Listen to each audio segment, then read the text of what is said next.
From the Earth to the Moon by Jules Verne. This recording is by Mark Smith. Chapter 1. The Gun Club. During the War of the Rebellion, a new and influential club was established in the city of Baltimore, in the state of Maryland. It is well known with what energy the taste for military matters became developed amongst that nation of ship owners, shopkeepers, and mechanics. Simple tradesmen jumped their counters to become extemporized captains, colonels, and generals, without having ever passed the school of instruction at West Point. Nevertheless, they quickly rivaled their compeers of the old continent, and, like them, carried off victories by dint of lavish expenditure in ammunition, money, and men. But the point in which the Americans singularly distanced the Europeans was in the science of gunnery. Not, indeed, that their weapons retained a higher degree of perfection than theirs, but that they exhibited unheard-of dimensions, and consequently attained hitherto unheard-of ranges. In point of grazing, plunging, oblique, or enfilading, or point-blank firing, the English, French, and Prussians have nothing to learn, but their cannon, howitzers, and mortars are mere pocket pistols compared with the formidable engines of the American artillery. This fact need surprise no one. The Yankees, the first mechanicians in the world, are engineers, just as the Italians are musicians and the Germans metaphysicians, by right of birth. Nothing is more natural, therefore, than to perceive them applying their audacious ingenuity to the science of gunnery. Witness the marvels of Parrott, Dahlgren, and Rodman. The Armstrong, Palliser, and Bellew guns were compelled to bow before their transatlantic rivals. Now, when an American has an idea, he directly seeks a second American to share it. If there be 3, they elect a president and 2 secretaries. Given 4, they name a keeper of records, and the office is ready for work. 5, they convene a general meeting, and the club is fully constituted. So things were managed in Baltimore. The inventor of a new cannon associated himself with the caster and the borer. Thus was formed the nucleus of the Gun Club. In a single month after its formation, it numbered 1,833 effective members and 30,565 corresponding members. One condition was imposed as a sine qua non upon every candidate for admission into the association, and that was the condition of having designed, or more or less perfected, a cannon, or in default of a cannon, at least a firearm of some description. It may, however, be mentioned that mere inventions of revolvers, 5-shooting carbines, and similar small arms met with but little consideration. Artillerists always commanded the chief place of favor. The estimation in which these gentlemen were held, according to one of the most scientific exponents of the Gun Club, was proportional to the masses of their guns and in the direct ratio of the square of the distances attained by their projectiles. The Gun Club once founded, it is easy to conceive the result of the inventive genius of the Americans. Their military weapons attained colossal proportions, and their projectiles, exceeding the prescribed limits, unfortunately occasionally cut in two some unoffending pedestrians. These inventions, in fact, left far in the rear the timid instruments of European artillery. It is but fair to add that these Yankees, brave as they have ever proved themselves to be, did not confine themselves to theory and formulae, but that they paid heavily, in propria persona, for their inventions. Amongst them were to be counted officers of all ranks, from lieutenants to generals, military men of every age, from those who were just making their debut in the profession of arms, up to those who had grown old on the gun carriage. Many had found their rest on the field of battle whose names figured in the Book of Honor of the Gun Club, and of those who made good their return, the greater proportion bore the marks of their indisputable valor. Crutches, wooden legs, artificial arms, steel hooks, caoutchouc jaws, silver craniums, platinum noses were all to be found in the collection, and it was calculated by the great statistician Pitcairn that throughout the Gun Club there was not quite one arm between 4 persons and exactly 2 legs between 6. Nevertheless, these valiant artillerists took no particular account of these little facts, and felt justly proud when the dispatches of a battle returned the number of victims at tenfold the quantity of the projectiles expended. One day, however, sad and melancholy day, peace was signed between the survivors of the war. The thunder of the guns gradually ceased. The mortars were silent. The howitzers were muzzled for an indefinite period. The cannon, with muzzles depressed, were returned into the arsenal. The shot were repiled. All bloody reminiscences were effaced. The cotton plants grew luxuriantly in the well-manured fields. All mourning garments were laid aside, together with grief, and the gun club was relegated to profound inactivity. Some few of the more advanced and inveterate theorists set themselves again to work upon calculations regarding the laws of projectiles. They reverted invariably to gigantic shells and howitzers of unparalleled caliber. Still, in default of practical experience, what was the value of mere theories? Consequently, the club rooms became deserted. The servants dozed in the antechambers. The newspapers grew mouldy on the tables. Sounds of snoring came from dark corners, and the members of the gun club, erstwhile so noisy in their séances, were reduced to silence by this disastrous peace, and gave themselves up wholly to dreams of a platonic kind of artillery. "This is horrible," said Tom Hunter one evening, while rapidly carbonizing his wooden legs in the fireplace of the smoking-room. "Nothing to do, nothing to look forward to. What a loathsome existence! When again shall the guns arouse us in the morning with their delightful reports?" "Those days are gone by," said Jolly Bilsby, trying to extend his missing arms. "It was delightful once upon a time. One invented a gun, and hardly was it cast when one hastened to try it in the face of the enemy. Then one returned to camp with a word of encouragement from Sherman or a friendly shake of the hand from McClellan. But now the generals are gone back to their counters, and in place of projectiles they dispatch bales of cotton. By Jove, the future of gunnery in America is lost." "I had no war in prospect," continued the famous James T. Maston, scratching with his steel hook his gutta-percha cranium. "Not a cloud in the horizon, and that, too, at such a critical period in the progress of the science of artillery. Yes, gentlemen, I who address you have myself this very morning perfected a model, plan, section, elevation, etc., of a mortar destined to change all the conditions of warfare." "No, is it possible?" replied Tom Hunter, his thoughts reverting involuntarily to a former invention of the Honorable J.T. Maston, which, at its first trial, he had succeeded in killing 337 people. "Fact," replied he.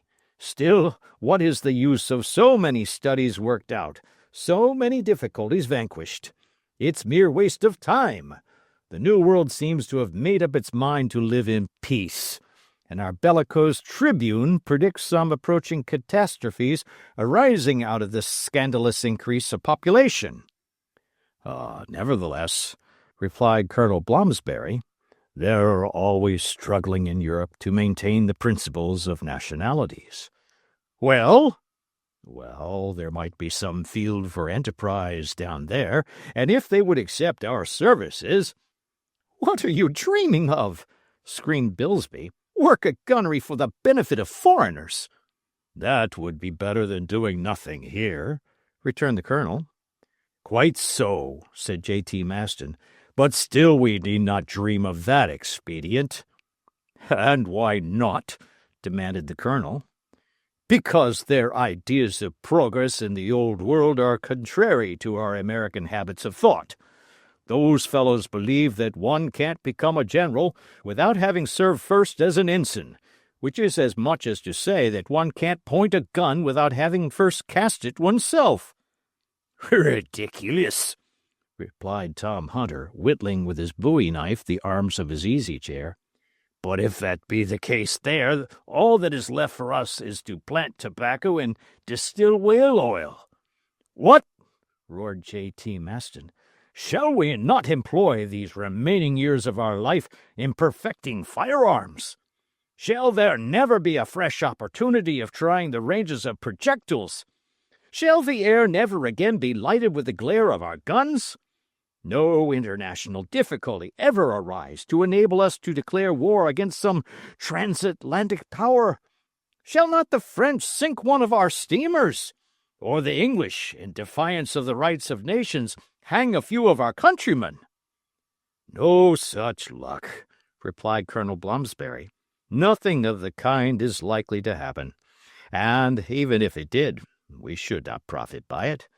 American susceptibility is fast declining, and we are all going to the dogs." "It is too true," replied J.T. Maston, with fresh violence. "There are 1,000 grounds for fighting, and yet we don't fight. We save up our arms and legs for the benefit of nations who don't know what to do with them. But stop. Without going out of one's way to find a cause for war, did not North America once belong to the English?" "Undoubtedly," replied Tom Hunter, stamping his crutch with fury. "Well, then," replied J.T. Maston, "why should not England in her turn belong to the Americans?" "It would be but just and fair," returned Colonel Blomsberry. "Go and propose it to the President of the United States," cried J.T. Maston, "and see how he will receive you." "Bah!" growled Bilsby between the 4 teeth which the war had left him. "That will never do." "By Jove!" cried J.T. Maston, "he mustn't count on my vote at the next election." "Nor on ours," replied unanimously all the bellicose invalids. "Meanwhile," replied J.T.M., "allow me to say that, if I cannot get an opportunity to try my new mortars on a real field of battle, I shall say good-bye to the members of the Gun Club and go and bury myself in the prairies of Arkansas." "In that case we will accompany you," cried the others. Matters were in this unfortunate condition, and the club was threatened with approaching dissolution, when an unexpected circumstance occurred to prevent so deplorable a catastrophe. On the morrow after this conversation, every member of the association received a sealed circular couched in the following terms: "Baltimore, October 3rd. The President of the Gun Club has the honor to inform his colleagues that at the meeting of the 5th instant, he will bring before them a communication of an extremely interesting nature. He requests, therefore, that they will make it convenient to attend in accordance with the present invitation. Very cordially, Impey Barbicane, P.G.C." Chapter 2. President Barbicane's Communication. On the 5th of October, at 8 p.m., a dense crowd pressed towards the saloons of the Gun Club at No. 21 Union Square. All the members of the association resident in Baltimore attended the invitation of their president. As regards the corresponding members, notices were delivered by hundreds throughout the streets of the city, and large as was the great hall, it was quite inadequate to accommodate the crowd of savants.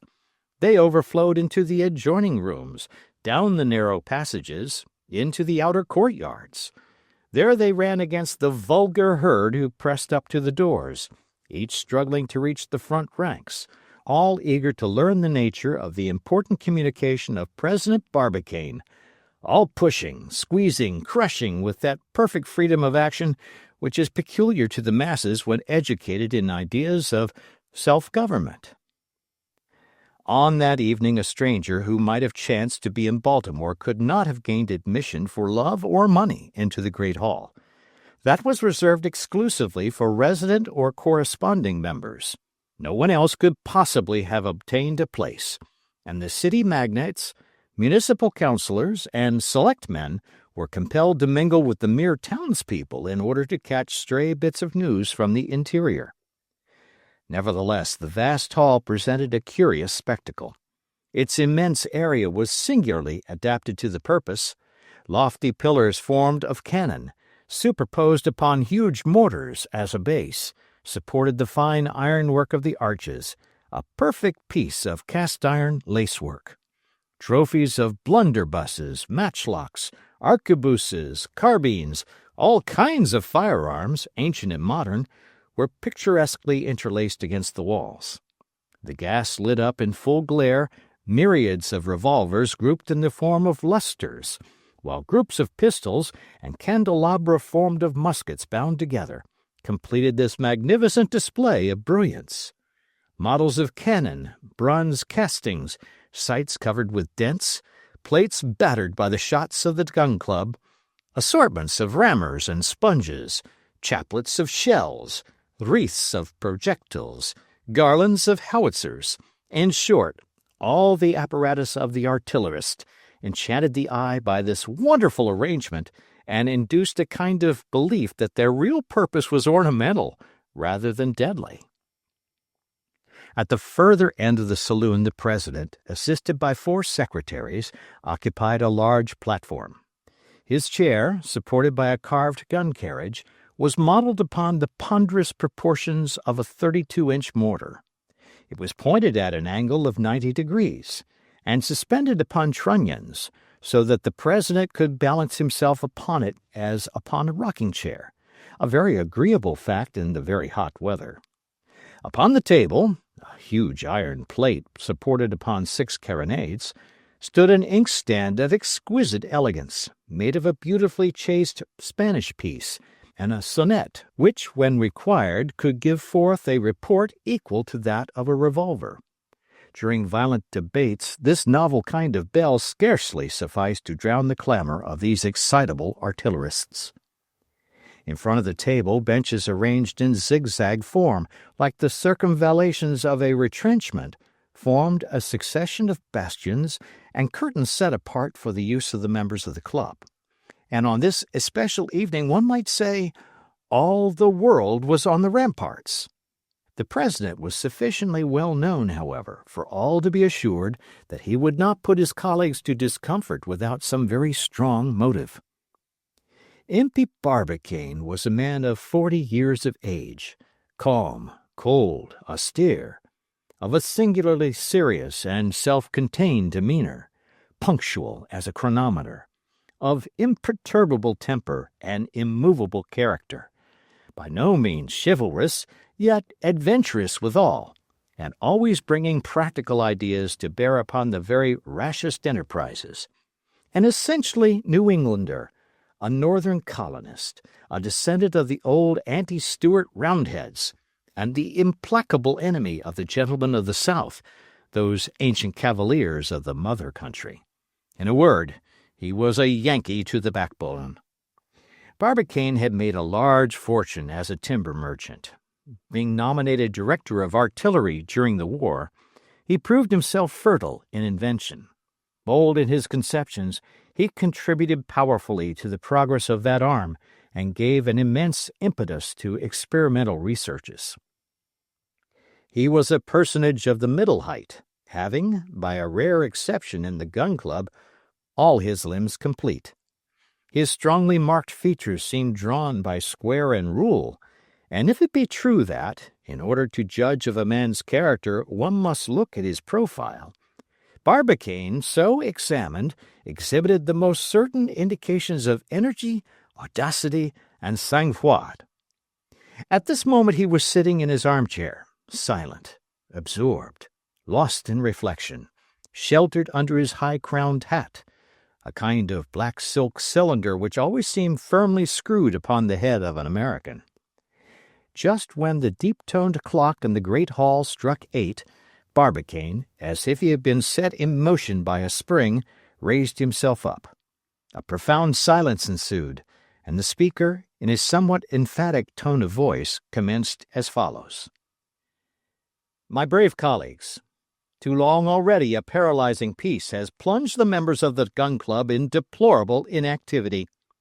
After a period of years full of incidents, we have been compelled to abandon our labors and to stop short on the road of progress. I do not hesitate to state boldly that any war which should recall us to arms would be welcome." There was tremendous applause. "But war, gentlemen, is impossible under existing circumstances, and however we may desire it, many years may elapse before our cannon shall again thunder in the field of battle. We must make up our minds, then, to seek in another train of ideas some field for the activity which we all pine for." The meeting felt that the President was now approaching the critical point and redoubled their attention accordingly. "For some months past, my brave colleagues," continued Barbicane, "I have been asking myself whether, while confining ourselves to our own particular objects, we could not enter upon some grand experiment worthy of the 19th century, and whether the progress of artillery science would not enable us to carry it out to a successful issue. I have been considering, working, calculating, and the result of my studies is the conviction that we are safe to succeed in an enterprise which to any other country would appear wholly impracticable. This project, the result of long elaboration, is the object of my present communication. It is worthy of yourselves, worthy of the antecedents of the Gun Club, and it cannot fail to make some noise in the world." A thrill of excitement ran through the meeting. Barbicane, having by a rapid movement firmly fixed his hat upon his head, calmly continued his harangue. "There is no one among you, my brave colleagues, who has not seen the moon, or at least heard speak of it. Don't be surprised if I am about to discourse to you regarding this Queen of the Night. It is perhaps reserved for us to become the Columbuses of this unknown world. Only enter into my plans, and second me with all your power, and I will lead you to its conquest, and its name shall be added to those of the 36 states which compose this great union." "Three cheers for the moon!" roared the Gun Club with one voice. "The moon, gentlemen, has been carefully studied," continued Barbicane. "Her mass, density, and weight, her constitution, motions, distance, as well as her place in the solar system, have all been exactly determined. Telegraphic charts have been constructed with a perfection which equals, if it does not even surpass, that of our terrestrial maps. Photography has given us proofs of the incomparable beauty of our satellite. In short, all is known regarding the moon which mathematical science, astronomy, geology, and optics can learn about her. But up to the present moment no direct communication has been established with her." A violent movement of interest and surprise here greeted this remark of the speaker. "Permit me," he continued, "to recount to you briefly how certain ardent spirits, starting on imaginary journeys, have penetrated the secrets of our satellite. In the 17th century, a certain David Fabricius boasted of having seen with his own eyes the inhabitants of the moon. In 1649, a Frenchman, one Jean Baudouin, published a journey performed from the earth to the moon by Domingo Gonzalez, a Spanish adventurer. At the same period, Cyrano de Bergerac published that celebrated Journeys in the Moon, which met with such success in France. Somewhat later, another Frenchman, named Fontenelle, wrote The Plurality of Worlds, a chef-d'œuvre of its time. About 1835, a small treatise, translated from the New York American, related how Sir John Herschel, having been dispatched to the Cape of Good Hope for the purpose of making there some astronomical calculations, had, by means of a telescope brought to perfection by means of internal lighting, reduced the apparent distance of the moon to 80 yards. He then distinctly perceived caverns frequented by hippopotami, green mountains bordered by golden lacework, sheep with horns of ivory, a white species of deer, and inhabitants with membranous wings like bats. This brochure, the work of an American named Locke, had a great sale. But, to bring this rapid sketch to a close, I will only add that a certain Hans Pfaall of Rotterdam, launching himself in a balloon filled with a gas extracted from nitrogen, 37 times lighter than hydrogen, reached the moon after a passage of 19 hours. This journey, like all the previous ones, was purely imaginary. Still, it was the work of a popular American author. I mean Edgar Poe. "Cheers for Edgar Poe!" roared the assemblage, electrified by the president's words. "I have now enumerated," said Barbicane, "the experiments which I call purely paper ones, and wholly insufficient to establish serious relations with the Queen of Night. Nevertheless, I am bound to add that some practical geniuses have attempted to establish actual communication with her. Thus, a few years ago, a German geometrician proposed to send a scientific expedition to the steppes of Siberia. There, on those vast plains, they were to describe enormous geometric figures, drawn in characters of reflecting luminosity, amongst which was the proposition regarding the square of the hypotenuse, commonly called the Ass's Bridge by the French. Every intelligent being, said the geometrician, must understand the scientific meaning of that figure. The Selenites, do they exist, will respond by a similar figure, and a communication being thus once established, it will be easy to form an alphabet which shall enable us to converse with the inhabitants of the moon. So spoke the German geometrician, but his project was never put into practice, and up to the present day there is no bond in existence between the earth and her satellite.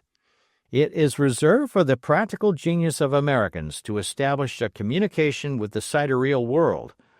The means of arriving thither are simple, easy, certain, infallible, and that is the purpose of my present proposal." A storm of acclamations greeted these words. There was not a single person in the whole audience who was not overcome, carried away, lifted out of himself by the speaker's words. Long continued applause resounded from all sides. As soon as the excitement had partially subsided, Barbicane resumed his speech in a somewhat graver voice. "You know," said he, "what progress artillery science has made during the last few years, and what a degree of perfection firearms of every kind have reached. Moreover, you are well aware that in general terms the resisting power of cannon and the expansive force of gunpowder are practically unlimited. Well, starting from this principle, I ask myself whether, supposing sufficient apparatus could be obtained, constructed upon the conditions of ascertained resistance, it might not be possible to project a shot up to the moon?" At these words a murmur of amazement escaped from 1,000 panting chests. Then succeeded a moment of perfect silence, resembling that profound stillness which precedes the bursting of a thunderstorm. In point of fact, a thunderstorm did peal forth, but it was the thunder of applause, of cries, and of uproar which made the very hall tremble. The president attempted to speak, but could not. It was fully 10 minutes before he could make himself heard. "Suffer me to finish," he calmly continued. "I have looked at the question in all its bearings. I have resolutely attacked it, and by incontrovertible calculations, I find that a projectile endowed with an initial velocity of 12,000 yards per second and aimed at the moon must necessarily reach it. I have the honor, my brave colleagues, to propose a trial of this little experiment." Chapter 3. Effect of the President's Communication. It is impossible to describe the effect produced by the last words of the Honorable President, the cries, the shouts, the succession of roars, hurrahs, and all the varied vociferations which the American language is capable of supplying. It was a scene of indescribable confusion and uproar. They shouted, they clapped, they stamped on the floor of the hall. All the weapons in the museum discharged at once could not have more violently set in motion the waves of sound. One need not be surprised at this. There are some cannoneers nearly as noisy as their own guns. Barbicane remained calm in the midst of this enthusiastic clamor. Perhaps he was desirous of addressing a few more words to his colleagues, for by his gestures he demanded silence, and his powerful alarum was worn out by its violent reports. No attention, however, was paid to his request. He was presently torn from his seat and passed from the hands of his faithful colleagues into the arms of a no less excited crowd. Nothing can astound an American. It has often been asserted that the word impossible is not a French one. People have evidently been deceived by the dictionary.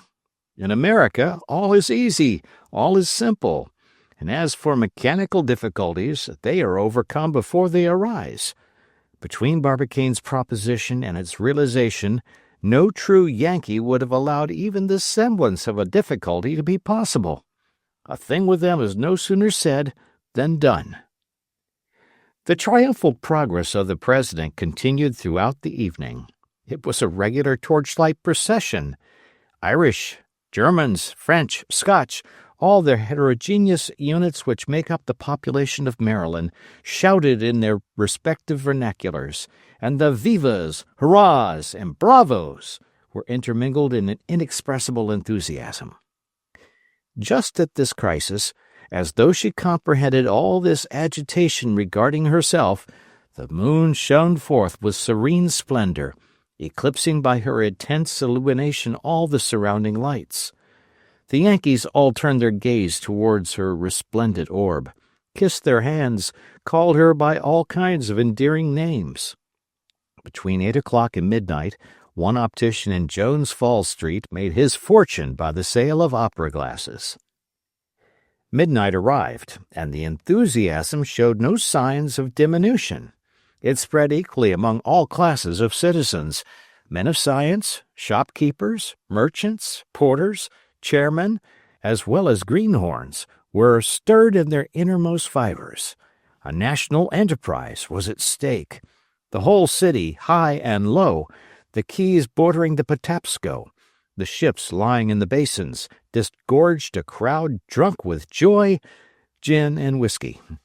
Everyone chattered, argued, discussed, disputed, applauded, from the gentleman lounging upon the barroom settee with his tumbler of sherry cobbler before him, down to the waterman who got drunk upon his knock-me-down in the dingy taverns of Fell Point.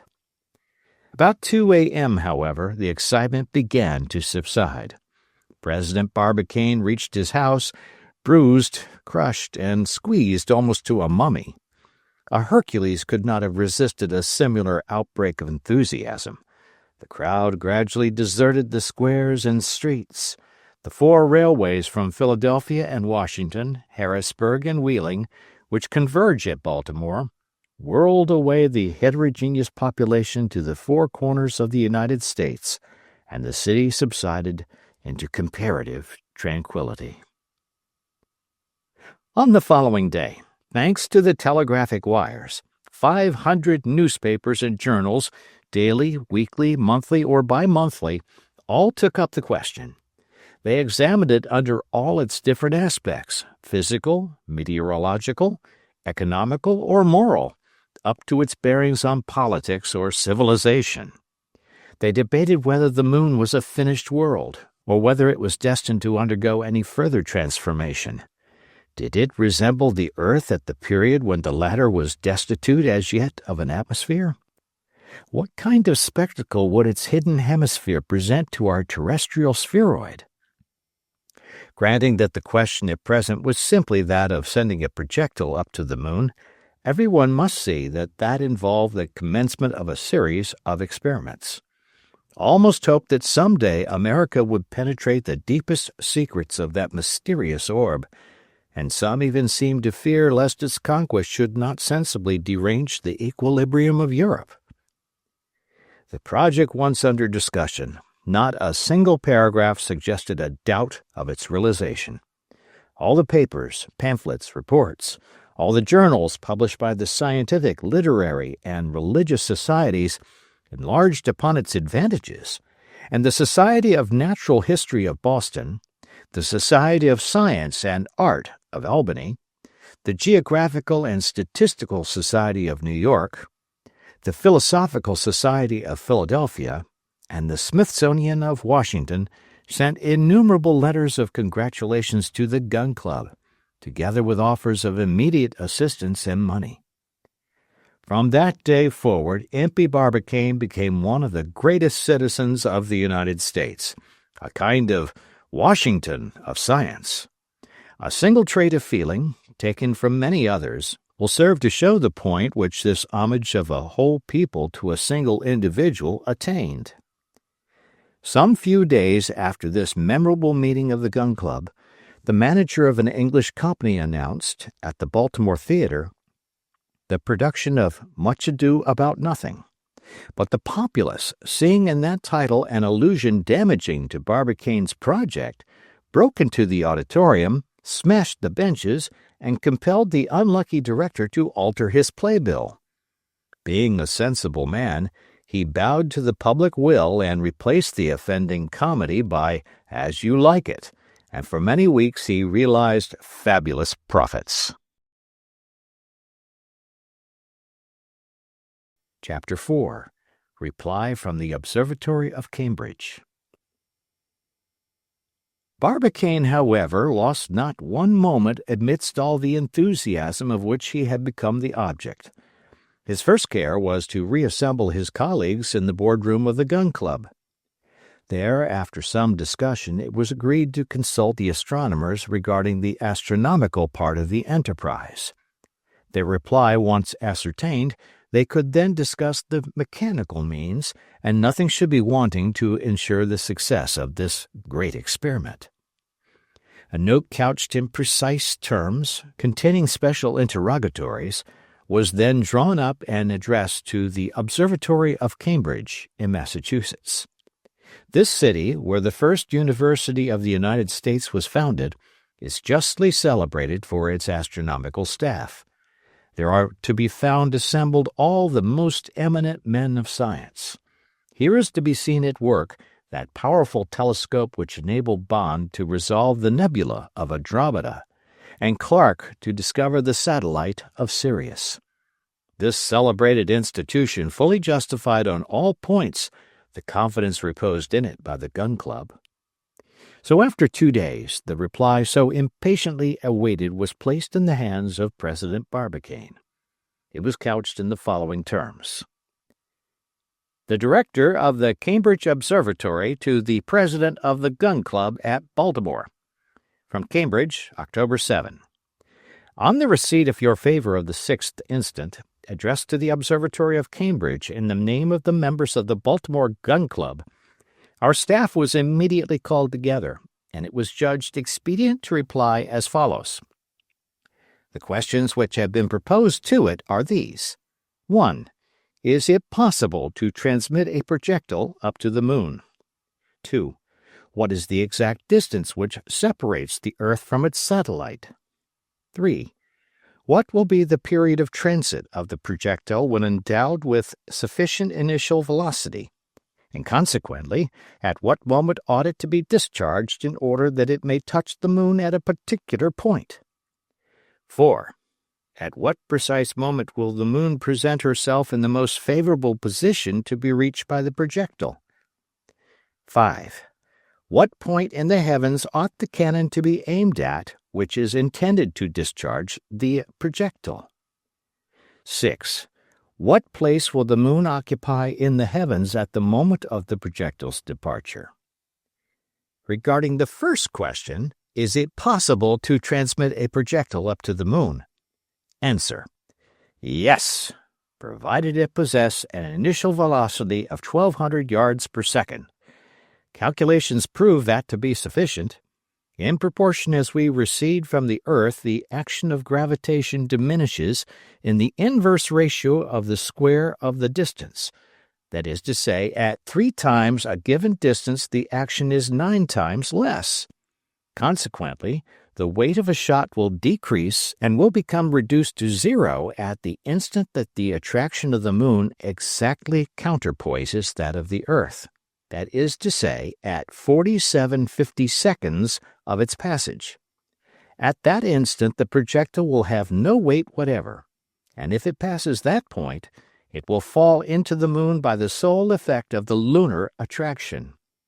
The theoretical possibility of the experiment is therefore absolutely demonstrated. Its success must depend upon the power of the engine employed. As to the second question, what is the exact distance which separates the Earth from its satellite? Answer: the moon does not describe a circle round the Earth, but rather an ellipse, of which our Earth occupies one of the foci. The consequence, therefore, is that at certain times it approaches nearer to, and at other times it recedes farther from, the Earth. In astronomical language, it is at one time in apogee, at another in perigee. Now, the difference between its greatest and its least distance is too considerable to be left out of consideration. In point of fact, in its apogee, the moon is 247,552 miles, and in its perigee, 218,657 miles only distant, a fact which makes a difference of 28,895 miles, or more than 1/9 of the entire distance. The perigee distance, therefore, is that which ought to serve as the basis of all calculations. To the third question. Answer: if the shot should preserve continuously its initial velocity of 12,000 yards per second, it would require little more than 9 hours to reach its destination. But, inasmuch as that initial velocity will be continually decreasing, it results that, taking everything into consideration, it will occupy 300,000 seconds, that is, 83 hours 20 minutes, in reaching the point where the attraction of the Earth and Moon will be in equilibrio. From this point it will fall into the Moon in 50,000 seconds, or 13 hours 53 minutes 20 seconds. It will be desirable, therefore, to discharge it 97 hours 13 minutes 20 seconds before the arrival of the Moon at the point aimed at. Regarding question 4, at what precise moment will the Moon present herself in the most favorable position, etc.? Answer: after what has been said above, it will be necessary, first of all, to choose the period when the Moon will be in perigee, and also the moment when she will be crossing the zenith, which latter event will further diminish the entire distance by a length equal to the radius of the Earth, i.e., 3,919 miles, the result of which will be that the final passage remaining to be accomplished will be 214,976 miles. But although the Moon passes her perigee every month, she does not reach the zenith always at exactly the same moment. She does not appear under these two conditions simultaneously, except at long intervals of time. It will be necessary, therefore, to wait for the moment when her passage in perigee shall coincide with that in the zenith. Now, by a fortunate circumstance, on the 4th December in the ensuing year, the Moon will present these two conditions. At midnight she will be in perigee, that is, at her shortest distance from the Earth, and at the same moment she will be crossing the zenith. On the fifth question, at what point in the heavens ought the cannon to be aimed? Answer: the preceding remarks being admitted, the cannon ought to be pointed to the zenith of the place. Its fire, therefore, will be perpendicular to the plane of the horizon, and the projectile will soonest pass beyond the range of the terrestrial attraction. But, in order that the Moon should reach the zenith of a given place, it is necessary that the place should not exceed in latitude the declination of the luminary. In other words, it must be comprised within the degrees 0 and 28 degrees of latitude north or south. In every other spot, the fire must necessarily be oblique, which would seriously militate against the success of the experiment. As to the sixth question, what place will the Moon occupy in the heavens at the moment of the projectile's departure? Answer: at the moment when the projectile shall be discharged into space, the moon, which travels daily forward 13 degrees 10 minutes 35 seconds, will be distant from the zenith point by 4 times that quantity, i.e., by 52 degrees 42 minutes 20 seconds, a space which corresponds to the path which she will describe during the entire journey of the projectile. But inasmuch as it is equally necessary to take into account the deviation which the rotary motion of the earth will impart to the shot, and as the shot cannot reach the moon until after a deviation equal to 16 radii of the earth, which, calculated upon the moon's orbit, are equal to about 11 degrees, it becomes necessary to add these 11 degrees to those which express the retardation of the moon just mentioned. That is to say, in round numbers, about 64 degrees. Consequently, at the moment of firing, the visual radius applied to the moon will describe, with the vertical line of the place, an angle of 64 degrees. These are our answers to the questions proposed to the Observatory of Cambridge by the members of the Gun Club. To sum up, first, the cannon ought to be planted in the country situated between 0 and 28 degrees of north or south latitude. Secondly, it ought to be pointed directly towards the zenith of the place. Thirdly, the projectile ought to be propelled with an initial velocity of 12,000 yards per second. Fourthly, it ought to be discharged at 10 hours, 46 minutes, 40 seconds of the 1st December of the ensuing year. Fifthly, it will meet the moon 4 days after its discharge, precisely at midnight on the 4th December, at the moment of its transit across the zenith. The members of the Gun Club ought, therefore, without delay, to commence the works necessary for such an experiment, and to be prepared to set to work at the moment determined upon. For, if they should suffer this 4th December to go by, they will not find the moon again under the same conditions of perigee and of zenith until 18 years and 11 days afterwards. The staff of the Cambridge Observatory placed themselves entirely at their disposal in respect of all questions of theoretical astronomy, and herewith add their congratulations to those of all the rest of America. For the astronomical staff, J. M. Belfast, Director of the Observatory of Cambridge. Chapter 5. The Romance of the Moon. An observer endued with his infinite range of vision, and placed in that unknown center around which the entire world revolves, might have beheld myriads of atoms filling all space during the chaotic epoch of the universe. Little by little, as ages went on, a change took place. A general law of attraction manifested itself, to which the hitherto errant atoms became obedient. These atoms combined together chemically according to their affinities, formed themselves into molecules, and compose those nebulous masses with which the depths of the heavens are strewed. These masses became immediately endued with a rotary motion around their own central point. This center, formed of indefinite molecules, began to revolve around its own axis during its gradual condensation. Then, following the immutable laws of mechanics, in proportion as its bulk diminished by condensation, its rotary motion became accelerated, and these two effects continuing, the result was the formation of one principal star, the center of the nebulous mass. By attentively watching, the observer would then have perceived the other molecules of the mass, following the example of this central star, become likewise condensed by gradually accelerated rotation, and gravitating round it in the shape of innumerable stars. Thus was formed the nebulae, of which astronomers have reckoned up nearly 5,000. Amongst these 5,000 nebulae there is one which has received the name of the Milky Way, and which contains 18 millions of stars, each of which has become the center of a solar world.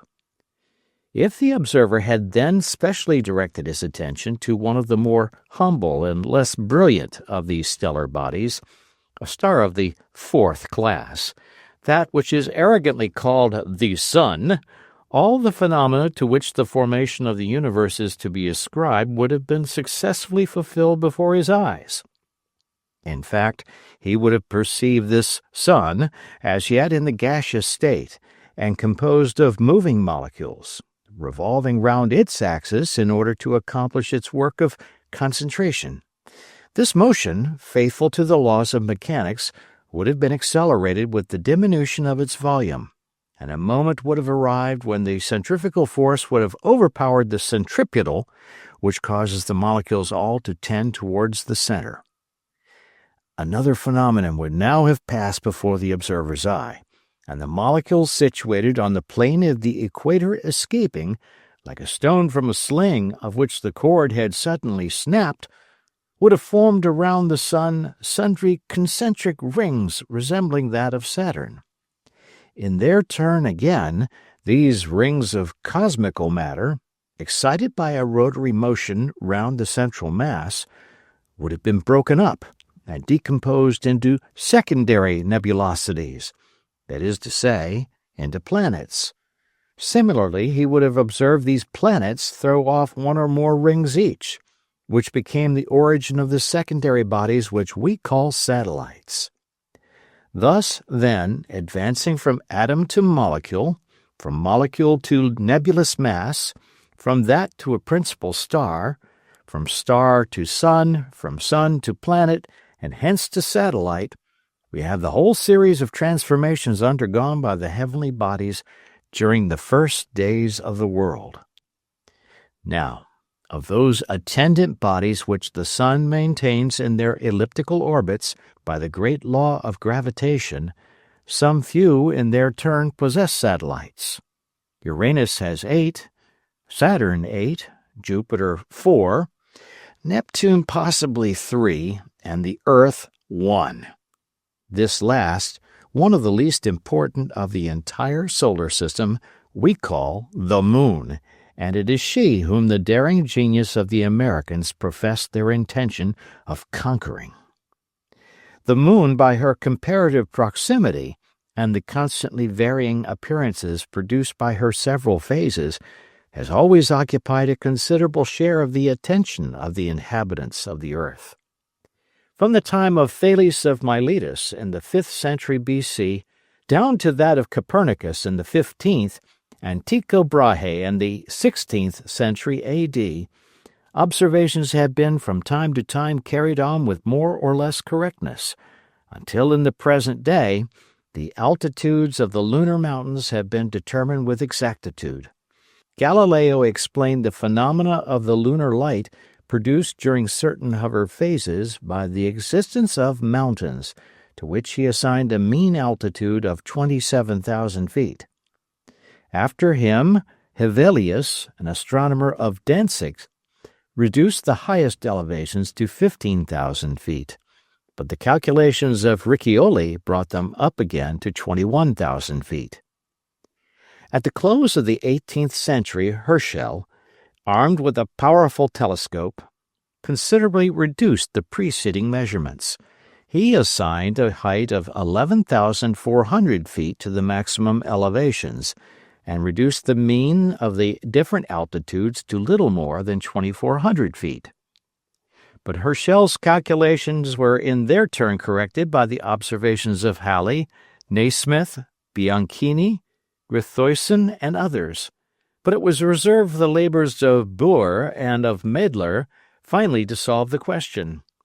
They succeeded in measuring 1,905 different elevations, of which 6 exceeded 15,000 feet, and 22 exceed 14,400 feet. The highest summit of all towers to a height of 22,606 feet above the surface of the lunar disk. At the same period, the examination of the moon was completed. She appeared completely riddled with craters, and her essentially volcanic character was apparent at each observation. By the absence of refraction in the rays of the planets occulted by her, we conclude that she is absolutely devoid of an atmosphere. The absence of air entails the absence of water. It became therefore manifest that the Selenites, to support life under such conditions, must possess a special organization of their own, must differ remarkably from the inhabitants of the earth. At length, thanks to modern art, instruments of still higher perfection searched the moon without intermission, not leaving a single point of her surface unexplored, and notwithstanding that her diameter measures 2,150 miles, her surface equals 1/15th part of that of our globe, and her bulk the 1/49th part of that of the terrestrial spheroid, not one of her secrets was able to escape the eyes of the astronomers, and these skillful men of science carried to even greater degree their prodigious observations.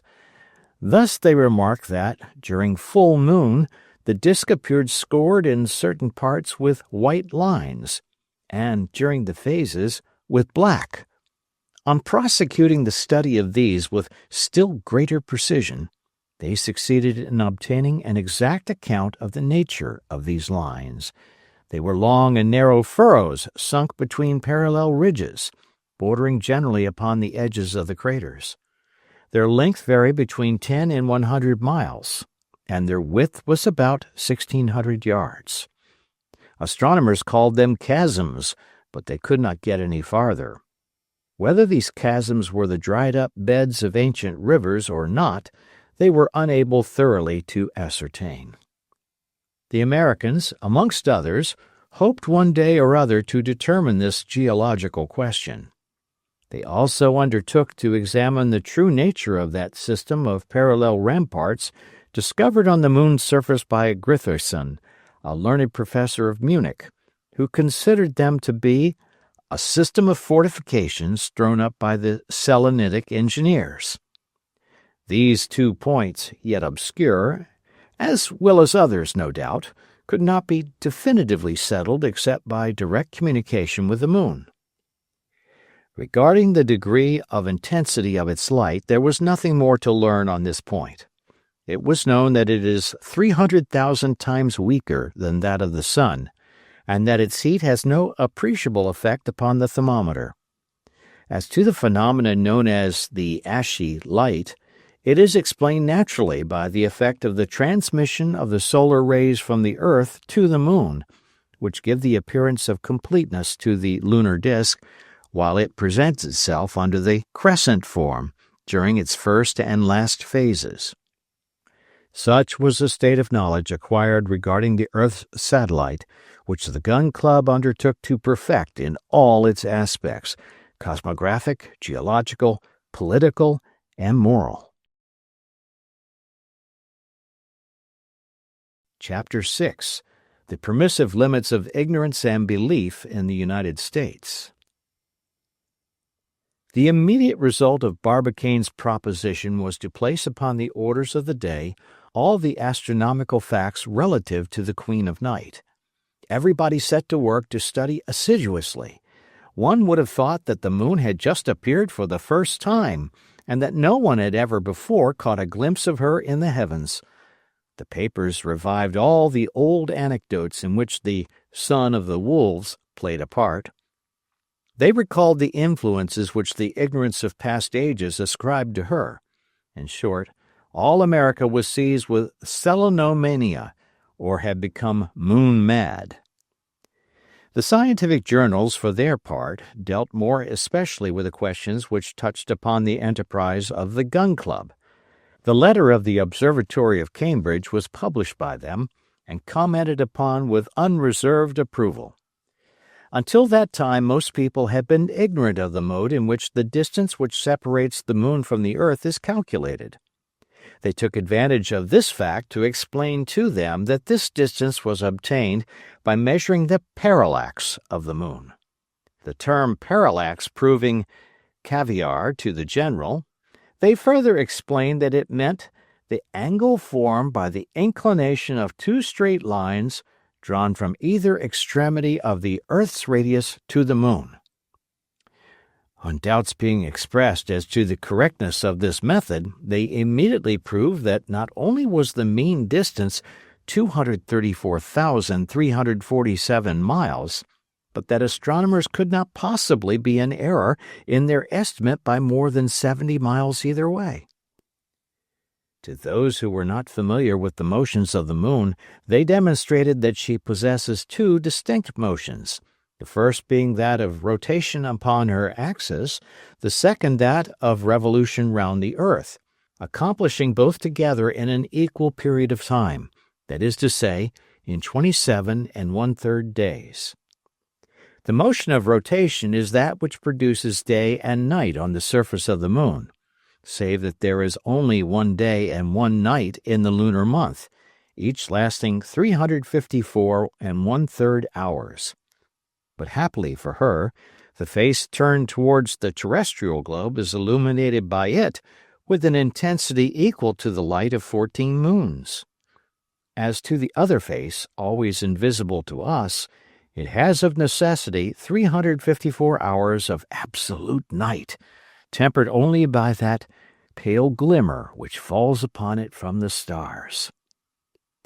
Some well-intentioned but rather obstinate persons could not at first comprehend how, if the moon displays invariably the same face to the earth during her revolution, she can describe one turn round herself.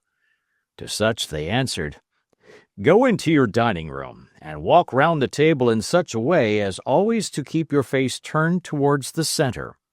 By the time you will have achieved one complete round, you will have completed one turn round yourself, since your eye will have traveled successively every point of the room. Well then, the room is the heavens, the table is the earth, and the moon is yourself." And they would go away delighted. So then, the moon displays invariably the same face to the earth. Nevertheless, to be quite exact, it is necessary to add that, in consequence of certain fluctuations of north and south and of west and east, termed her libration, she permits rather more than the half, that is to say, 5/7, to be seen. As soon as the ignoramuses came to understand as much as the director of the observatory himself knew, they began to worry themselves regarding her revolution round the earth, whereupon 20 scientific reviews immediately came to the rescue. They pointed out to them then that the firmament, with its infinitude of stars, may be considered as one vast dial plate upon which the moon travels, indicating the true time to all the inhabitants of the earth. That is during this movement that the Queen of Night exhibits her different phases, that the moon is full when she is in opposition with the sun, that is, when the three bodies are in the same straight line, the earth occupying the center, that she is new when she is in conjunction with the sun, that is, when she is between it and the earth, and lastly, that she is in her first or last quarter when she makes with the sun and the earth an angle of which she herself occupies the apex. Regarding the altitude which the moon attains above the horizon, the letter of the Cambridge Observatory had said all that was to be said in that respect. Everyone knew that this altitude varies according to the latitude of the observer, but the only zones of the globe in which the moon passes the zenith, that is, the point directly over the head of the spectator, are of necessity comprised between the 28th parallels and the equator. Hence the importance of the advice to try the experiment upon some point of that part of the globe, in order that the projectile might be discharged perpendicularly, and so the soonest escape the action of gravitation. This was an essential condition to the success of the enterprise, and continued actively to engage the public attention. Regarding the path described by the moon in her revolution round the earth, the Cambridge Observatory had demonstrated that this path is a re-entering curve, not a perfect circle, but an ellipse, of which the earth occupies one of the foci. It was also well understood that it is farthest removed from the earth during its apogee, and approaches most nearly to it at its perigee. Such then was the extent of knowledge possessed by every American on the subject, and of which no one could decently profess ignorance. Still, while these true principles were being rapidly disseminated, many errors and illusory fears proved less easy to eradicate. For instance, some worthy persons maintained that the moon was an ancient comet which, in describing its elongated orbit round the sun, happened to pass near the earth and became confined within her circle of attraction. These drawing-room astronomers professed so to explain the charred aspect of the moon, a disaster which they attributed to the intensity of the solar heat. Only, on being reminded that comets have an atmosphere, and that the moon has little or none, they were fairly at a loss for a reply. Others again, belonging to the doubting class, expressed certain fears as to the position of the moon.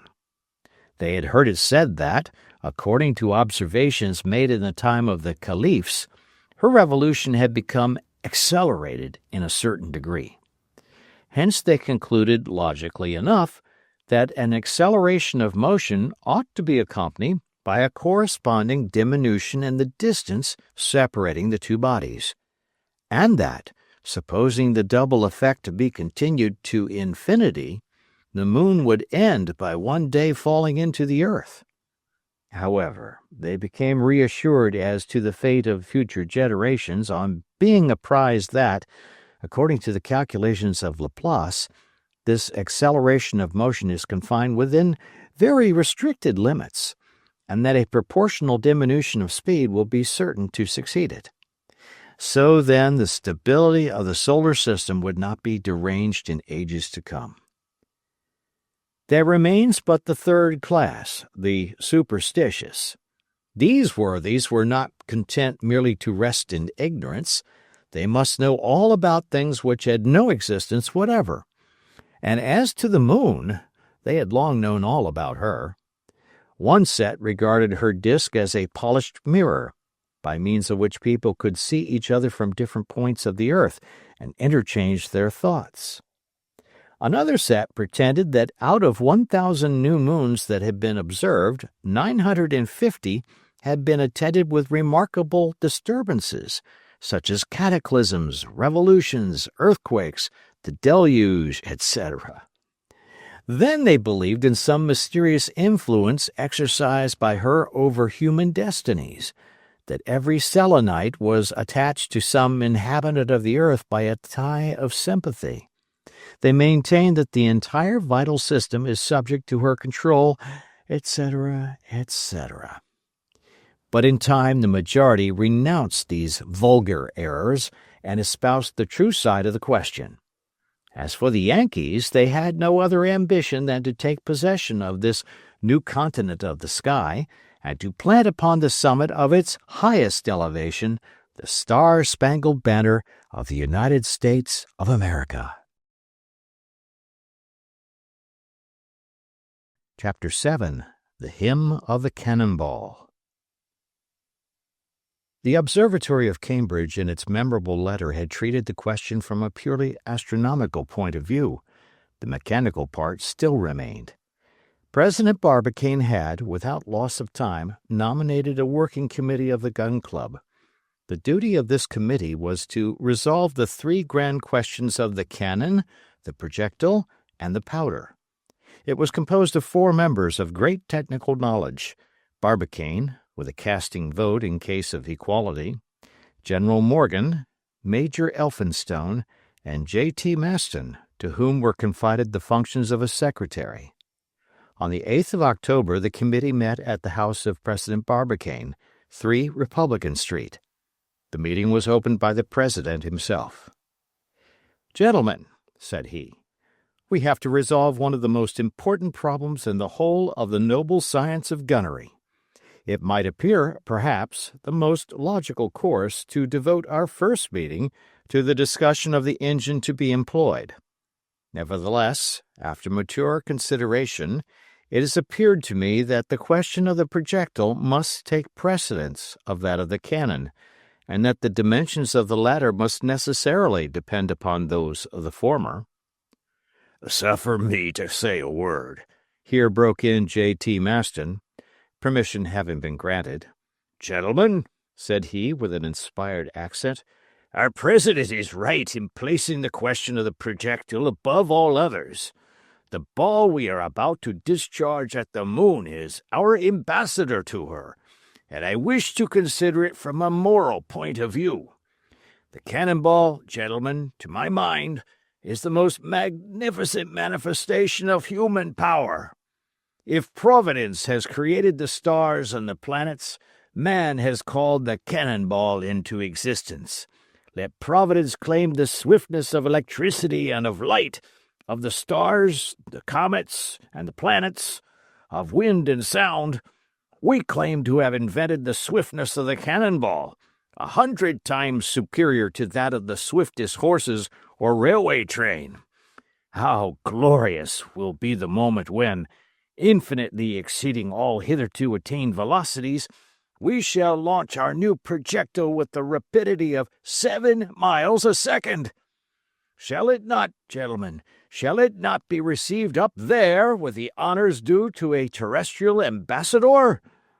Overcome with emotion, the orator sat down and applied himself to a huge plate of sandwiches before him. "And now," said Barbicane, "let us quit the domain of poetry and come direct to the question." "By all means," replied the members, each with his mouth full of sandwich. "The problem before us," continued the president, "is how to communicate to a projectile a velocity of 12,000 yards per second. Let us at present examine the velocities hitherto attained. General Morgan will be able to enlighten us on this point." "And the more easily," replied the general, "that during the war I was a member of the Committee of Experiments. I may say, then, that the 100-pounder Dahlgrens, which carried a distance of 5,000 yards, impressed upon their projectile an initial velocity of 500 yards a second.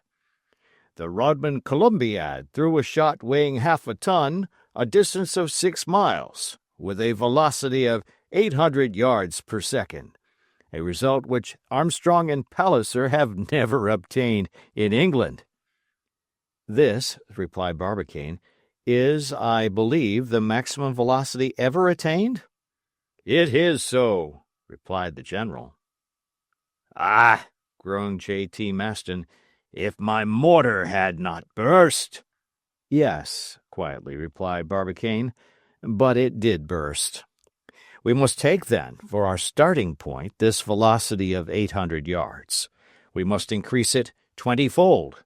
Now, reserving for another discussion the means of producing this velocity, I will call your attention to the dimensions which it will be proper to assign to the shot. You understand that we have nothing to do here with projectiles weighing at most but half a ton." "Why not?" demanded the major. "Because the shot," quickly replied J.T. Maston, "must be big enough to attract the attention of the inhabitants of the moon, if there are any." "Yes," replied Barbicane, "and for another reason more important still." "What mean you?" asked the major. "I mean that it is not enough to discharge a projectile and then take no further notice of it. We must follow it throughout its course, up to the moment when it shall reach its goal." "What?" shouted the general and the major in great surprise. "Undoubtedly," replied Barbicane composedly, "or our experiment would produce no result." "But then," replied the major, "you will have to give this projectile enormous dimensions." "No. Be so good as to listen. You know that optical instruments have acquired great perfection. With certain telescopes we have succeeded in obtaining enlargements of 6,000 times and reducing the moon to within 40 miles distance. Now, at this distance, any objects 60 feet square would be perfectly visible. If, then, the penetrative power of telescopes has not been further increased, It is because that power detracts from their light, and the moon, which is but a reflecting mirror, does not give back sufficient light to enable us to perceive objects of lesser magnitude." "Well, then, what do you propose to do?" asked the general. "Would you give your projectile a diameter of 60 feet? "Not so." "Do you intend, then, to increase the luminous power of the moon?" "Exactly so. If I can succeed in diminishing the density of the atmosphere through which the moon's light has to travel, I shall have rendered her light more intense. To effect that object, it will be enough to establish a telescope on some elevated mountain. That is what we will do." "I give it up," answered the Major. "You have such a way of simplifying things. And what enlargement do you expect to obtain in this way?" "One of 48,000 times, which should bring the moon within an apparent distance of 5 miles, and in order to be visible, objects need not have a diameter of more than 9 feet. "So then," cried J.T. Maston, "our projectile need not be more than 9 feet in diameter." "Let me observe, however," interrupted Major Elphinstone. "This will involve a weight such as—" "My dear Major," replied Barbicane, "before discussing its weight, permit me to enumerate some of the marvels which our ancestors have achieved in this respect. I don't mean to pretend that the science of gunnery has not advanced, but it is as well to bear in mind that during the Middle Ages they obtained results more surprising, I will venture to say, than ours. For instance, during the siege of Constantinople by Mahomet II in 1453, stone shot of 1,900 pounds weight were employed.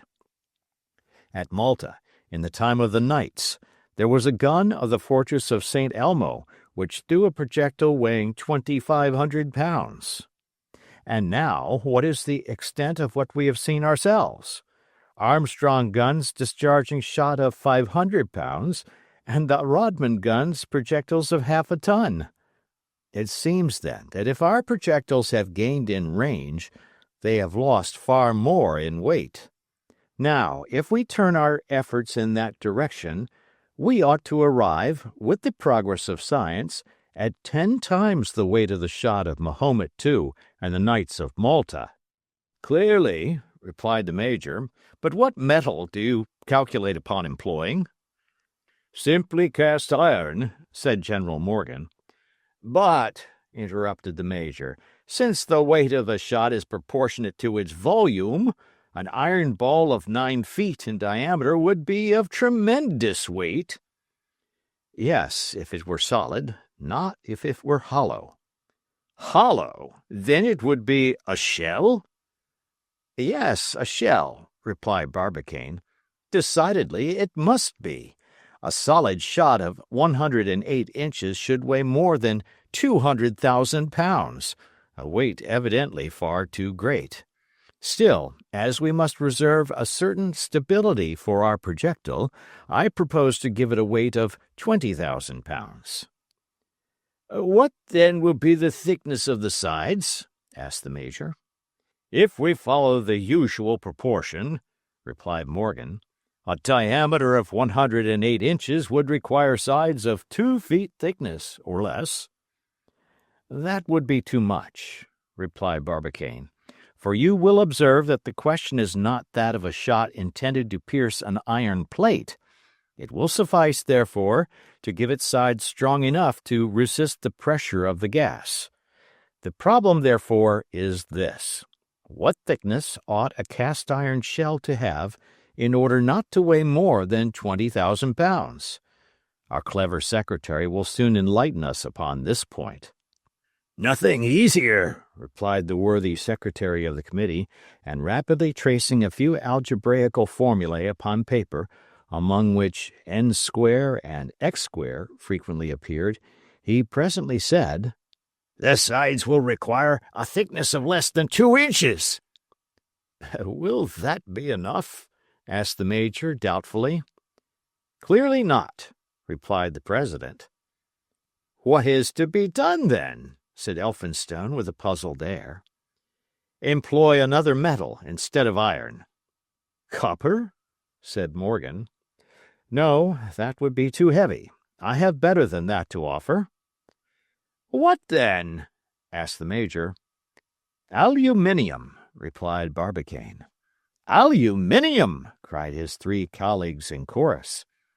"Unquestionably, my friends, this valuable metal possesses the whiteness of silver, the indestructibility of gold, the tenacity of iron, the fusibility of copper, the lightness of glass.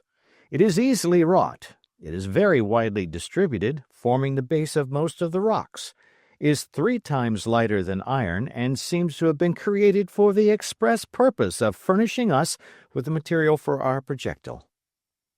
"But, my dear President," said the Major, "is not the cost price of aluminium extremely high?" "It was so at its first discovery, but it has fallen down to $9 the pound." "But still, $9 the pound," replied the Major, who was not willing readily to give in. "Even that is an enormous price." "Undoubtedly, my dear Major, but not beyond our reach." "What will the projectile weigh, then?" asked Morgan. "Here is the result of my calculations," replied Barbicane. "A shot of 108 inches in diameter and 12 inches in thickness would weigh, in cast iron, 67,440 pounds. Cast in aluminium, its weight will be reduced to 19,250 pounds. "Capital!" cried the Major. "But do you know that, at $9 the pound, this projectile will cost $173,050. I know it quite well. But fear not, my friends, the money will not be wanting for our enterprise. I will answer for it. Now, what say you to aluminium, gentlemen?" "Adopted," replied the 3 members of the committee. So ended the first meeting. The question of the projectile was definitively settled. Chapter 8. History of the Cannon. The resolutions passed at the last meeting produced a great effect out of doors. Timid people took fright at the idea of a shot weighing 20,000 pounds being launched into space. They asked what cannon could ever transmit a sufficient velocity to such a mighty mass. The minutes of the second meeting were destined triumphantly to answer such questions. The following evening the discussion was renewed. "My dear colleagues," said Barbicane without further preamble, "the subject now before us is the construction of the engine, its length, its composition, and its weight. It is probable that we shall end by giving it gigantic dimensions, but however great may be the difficulties in the way, our mechanical genius will readily surmount them. Be good enough then to give me your attention, and do not hesitate to make objections at the close. I have no fear of them. The problem before us is how to communicate an initial force of 12,000 yards per second to a shell of 108 inches in diameter, weighing 20,000 pounds. Now, when a projectile is launched into space, what happens to it?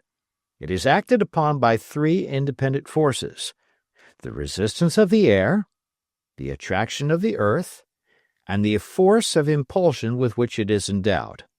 Let us examine these 3 forces. The resistance of the air is of little importance. The atmosphere of the earth does not exceed 40 miles. Now, with a given rapidity, the projectile will have traversed this in 5 seconds, and the period is too brief for the resistance of the medium to be regarded otherwise than as insignificant. Proceeding then to the attraction of the earth, that is, the weight of the shell, we know that this weight will diminish in the inverse ratio of the square of the distance.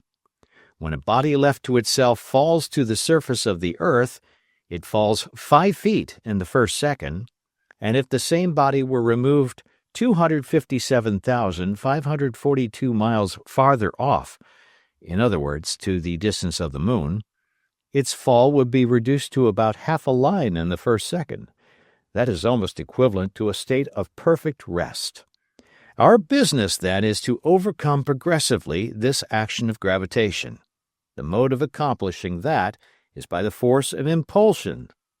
There's the difficulty, broke in the Major.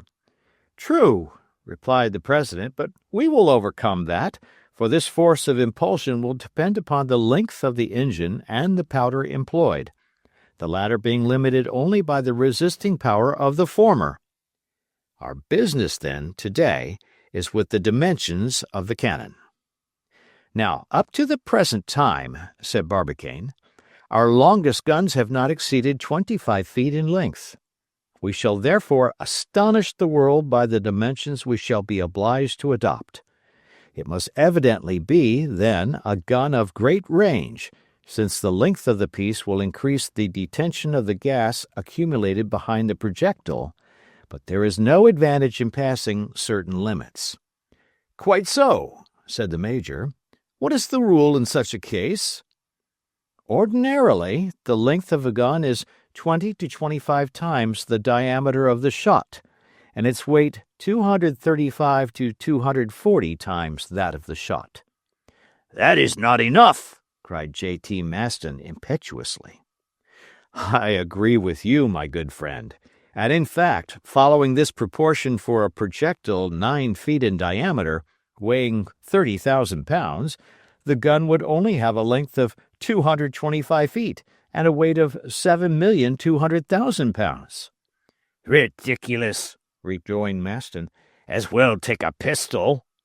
I think so, too, replied Barbicane.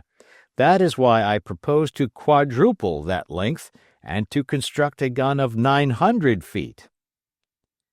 The General and the Major offered some objections. Nevertheless, the proposition, actively supported by the Secretary, was definitively adopted.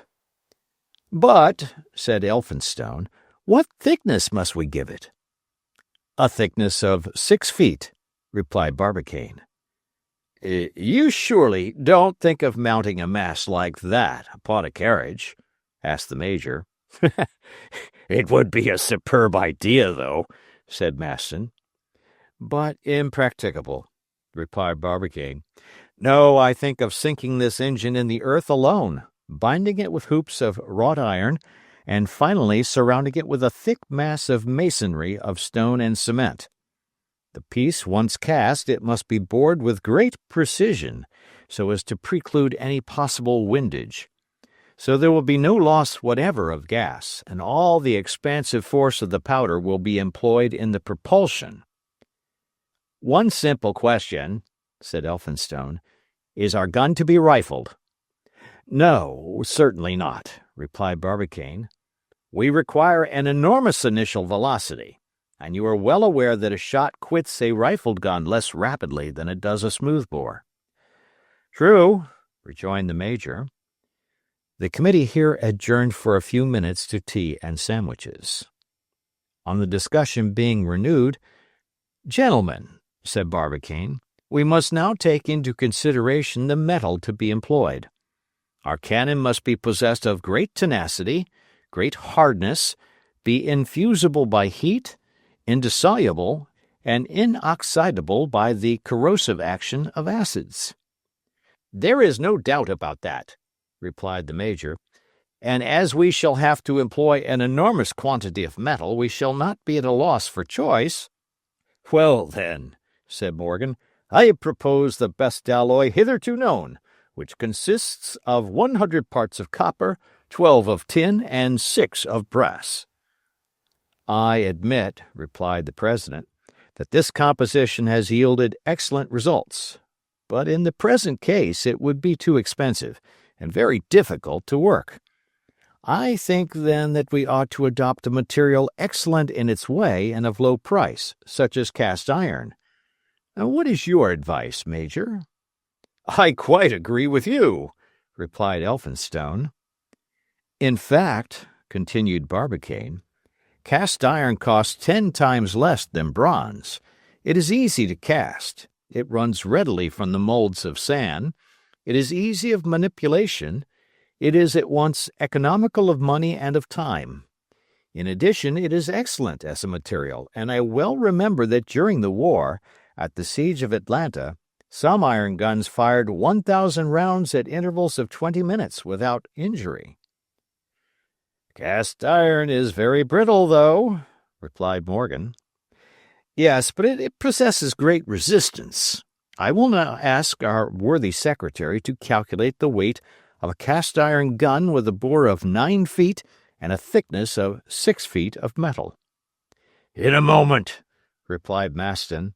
Then, dashing off some algebraical formulae with marvelous facility, in a minute or two he declared the following result. A cannon will weigh 68,040 tons, and at 2 cents a pound it will cost $2,510,701. Maston, the major, and the general regarded Barbicane with uneasy looks. "Well, gentlemen," replied the president, "I repeat what I said yesterday. Make yourselves easy. The millions will not be wanting." With this assurance of their president, the committee separated, after having fixed their third meeting for the following evening. Chapter 9. The Question of the Powders. There remained for consideration merely the question of powders. The public awaited with interest its final decision. The size of the projectile, the length of the cannon being settled, what would be the quantity of powder necessary to produce impulsion? It is generally asserted that gunpowder was invented in the 14th century by the monk Schwartz, who paid for his grand discovery with his life. It is, however, pretty well proved that this story ought to be ranked amongst the legends of the Middle Ages. Gunpowder was not invented by anyone. It was the lineal successor of the Greek fire, which, like itself, was composed of sulfur and saltpeter. Few persons are acquainted with the mechanical power of gunpowder. Now this is precisely what is necessary to be understood in order to comprehend the importance of the question submitted to the committee. A liter of gunpowder weighs about 2 pounds.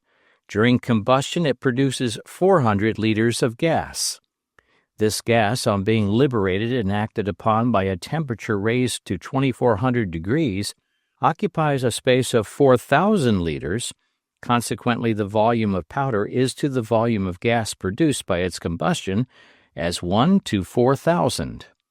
One may judge, therefore, of the tremendous pressure of this gas when compressed within a space 4,000 times 2 confined. All this was, of course, well known to the members of the committee when they met on the following evening. The first speaker on this occasion was Major Elphinstone, who had been the director of the gunpowder factories during the war. "Gentlemen," said this distinguished chemist, "I begin with some figures which will serve as the basis of our calculation. The old 24-pounder shot required for its discharge 16 pounds of powder." "You are certain of the amount?" broke in Barbicane. "Quite certain," replied the major. "The Armstrong cannon employs only 75 pounds of powder for a projectile of 800 pounds. And the Rodman Columbiad uses only 160 pounds of powder to send its half-ton shot a distance of 6 miles. These facts cannot be called in question, for I myself raised the point during the depositions taken before the Committee of Artillery." "Quite true," said the general. "Well," replied the major, "these figures go to prove that the quantity of powder is not increased with the weight of the shot. That is to say, if a 24-pounder shot requires 16 pounds of powder, in other words, if in ordinary guns we employ a quantity of powder equal to 2/3 of the weight of the projectile, this proportion is not constant. Calculate, and you will see that in place of 333 pounds of powder, the quantity is reduced to no more than 160 pounds. "What are you aiming at?" asked the president. "If you push your theories to extremes, my dear Major," said J.T. Maston, "you will get to this, that as soon as your shot becomes sufficiently heavy you will not require any powder at all." Our friend Maston is always at his jokes, even in serious matters," cried the Major. "But let him make his mind easy. I am going presently to propose gunpowder enough to satisfy his artillerist's propensities. I only keep to statistical facts when I say that during the war, and for the very largest guns, the weight of powder was reduced, as the result of experience, to a 10th part of the weight of the shot." "Perfectly correct," said Morgan. "But before deciding the quantity of powder necessary to give the impulse, I think it would be as well— "We shall have to employ a large-grained powder," continued the Major. "Its combustion is more rapid than that of the small." "No doubt about that," replied Morgan. "But it is very destructive, and ends by enlarging the bore of the pieces." "Granted, but that which is injurious to a gun destined to perform long service is not so to our Columbiad. We shall run no danger of an explosion, and it is necessary that our powder should take fire instantaneously in order that its mechanical effect may be complete." "We must have," said Maston, "several touch-holes, so as to fire it at different points at the same time." "Certainly," replied Elphinstone, "but that will render the working of the piece more difficult. I return then to my large-grained powder, which removes those difficulties. In his Columbiad charges, Rodman employed a powder as large as chestnuts, made of willow charcoal, simply dried in cast-iron pans. This powder was hard and glittering, left no trace upon the hand, contained hydrogen and oxygen in large proportion, took fire instantaneously, and, though very destructive, did not sensibly injure the mouthpiece." Up to this point, Barbicane had kept aloof from the discussion. He left the others to speak while he himself listened. He had evidently got an idea. He now simply said, "Well, my friends, what quantity of powder do you propose?" The three members looked at one another. 200,000 pounds, at last said Morgan. 500,000, added the Major. 800,000, screamed Maston. A moment of silence followed this triple proposal. It was at last broken by the President. "Gentlemen," he quietly said, "I start from this principle, that the resistance of a gun, constructed under the given conditions, is unlimited. I shall surprise our friend Maston, then, by stigmatizing his calculations as timid, and I propose to double his 800,000 pounds of powder." 1,600,000 pounds!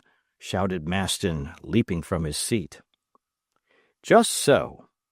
We shall have to come then to my idea of a cannon half a mile long, for you see, 1,600,000 pounds will occupy a space of about 20,000 cubic feet, and since the contents of your cannon do not exceed 54,000 cubic feet, it would be half full, and the bore will not be more than long enough for the gas to communicate to the projectile sufficient impulse."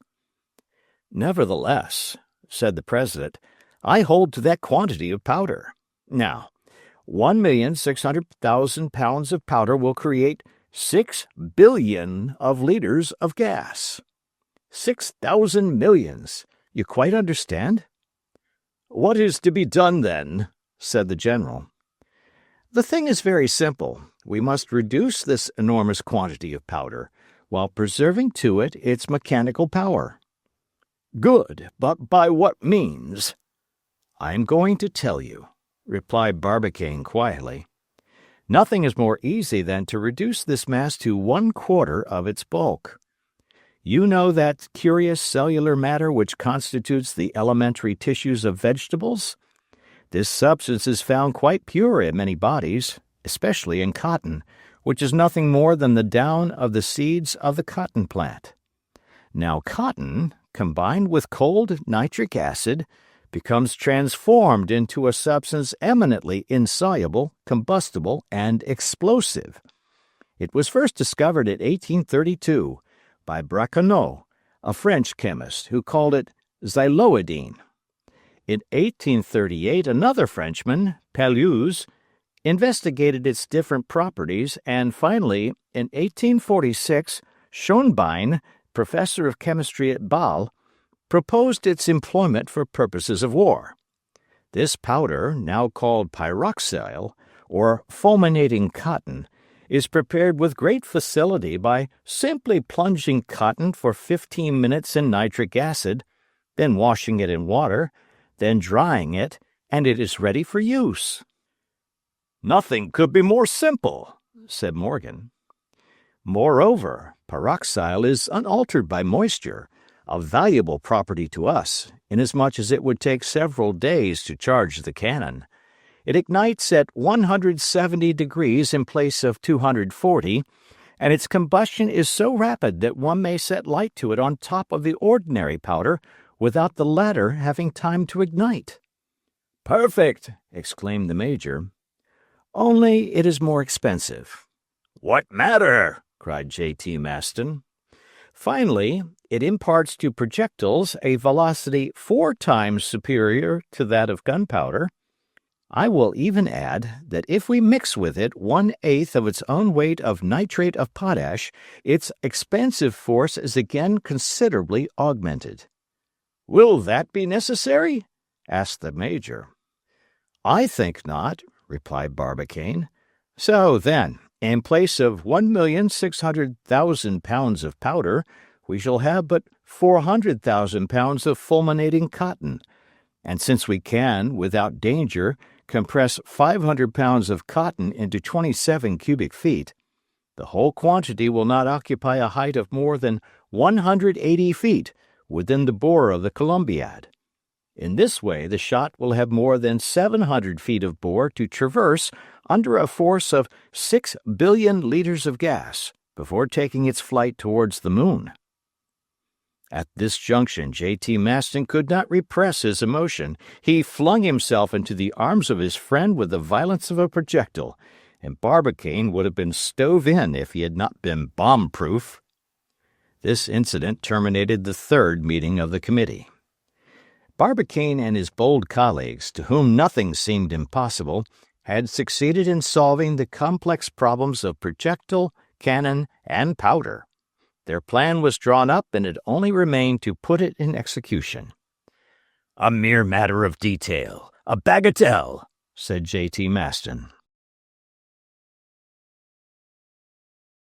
Chapter 10. One Enemy versus 25 Millions of Friends. The American public took a lively interest in the smallest details of the enterprise of the Gun Club. It followed day by day the discussions of the committee. The most simple preparation for the great experiment, the questions of figures which it involved, the mechanical difficulties to be resolved, in one word, the entire plan of work, roused the popular excitement to the highest pitch. The purely scientific attraction was suddenly intensified by the following incident. We have seen what legions of admirers and friends Barbicane's project had rallied round its author. There was, however, one single individual alone in all the States of the Union who protested against the attempt of the Gun Club. He attacked it furiously on every opportunity, and human nature is such that Barbicane felt more keenly the opposition of that one man than he did the applause of all the others. He was well aware of the motive of this antipathy, the origin of this solitary enmity, the cause of its personality and old standing, and in what rivalry of self-love it had its rise. This persevering enemy the president of the Gun Club had never seen. Fortunate that it was so, for a meeting between the two men would certainly have been attended with serious consequences. This rival was a man of science, like Barbicane himself, of a fiery, daring, and violent disposition, a pure Yankee. His name was Captain Nicholl. He lived at Philadelphia. Most people are aware of the curious struggle which arose during the Federal War between the guns and the armor of iron-plated ships. The result was the entire reconstruction of the navy of both the continents. As the one grew heavier, the other became thicker in proportion. The Merrimac, the Monitor, the Tennessee, the Weehawken discharged enormous projectiles themselves after having been armor-clad against the projectiles of others. In fact, they did to others that which they would not they should do to them, that grand principle of immorality upon which rests the whole art of war. Now, if Barbicane was a great founder of shot, Nicholl was a great forger of plates. The one cast night and day at Baltimore, the other forged day and night at Philadelphia. As soon as ever Barbicane invented a new shot, Nicholl invented a new plate. Each followed a current of ideas essentially opposed to the other. Happily for these citizens, so useful to their country, a distance of from 50 to 60 miles separated them from one another, and they had never yet met. Which of these two inventors had the advantage over the other it was difficult to decide from the results obtained. By last accounts, however, it would seem that the armor plate would in the end have to give way to the shot. Nevertheless, there were competent judges who had their doubts on the point. At the last experiment, the cylindro-conical projectiles of Barbicane stuck like so many pins in the nickel plates. On that day the Philadelphia iron forger then believed himself victorious, and could not evince contempt enough for his rival. But when the other afterwards substituted for conical shot simple 600-pound shells at very moderate velocity, the captain was obliged to give in. In fact, these projectiles knocked his best metal plate to shivers. Matters were at this stage, and victory seemed to rest with the shot, when the war came to an end on the very day when Nicholl had completed a new armor plate of wrought steel. It was a masterpiece of its kind, and bid defiance to all the projectiles in the world. The captain had it conveyed to the Polygon at Washington, challenging the president of the Gun Club to break it. Barbicane, peace having been declared, declined to try the experiment. Nicholl, now furious, offered to expose his plate to the shock of any shot, solid, hollow, round, or conical. Refused by the president, who did not choose to compromise his last success. Nicholl, disgusted by this obstinacy, tried to tempt Barbicane by offering him every chance. He proposed to fix the plate within 200 yards of the gun. Barbicane still obstinate in refusal. 100 yards? Not even 75. "At 50, then," roared the captain through the newspapers. "At 25 yards, and I'll stand behind." Barbicane returned for answer that, even if Captain Nicholl would be so good as to stand in front, he would not fire any more. Nicholl could not contain himself at this reply, threw out hints of cowardice, that a man who refused to fire a cannon shot was pretty near being afraid of it. The artillerists who fight at 6 miles' distance are substituting mathematical formulas for individual courage. To these insinuations Barbicane returned no answer. Perhaps he never heard of them, so absorbed was he in the calculations for his great enterprise. When his famous communication was made to the Gun Club, the captain's wrath passed all bounds. With his intense jealousy was mingled a feeling of absolute impotence. How was he to invent anything to beat this 900 feet Columbiad? What armor plate could ever resist a projectile of 30,000 pounds weight? Overwhelmed at first under this violent shock, he by and by recovered himself, and resolved to crush the proposal by the weight of his arguments. He then violently attacked the labors of the Gun Club, published a number of letters in the newspapers, endeavored to prove Barbicane ignorant of the first principles of gunnery. He maintained that it was absolutely impossible to impress upon any body whatever a velocity of 12,000 yards per second, that even with such a velocity a projectile of such a weight could not transcend the limits of the earth's atmosphere. Further still, even regarding the velocity to be acquired, and granting it to be sufficient, the shell could not resist the pressure of the gas developed by the ignition of 1,600,000 pounds of powder. And supposing it to resist that pressure, it would be the less able to support that temperature. It would melt on quitting the Columbiad and fall back in a red-hot shower upon the heads of the imprudent spectators. Barbicane continued his work without regarding these attacks. Nicholl then took up the question in its other aspects. Without touching upon its uselessness in all points of view, he regarded the experiment as fraught with extreme danger, both to the citizens, who might sanction by their presence so reprehensible a spectacle, and also to the towns in the neighborhood of this deplorable cannon. He also observed that if the projectile did not succeed in reaching its destination, a result absolutely impossible, it must inevitably fall back upon the earth, and that the shock of such a mass, multiplied by the square of its velocity, would seriously endanger every point of the globe. Under the circumstances, therefore, and without interfering with the rights of free citizens, it was a case for the intervention of government, which ought not to endanger the safety of all for the pleasure of one individual. Spite of all his arguments, however, Captain Nicholl remained alone in his opinion. Nobody listened to him, and he did not succeed in alienating a single admirer from the president of the Gun Club. The latter did not even take the pains to refute the arguments of his rival. Nicholl, driven into his last entrenchments, and not able to fight personally in the cause, resolved to fight with money. He published, therefore, in the Richmond Enquirer a series of wagers, conceived in these terms and on an increasing scale. Number 1, $1,000, that the necessary funds for the experiment of the Gun Club will not be forthcoming. Number 2, $2,000, that the operation of casting a cannon of 900 feet is impracticable and cannot possibly succeed.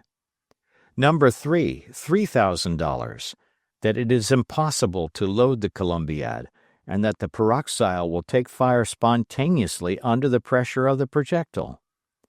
Number 4, $4,000, that the Columbiad will burst at the first fire. Number 5, $5,000, that the shot will not travel farther than 6 miles, and that it will fall back again a few seconds after its discharge. It was an important sum, therefore, which the captain risked in his invincible obstinacy. He had no less than $15,000 at stake. Notwithstanding the importance of the challenge, on the 19th of May he received a sealed packet containing the following superbly laconic reply. Baltimore, October 19. Done. Barbicane.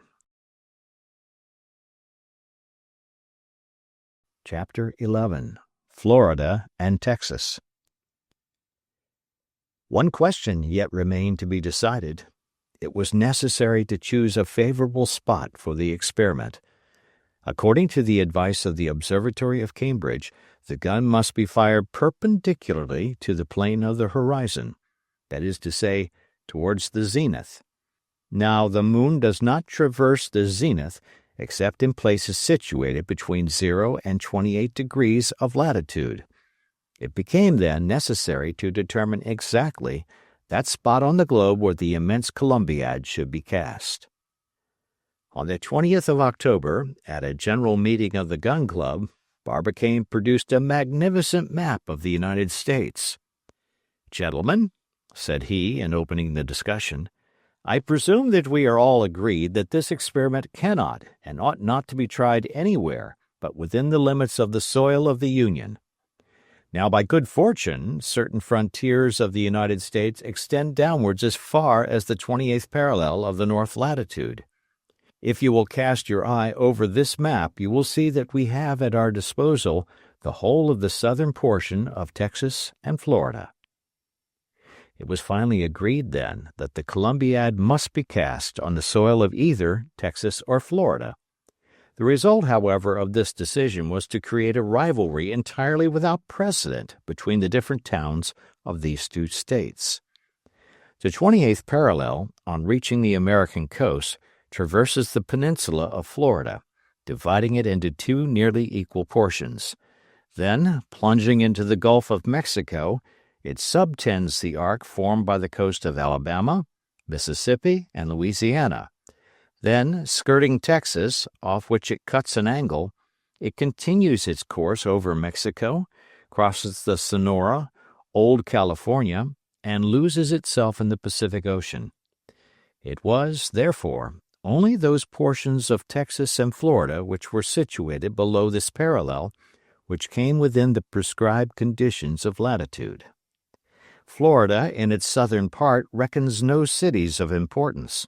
It is simply studded with forts raised against the roving Indians. One solitary town, Tampa Town, was able to put in a claim in favor of its situation. In Texas, on the contrary, the towns are much more numerous and important. Corpus Christi, in the county of Nueces, and all the cities situated on the Rio Bravo, Laredo, Comolites, San Ignacio on the Webb, Rio Grande City on the Star, Edinburgh in the Hidalgo, Santa Rita, El Panda, Brownsville in the Cameron, formed an imposing league against the pretensions of Florida. So scarcely was the decision known when the Texan and Floridian deputies arrived at Baltimore in an incredibly short space of time. From that very moment President Barbicane and the influential members of the Gun Club were besieged day and night by formidable claims. If 7 cities of Greece contended for the honor of having given birth to Homer, here were 2 entire states threatening to come to blows about the question of a cannon. The rival parties promenaded the streets with arms in their hands, and at every occasion of their meeting a collision was to be apprehended which might have been attended with disastrous results. Happily, the prudence and address of President Barbicane averted the danger. These personal demonstrations found a division in the newspapers of the different states. The New York Herald and the Tribune supported Texas, while the Times and the American Review espoused the cause of the Floridian deputies. The members of the Gun Club could not decide to which to give the preference. Texas produced its array of 26 counties. Florida replied that 12 counties were better than 26 in a country only 1/6 part of the size. Texas plumed itself upon its 330,000 natives. Florida, with a far smaller territory, boasted of being much more densely populated with 56,000.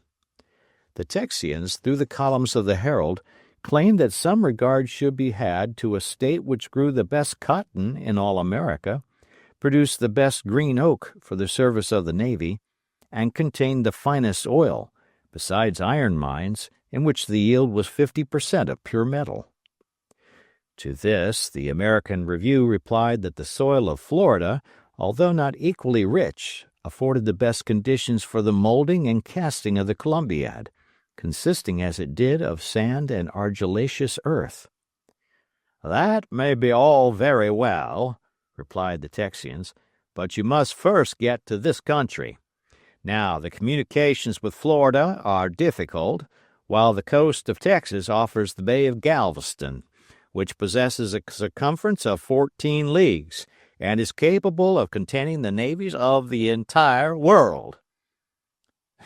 "A pretty notion, truly," replied the papers in the interest of Florida. "That of Galveston Bay below the 29th parallel. Have we not got a bay of Espiritu Santo, opening precisely upon the 28th degree, and by which ships can reach Tampa Town by direct route?" "A fine bay, half choked with sand." "Choked yourselves," returned the others. Thus the war went on for several days, when Florida endeavored to draw her adversary away onto fresh ground, and one morning the Times hinted that, the enterprise being essentially American, it ought not to be attempted upon other than purely American territory. To these words Texas retorted, "American? Are we not as much so as you? Were not Texas and Florida both incorporated into the Union in 1845? "Undoubtedly," replied the Times, "but we have belonged to the Americans ever since 1820. "Yes," returned the Tribune, After having been Spaniards or English for 200 years, you were sold to the United States for $5 million. Well, and why need we blush for that? Was not Louisiana bought from Napoleon in 1803 at the price of $16 million? Scandalous, roared the Texan deputies. A wretched little strip of country like Florida to dare to compare itself to Texas, who, in place of selling herself, asserted her own independence, drove out the Mexicans in March 2, 1836, and declared herself a federal republic after the victory gained by Samuel Houston on the banks of the San Jacinto over the troops of Santa Anna. A country, in fine, which voluntarily annexed itself to the United States of America. Yes, because it was afraid of the Mexicans, replied Florida. Afraid? From this moment the state of things became intolerable. A sanguinary encounter seemed daily imminent between the two parties in the streets of Baltimore. It became necessary to keep an eye upon the deputies. President Barbicane knew not which way to look. Notes, documents, letters full of menaces showered down upon his house. Which side ought he to take? As regarded the appropriation of the soil, the facility of communication, the rapidity of transport, the claims of both states were evenly balanced. As for political prepossessions, they had nothing to do with the question. This deadlock had existed for some little time when Barbicane resolved to get rid of it at once. He called a meeting of his colleagues and laid before them a proposition which, it will be seen, was profoundly sagacious. On carefully considering, he said, what is going on now between Florida and Texas, it is clear that the same difficulties will recur with all the towns of the favored state. The rivalry will descend from state to city and so on downwards. Now Texas possesses 11 towns within the prescribed conditions, which will further dispute the honor and create us new enemies, while Florida has only one. I go in, therefore, for Florida and Tampa Town. This decision, on being made known, utterly crushed the Texan deputies. Seized with an indescribable fury, they addressed threatening letters to the different members of the gun club by name. The magistrates had but one course to take, and they took it. They chartered a special train, forced the Texians into it whether they would or no, and they quitted the city with a speed of 30 miles an hour. Quickly, however, as they were dispatched, they found time to hurl one last and bitter sarcasm at their adversaries. Alluding to the extent of Florida, a mere peninsula confined between two seas, they pretended that it could never sustain the shock of the discharge, and that it would bust up at the very first shot. Very well, let it bust up, replied the Floridians with a brevity worthy of the days of ancient Sparta. Chapter 12. Urbi et Orbi. The astronomical, mechanical, and topographical difficulties resolved, finally came the question of finance. The sum required was far too great for any individual, or even any state, to provide the requisite millions. President Barbicane undertook, despite of the matter being a purely American affair, to render it one of universal interest, and to request the financial cooperation of all peoples. It was, he maintained, the right and the duty of the whole earth to interfere in the affairs of its satellite. The subscription opened at Baltimore extended properly to the whole world, Urbi et Orbi. This subscription was successful beyond all expectation, notwithstanding that it was a question not of lending but of giving the money. It was a purely disinterested operation in the strictest sense of the term, and offered not the slightest chance of profit. The effect, however, of Barbicane's communication was not confined to the frontiers of the United States. It crossed the Atlantic and Pacific, invading simultaneously Asia and Europe, Africa, and Oceania. The observatories of the Union placed themselves in immediate communication with those of foreign countries. Some, such as those of Paris, Petersburg, Berlin, Stockholm, Hamburg, Malta, Lisbon, Benares, Madras, and others transmitted their good wishes. The rest maintained a prudent silence, quietly awaiting the result. As for the Observatory at Greenwich, seconded as it was by the 22 astronomical establishments of Great Britain, it spoke plainly enough. It boldly denied the possibility of success and pronounced in favor of the theories of Captain Nicholl. But this was nothing more than mere English jealousy. On the 8th of October, President Barbicane published a manifesto full of enthusiasm, in which he made an appeal to all persons of goodwill upon the face of the earth. This document, translated into all languages, met with immense success. Subscription lists were opened in all the principal cities of the Union, with a central office at the Baltimore Bank, 9 Baltimore Street. In addition, subscriptions were received at the following banks in the different states of the two continents: at Vienna with S.M. de Rothschild, Petersburg at Stieglitz and Company, Paris, the Crédit Mobilier, Stockholm, Tati and Aferudsen, London, N.M. Rothschild and Son, Turin, Arduin and Company, Berlin, Mendelssohn, Geneva, Lombard, Odier and Company, Constantinople, Viatum and Bank, Brussels, J. Lambert, Madrid, Daniel Weisweller, Amsterdam, Netherlands Credit Company, Rome, Torlonia and Company, Lisbon, Le Chesney, Copenhagen, Private Bank, Rio Janeiro, ditto, Montevideo, ditto, Valparaiso and Lima, Thomas Lachambre and Company, Mexico, Martin de Rennes and Company. 3 days after the manifesto of President Barbicane, $4 millions were paid into the different towns of the Union.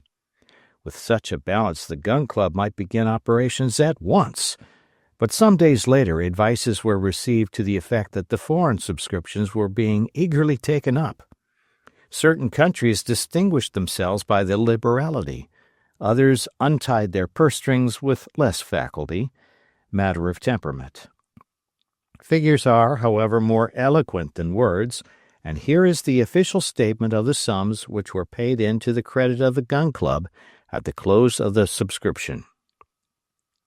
Russia paid in as her contingent the enormous sum of 368,733 rubles. No one need be surprised at this who bears in mind the scientific taste of the Russians and the impetus which they have given to astronomical studies, thanks to their numerous observatories. France began by deriding the pretensions of the Americans. The moon served as a pretext for 1,000 stale puns and a score of ballads in which bad taste contested the palm with ignorance. But as formerly the French paid before singing, so now they paid after having had their laugh, and they subscribed for a sum of 1,253,930 francs. At that price they had a right to enjoy themselves a little. Austria showed herself generous in the midst of her financial crisis. Her public contributions amounted to the sum of 216,000 florins, a perfect godsend. 52,000 riksdaler were the remittance of Sweden and Norway. The amount is large for the country, but it would undoubtedly have been considerably increased had the subscription been opened in Christiania simultaneously with that at Stockholm. For some reason or other, the Norwegians did not like to send their money to Sweden. Prussia, by a remittance of $250,000, testified her high approval of the enterprise. Turkey behaved generously, but she had a personal interest in the matter. The moon, in fact, regulates the cycle of her years and her fast of Ramadan. She could do no less than give 1,372,640 piastres, and she gave them with an eagerness which denoted, however, some pressure on the part of the government. Belgium distinguished herself among the second-rate states by a grant of 513,000 francs. about 2 centimes per head of her population. Holland and her colonies interested themselves to the extent of 110,000 florins, only demanding an allowance of 5% discount for paying ready money. Denmark, a little contracted in territory, gave nevertheless 9,000 ducats, proving her love for scientific experiments. The Germanic Confederation pledged itself to 34,285 florins. It was impossible to ask for more, besides they would not have given it. Though very much crippled, Italy found 200,000 lire in the pockets of her people. If she had had Venetia, she would have done better, but she had not. The states of the Church thought that they could not send less than 7,040 Roman crowns, and Portugal carried her devotion to science as far as 30,000 cruzados. It was the widow's mite, 86 piastres, but self-constituted empires are always rather short of money. 257 francs, this was the modest contribution of Switzerland to the American work. One must freely admit that she did not see the practical side of the matter.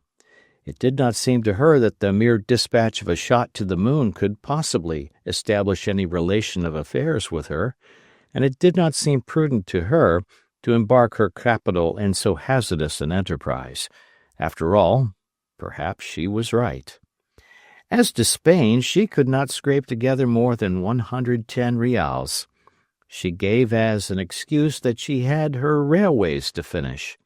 The truth is that science is not favorably regarded in that country.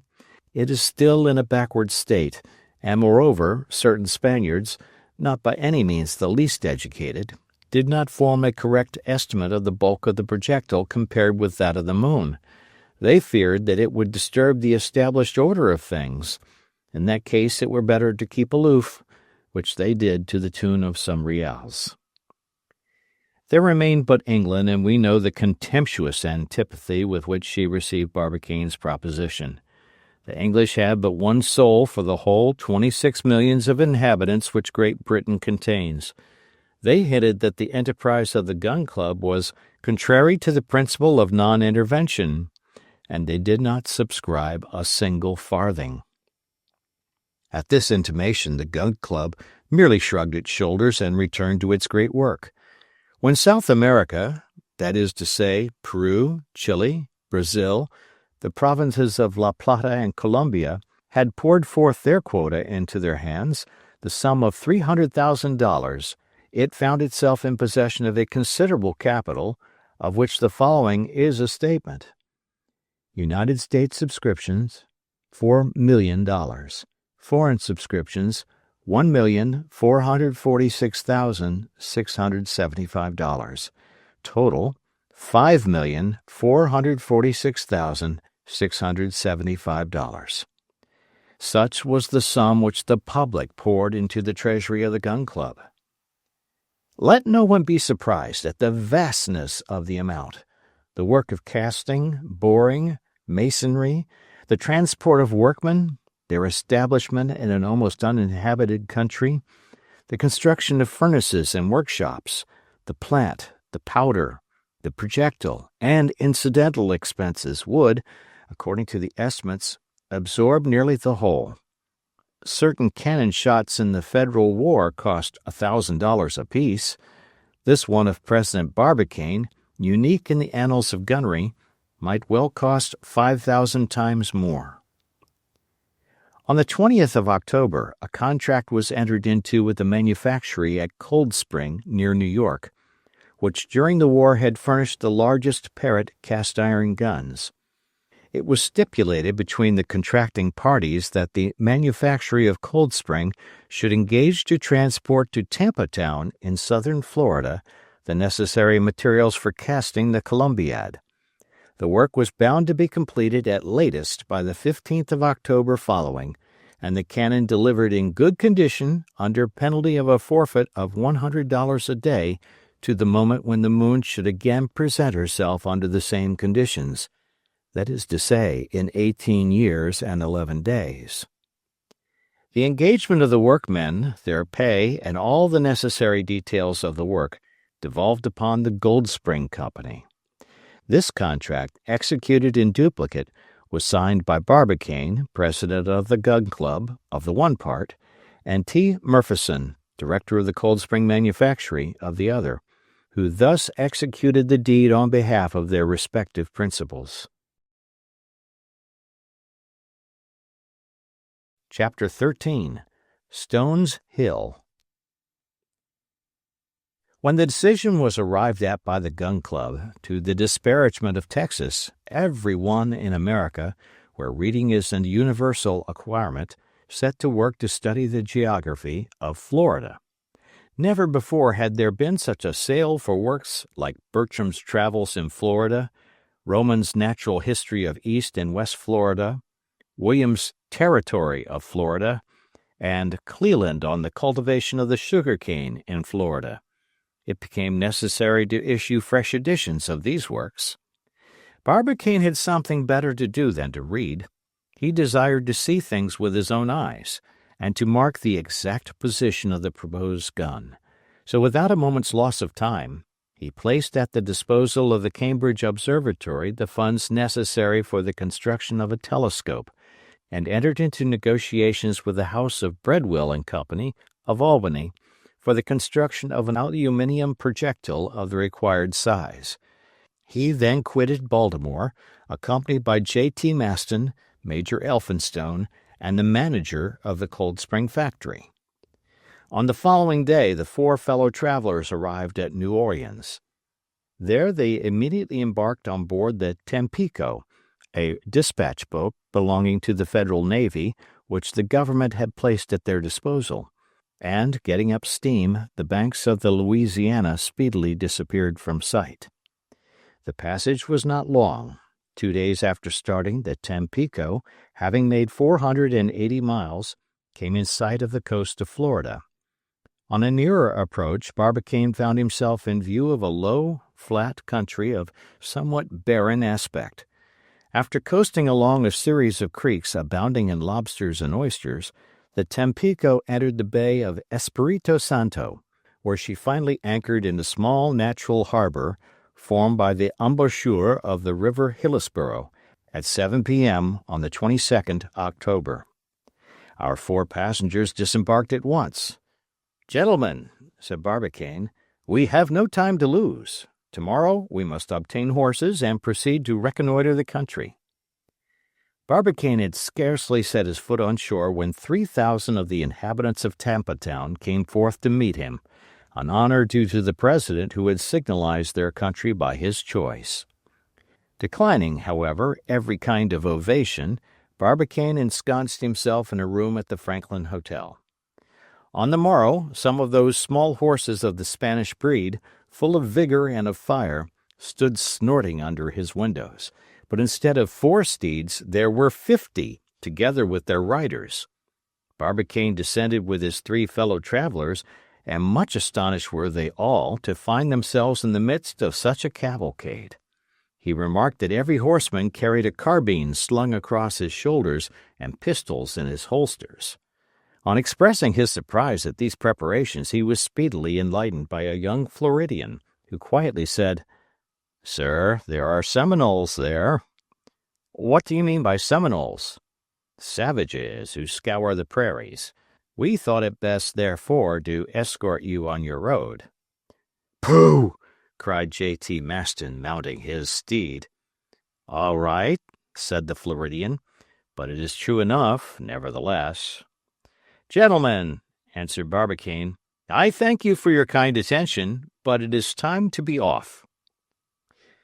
It was 5 a.m. when Barbicane and his party, quitting Tampa Town, made their way along the coast in the direction of Alafia Creek. This little river falls into Hillsborough Bay 12 miles above Tampa Town. Barbicane and his escort coasted along its right bank to the eastward. Soon the waves of the bay disappeared behind a bend of rising ground, and the Floridian Champagne alone offered itself to view.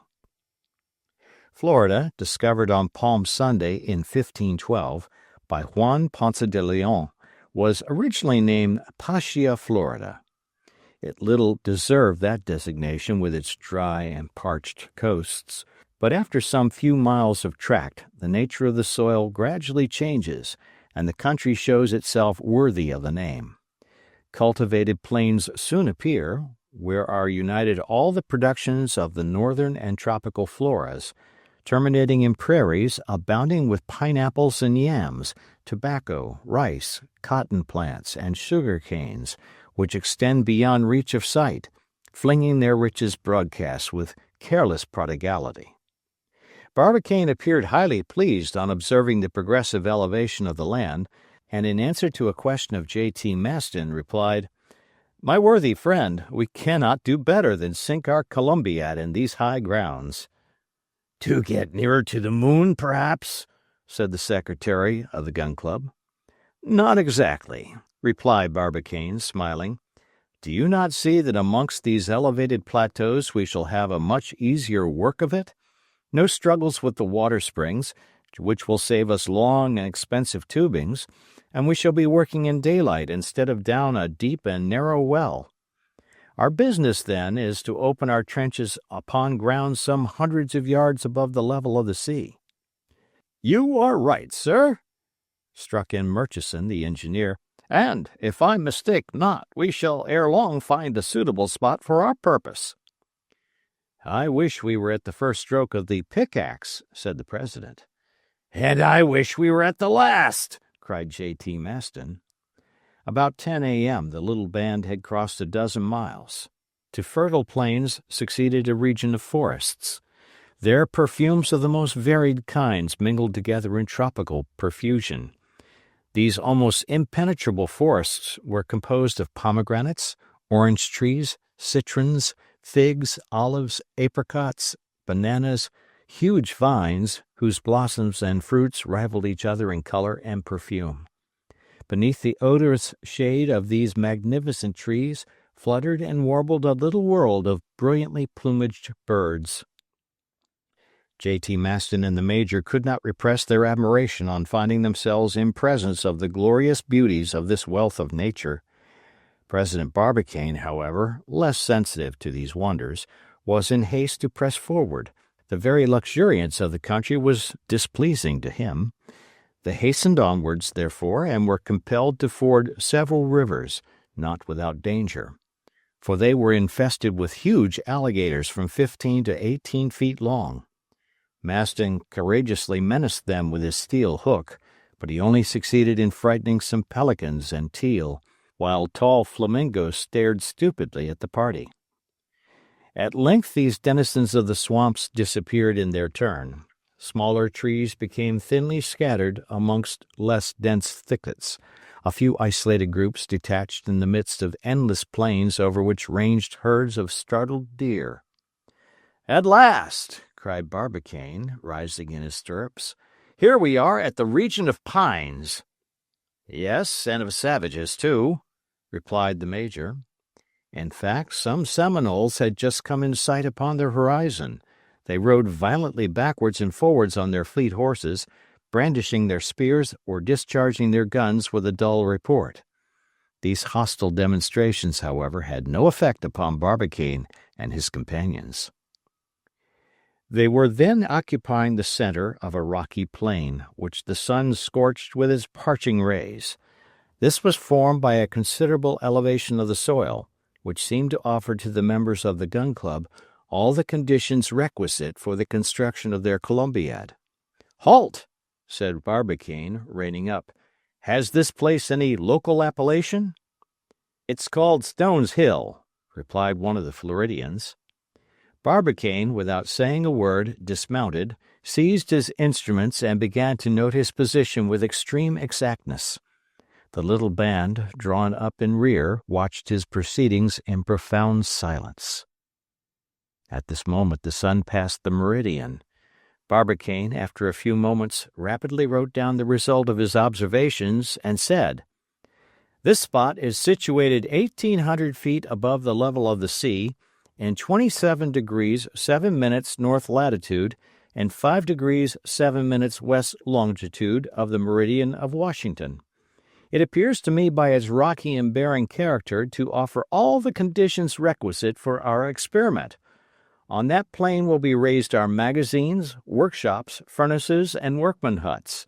And here, from this very spot," said he, stamping his foot on the summit of Stones Hill, "hence shall our projectile take its flight into the regions of the solar world."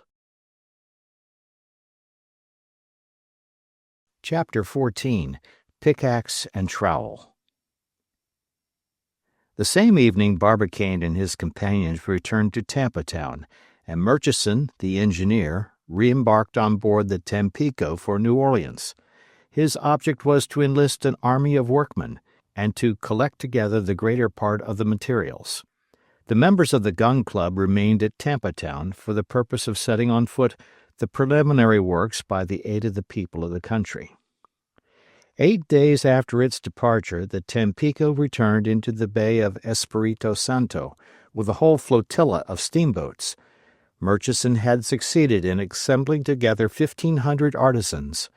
Attracted by the high pay and considerable bounties offered by the Gun Club, he had enlisted a choice legion of stokers, iron founders, lime burners, miners, brickmakers, and artisans of every trade, without distinction of color.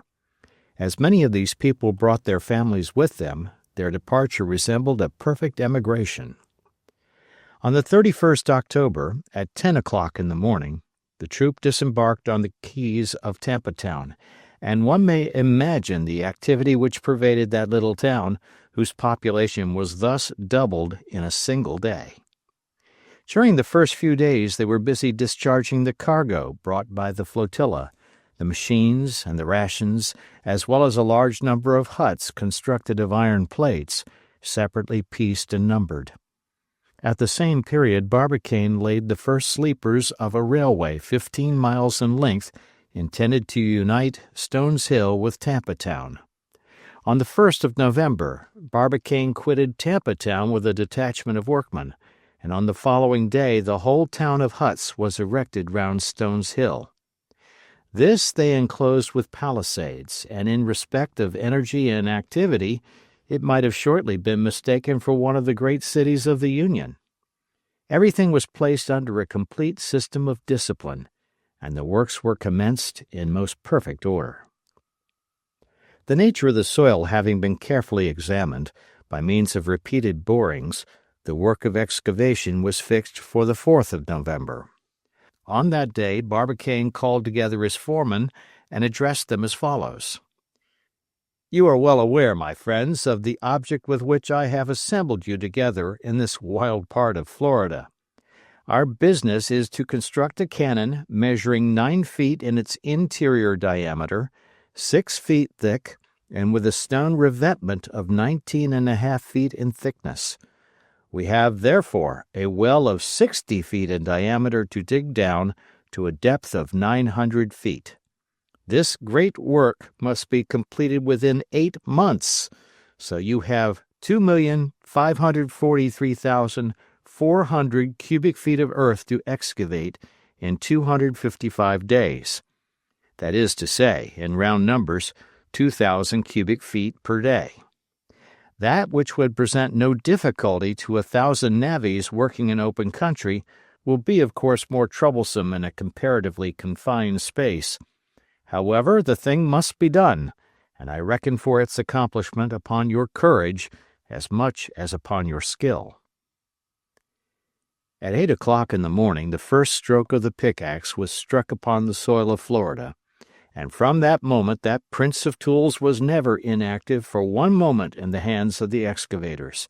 The gangs relieved each other every 3 hours. On the 4th of November 50 workmen commenced digging, in the very center of the enclosed space on the summit of Stones Hill, a circular hole 60 feet in diameter. The pickaxe first struck upon a kind of black earth, 6 inches in thickness, which was speedily disposed of. To this earth succeeded 2 feet of fine sand, which was carefully laid aside as being valuable for serving for the casting of the inner mold.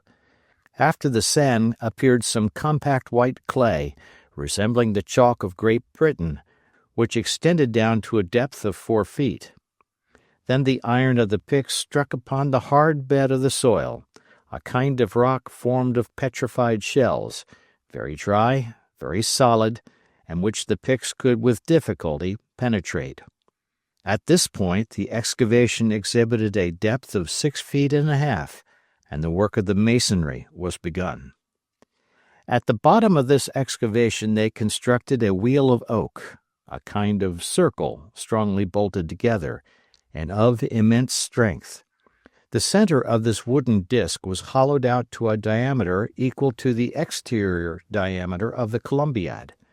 Upon this wheel rested the first layers of the masonry, the stones of which were bound together by hydraulic cement with irresistible tenacity. The workmen, after laying the stones from the circumference to the center, were thus enclosed within a kind of well 21 feet in diameter.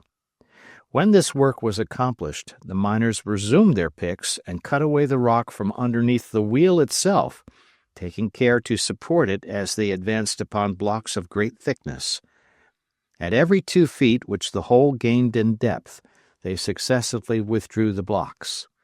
The wheel then sank little by little, and with it the massive ring of masonry, on the upper bed of which the masons labored incessantly, always reserving some vent holes to permit the escape of gas during the operation of casting. This kind of work required on the part of the workmen extreme nicety and minute attention.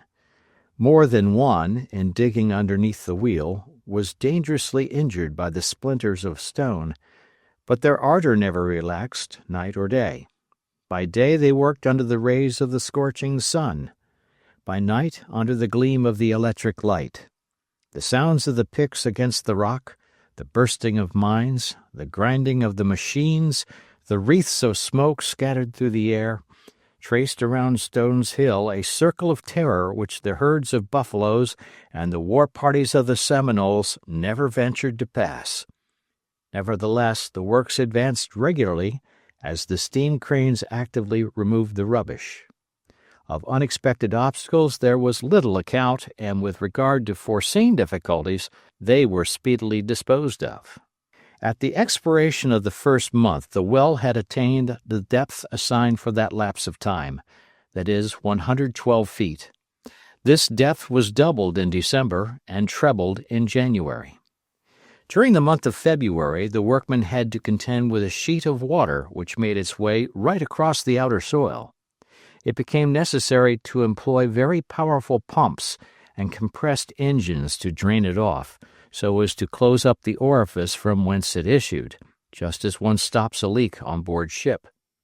They at last succeeded in getting the upper hand of these untoward streams, only, in consequence of the loosening of the soil, the wheel partly gave way, and a slight partial settlement ensued. This accident cost the life of several workmen. No fresh occurrence thenceforward arrested the progress of the operation, and on the 10th of June, 20 days before the expiration of the period fixed by Barbicane, the well, lined throughout with its facing of stone, had attained the depth of 900 feet. At the bottom the masonry rested upon a massive block measuring 30 feet in thickness, whilst on the upper portion it was level with the surrounding soil. President Barbicane and the members of the Gun Club warmly congratulated their engineer Murchison. The cyclopean work had been accomplished with extraordinary rapidity. During these 8 months Barbicane never quitted Stone's Hill for a single instant. Keeping ever close by the work of excavation, he busied himself incessantly with the welfare and health of his workpeople, and was singularly fortunate in warding off the epidemics common to large communities of men, and so disastrous in those regions of the globe which are exposed to the influences of tropical climates. Many workmen, it is true, paid with their lives for the rashness inherent in these dangerous labors, but these mishaps are impossible to be avoided, and they are classed amongst details with which the Americans trouble themselves but little. They have in fact more regard for human nature in general than for the individual in particular. Nevertheless, Barbicane professed opposite principles to these and put them in force at every opportunity.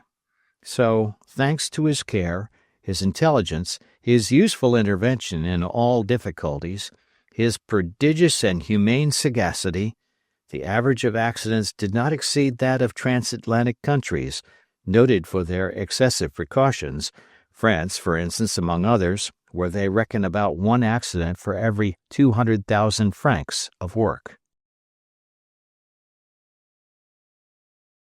Chapter 15. The Fete of the Casting. During the 8 months which were employed in the work of excavation, the preparatory works of the casting had been carried on simultaneously with extreme rapidity. A stranger arriving at Stones Hill would have been surprised at the spectacle offered to his view. At 600 yards from the well, and circularly arranged around it as a central point, rose 1,200 reverberating ovens, each 6 feet in diameter, and separated from each other by an interval of 3 feet. The circumference occupied by these 1,200 ovens presented a length of 2 miles. Being all constructed on the same plan, each with its high quadrangular chimney, they produced a most singular effect. It will be remembered that on the third meeting the committee had decided to use cast iron for the Columbiad, and in particular the white description. This metal, in fact, is the most tenacious, the most ductile, and the most malleable, and consequently suitable for all molding operations, and when smelted with pit coal, is of superior quality for all engineering works requiring great resisting power, such as cannon, steam boilers, hydraulic presses, and the like. Cast iron, however, if subjected to only one single fusion, is rarely sufficiently homogeneous, and it requires a second fusion completely to refine it by dispossessing it of its last earthly deposits. So before being forwarded to Tampa Town, the iron ore, molten in the great furnaces of Cold Spring, and brought into contact with coal and silicium heated to a high temperature, was carburized and transformed into cast iron. After this first operation, the metal was sent on to Stones Hill. They had, however, to deal with 136 million pounds of iron, a quantity far too costly to send by railway. The cost of transport would have been double that of material. It appeared preferable to freight vessels at New York and to load them with the iron in bars. This, however, required not less than 68 vessels of 1,000 tons, a veritable fleet, which, quitting New York on the 3rd of May, on the 10th of the same month ascended the bay of Espiritu Santo, and discharged their cargoes, without dues, in the port at Tampa Town. Thence the iron was transported by rail to Stones Hill, and about the middle of May this enormous mass of metal was delivered at its destination. It will be easily understood that 1,200 furnaces were not too many to melt simultaneously these 60,000 tons of iron. Each of these furnaces contained nearly 140,000 pounds weight of metal. They were all built after the model of those which served for the casting of the Rodman gun. They were trapezoidal in shape, with a high elliptical arch. These furnaces, constructed of fireproof brick, were especially adapted for burning pit coal, with a flat bottom upon which the iron bars were laid. This bottom, inclined at an angle of 25 degrees, allowed the metal to flow into the receiving troughs, and the 1,200 converging trenches carried the molten metal down to the central well. The day following that on which the works of the masonry and boring had been completed, Barbicane set to work upon the central mold. His object now was to raise within the center of the well, and with a coincident axis, a cylinder 900 feet high and 9 feet in diameter, which should exactly fill up the space reserved for the bore of the Columbiad. This cylinder was composed of a mixture of clay and sand, with the addition of a little hay and straw. The space left between the mold and the masonry was intended to be filled up by the molten metal, which would thus form the walls 6 feet in thickness. This cylinder, in order to maintain its equilibrium, had to be bound by iron bands, and firmly fixed at certain intervals by cross clamps fastened into the stone lining. After the castings, these would be buried in the block of metal, leaving no external projection. This operation was completed on the 8th of July, and the run of the metal was fixed for the following day. "The fete of the casting will be a grand ceremony," said J.T. Maston to his friend Barbicane. "Undoubtedly," said Barbicane, "but it will not be a public fete." "What? Will you not open the gates of the enclosure to all comers?" "I must be very careful, Maston. The casting of the Columbiad is an extremely delicate, not to say a dangerous operation, and I should prefer its being done privately. At the discharge of the projectile, a fete, if you like. Till then, no." The President was right. The operation involved unforeseen dangers, which a great influx of spectators would have hindered him from averting. It was necessary to preserve complete freedom of movement. No one was admitted within the enclosure except a delegation of members of the Gun Club who had made the voyage to Tampa Town. Among these was the brisk Bilsby, Tom Hunter, Colonel Blomsberry, Major Elphinstone, General Morgan, and the rest of the lot to whom the casting of the Columbiad was a matter of personal interest. J.T. Maston became their cicerone. He omitted no point of detail.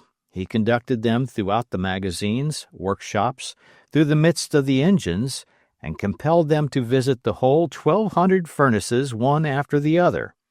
At the end of the 1,200th visit they were pretty well knocked up. The casting was to take place at 12 o'clock precisely.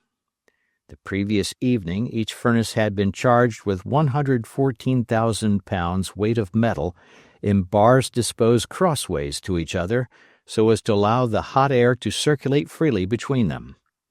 At daybreak the 1,200 chimneys vomited their torrents of flame into the air, and the ground was agitated with dull tremblings. As many pounds of metal as there were to cast, so many pounds of coal were there to burn. Thus there were 68,000 tons of coal which projected in the face of the sun a thick curtain of smoke. The heat soon became insupportable within the circle of furnaces, the rumbling of which resembled the rolling of thunder. The powerful ventilators added their continuous blasts and saturated with oxygen the glowing plates. The operation, to be successful, required to be conducted with great rapidity. On a signal given by a cannon shot, each furnace was to give vent to the molten iron and completely to empty itself. These arrangements made, foremen and workmen waited the preconcerted moment with an impatience mingled with a certain amount of emotion. Not a soul remained within the enclosure. Each superintendent took his post by the aperture of the run. Barbicane and his colleagues, perched on a neighboring eminence, assisted at the operation. In front of them was a piece of artillery ready to give fire on signal from the engineer. Some minutes before midday the first driblets of metal began to flow. The reservoirs filled little by little, and by the time that the whole melting was completely accomplished, it was kept in abeyance for a few minutes in order to facilitate the separation of foreign substances. 12 o'clock struck. A gunshot suddenly pealed forth and shot its flame into the air. 1,200 melting troughs were simultaneously opened, and 1,200 fiery serpents crept towards the central well, unrolling their incandescent curves. There, down they plunged with a terrific noise into a depth of 900 feet. It was an exciting and a magnificent spectacle. The ground trembled while these molten waves, launching into the sky their wreaths of smoke, evaporated the moisture of the mold and hurled it upwards through the vent holes of the stone lining in the form of dense vapor clouds. These artificial clouds unrolled their thick spirals to a height of 1,000 yards into the air. A savage, wandering somewhere beyond the limits of the horizon, might have believed that some new crater was forming in the bosom of Florida, although there was neither any eruption, nor typhoon, nor storm, nor struggle of the elements, nor any of those terrible phenomena which nature is capable of producing. No, it was man alone who had produced these reddish vapors, these gigantic flames worthy of a volcano itself, these tremendous vibrations resembling the shock of an earthquake, these reverberations rivaling those of hurricanes and storms, and it was his hand which precipitated into an abyss, dug by himself, a whole Niagara of molten metal. Chapter 16. The Columbiad. Had the casting succeeded? They were reduced to mere conjecture. There was indeed every reason to expect success, since the mold had absorbed the entire mass of the molten metal.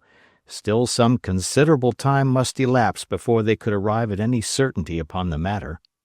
The patience of the members of the gun club was sorely tried during this period of time, but they could do nothing. J.T. Maston escaped roasting by a miracle. 15 days after the casting, an immense column of smoke was still rising in the open sky, and the ground burnt the soles of the feet within a radius of 200 feet round the summit of Stone's Hill. It was impossible to approach nearer. All they could do was to wait with what patience they might. "Here we are at the 10th August," exclaimed J.T. Maston one morning. "Only 4 months to the 1st of December. We shall never be ready in time." Barbicane said nothing, but his silence covered serious irritation. However, daily observations revealed a certain change going on in the state of the ground. About the 15th August, the vapors ejected had sensibly diminished in intensity and thickness. Some days afterwards, the earth exhaled only a slight puff of smoke, the last breath of the monster enclosed within its circle of stone. Little by little the belt of heat contracted, until on the 22nd August Barbicane, his colleagues, and the engineer were enabled to set foot on the iron sheet which lay level upon the summit of Stone's Hill. "At last!" exclaimed the president of the gun club, with an immense sigh of relief. The work was resumed the same day. They proceeded at once to extract the interior mold for the purpose of clearing out the boring of the piece. Pickaxes and boring irons were set to work without intermission.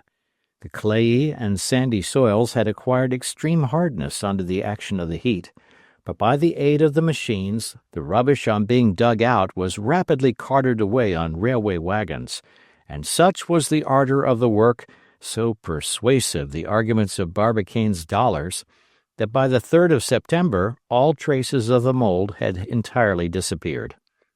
Immediately the operation of boring was commenced, and by the aid of powerful machines, a few weeks later, the inner surface of the immense tube had been rendered perfectly cylindrical, and the bore of the piece had acquired a thorough polish. At length, on the 22nd of September, less than a 12-month after Barbicane's original proposition, the enormous weapon, accurately bored and exactly vertically pointed, was ready for work. There was only the moon now to wait for, and they were pretty sure that she would not fail in the rendezvous. The ecstasy of J.T. Maston knew no bounds, and he narrowly escaped a frightful fall while staring down the tube. But for the strong hand of Colonel Blomsberry, the worthy secretary, like a modern Erostratus, would have found his death in the depths of the Columbiad. The cannon was then finished. There was no possible doubt as to its perfect completion.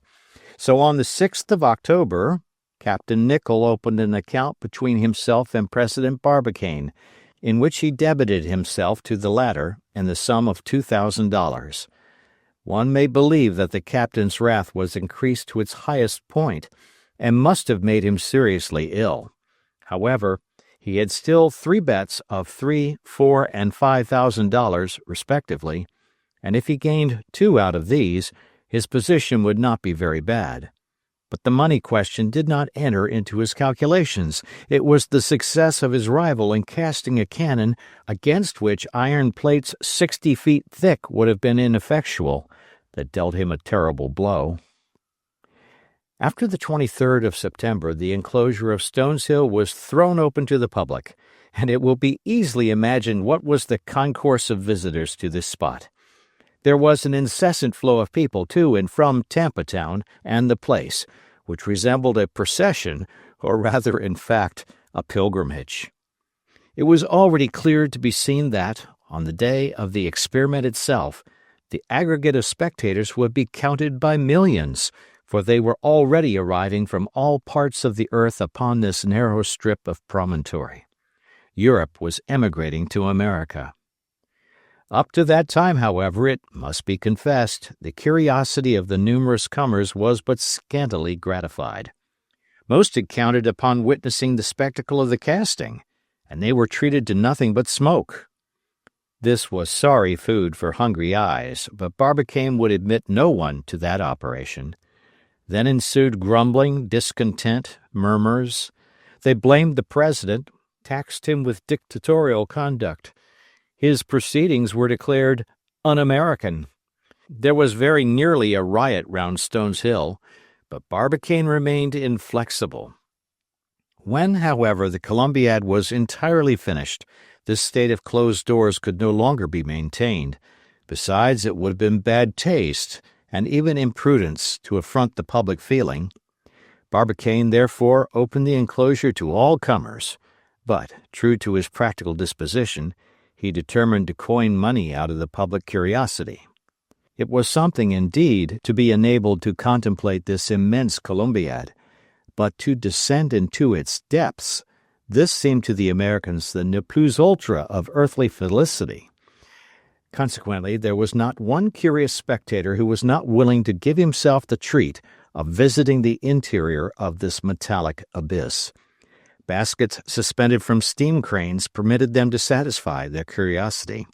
There was a perfect mania. Women, children, old men all made it a point of duty to penetrate the mysteries of the colossal gun.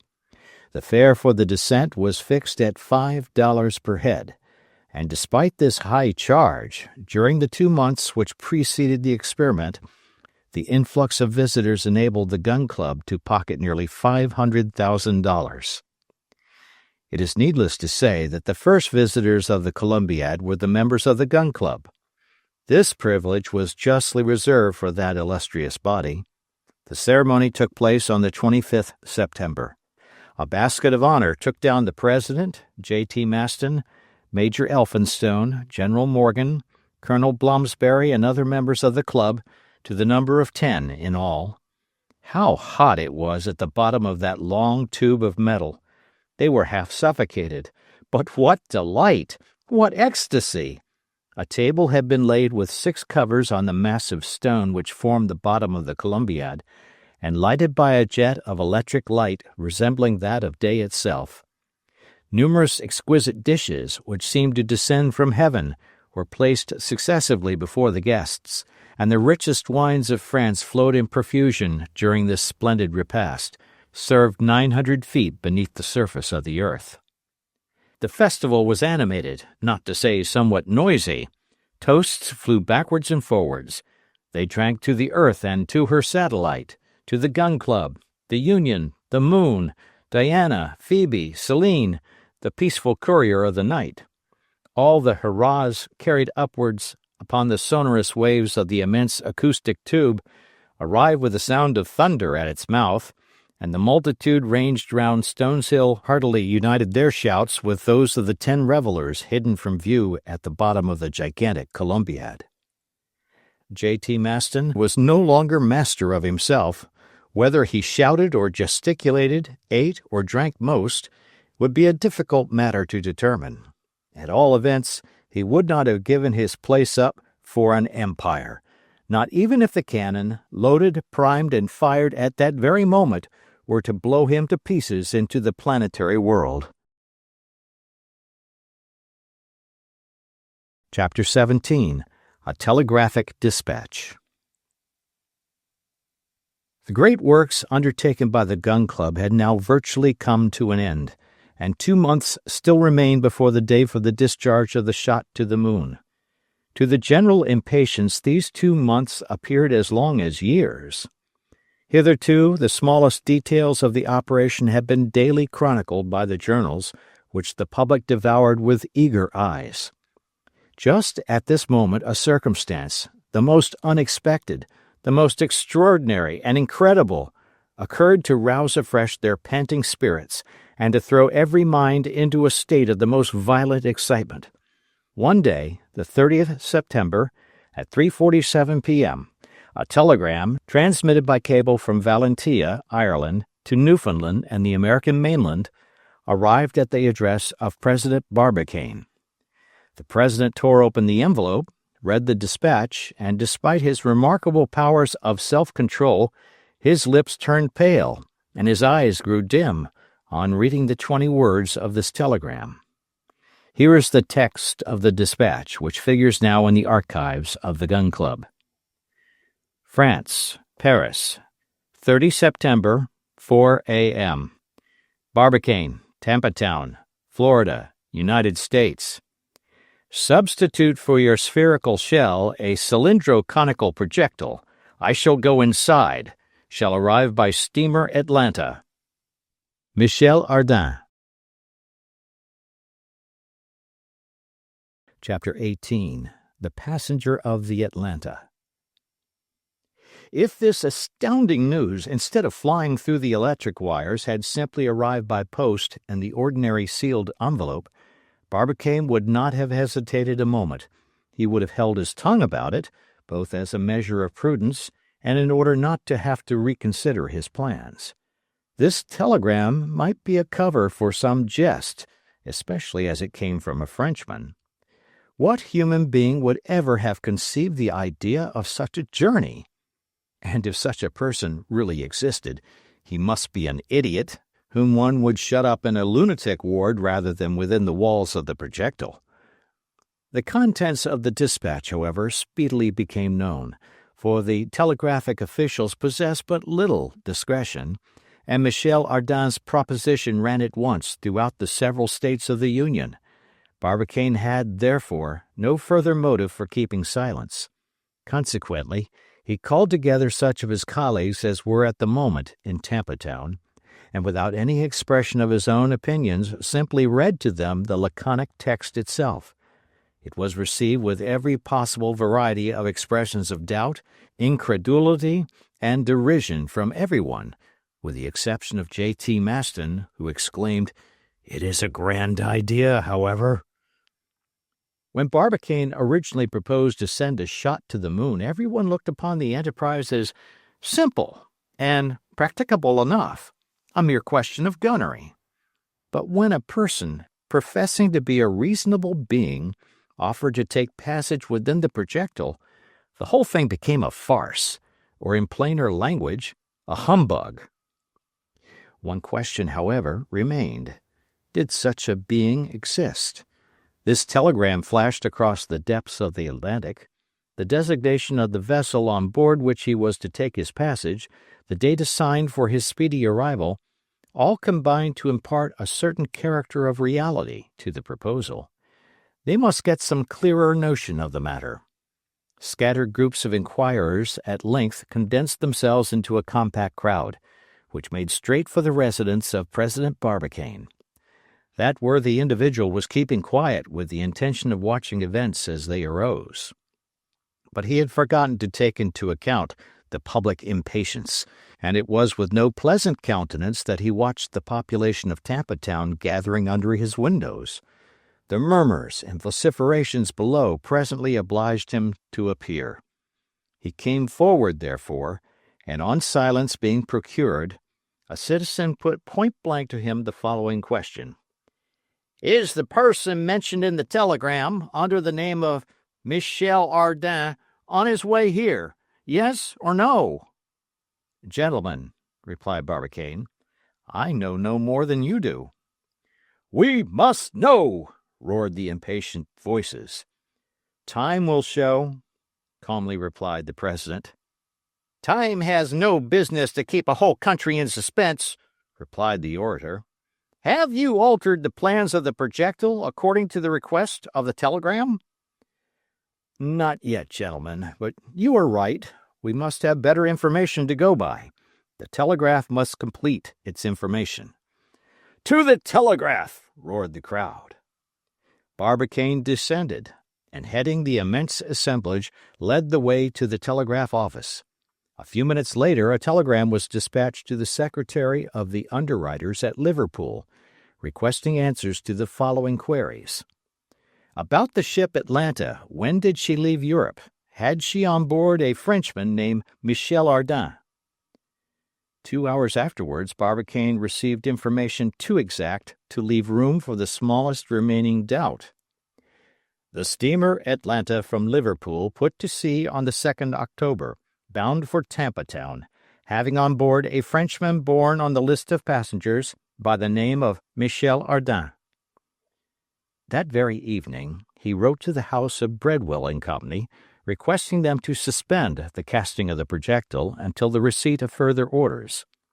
On the 20th October at 9 a.m., the semaphores of the Bahama Canal signaled a thick smoke on the horizon. 2 hours later a large steamer exchanged signals with them. The name of the Atlanta flew at once over Tampa Town. At 4 o'clock the English vessel entered the bay of Espiritu Santo. At 5 it crossed the passage of Hillsborough Bay at full steam. At 6 she cast anchor at Port Tampa. The anchor had scarcely caught the sandy bottom when 500 boats surrounded the Atlanta, and the steamer was taken by assault. Barbicane was the first to set foot on deck, and in a voice of which he vainly tried to conceal the emotion, called, "Michel Ardan!" "Here!" replied an individual perched on the poop. Barbicane, with arms crossed, looked fixedly at the passenger of the Atlanta. He was a man of about 42 years of age, of large build, but slightly round-shouldered. His massive head momentarily shook a shock of reddish hair, which resembled a lion's mane. His face was short, with a broad forehead, and furnished with a mustache as bristly as a cat's, and little patches of yellowish whisker upon full cheeks. Round, wildish eyes, slightly nearsighted, completed a physiognomy essentially feline. His nose was firmly shaped, his mouth particularly sweet in expression, high forehead, intelligent and furrowed with wrinkles like a newly plowed field. The body was powerfully developed and firmly fixed upon long legs. Muscular arms and a general air of decision gave him the appearance of a hearty, jolly companion. He was dressed in a suit of ample dimensions, loose neckerchief, open shirt collar, disclosing a robust neck. His cuffs were invariably unbuttoned, through which appeared a pair of red hands. On the bridge of the steamer, in the midst of the crowd, he bustled to and fro, never still for a moment, dragging his anchors, as the sailors say, gesticulating, making free with everybody, biting his nails with nervous avidity. He was one of those originals which nature sometimes invents in the freak of a moment, and of which she then breaks the mold. Amongst other peculiarities, this curiosity gave himself out for a sublime ignoramus, like Shakespeare, and professed supreme contempt for all scientific men. "Those fellows," as he called them, "are only fit to mark the points while we play the game." He was in fact a thorough bohemian, adventurous, but not an adventurer, a harebrained fellow, a kind of Icarus, only possessing relays of wings. For the rest, he was ever in scrapes, ending invariably by falling on his feet, like those little pith figures which they sell for children's toys. In 2 words, his motto was, "I have my opinions," and the love of the impossible constituted his ruling passion. Such was the passenger of the Atlanta, always excitable, as if boiling under the action of some internal fire by the character of his physical organization. If ever 2 individuals offered a striking contrast to each other, these were certainly Michel Ardan and the Yankee Barbicane, both, moreover, being equally enterprising and daring, each in his own way. The scrutiny which the president of the Gun Club had instituted regarding this new rival was quickly interrupted by the shouts and hurrahs of the crowd. The cries became at last so uproarious, and the popular enthusiasm assumed so personal a form that Michel Ardan, after having shaken hands some thousands of times, at the imminent risk of leaving his fingers behind him, was fain at last to make a bolt for his cabin. Barbicane followed him without uttering a word. "You are Barbicane, I suppose?" said Michel Ardan in a tone of voice in which he would have addressed a friend of 20 years' standing. "Yes," replied the president of the G.C. "All right. How do you do, Barbicane? How are you getting on? Pretty well? That's right." "So," said Barbicane without further preliminary, "you are quite determined to go?" "Quite decided." "Nothing will stop you?" "Nothing. Have you modified your projectile according to my telegram?" "I waited for your arrival, but," asked Barbicane again, "have you carefully reflected?" "Reflected? Have I any time to spare? I find an opportunity of making a tour in the moon, and I mean to profit by it. There is the whole gist of the matter." Barbicane looked hard at this man who spoke so lightly of his project, with such complete absence of anxiety. "But at least," said he, "you have some plans, some means of carrying your project into execution." "Excellent, my dear Barbicane. Only permit me to offer one remark. My wish is to tell my story once for all, to everybody, and then to have done with it. Then there will be no need for recapitulation. So, if you have no objection, assemble your friends, colleagues, the whole town, all Florida, all America, if you like, and tomorrow I shall be ready to explain my plans and answer any objections whatever that may be advanced. You may rest assured I shall wait without stirring. Will that suit you?" "All right," replied Barbicane. So saying, the president left the cabin and informed the crowd of the proposal of Michel Ardan. His words were received with clappings of hands and shouts of joy. They had removed all difficulties. Tomorrow everyone would contemplate at his ease this European hero. However, some of the spectators, more infatuated than the rest, would not leave the deck of the Atlanta. They passed the night on board.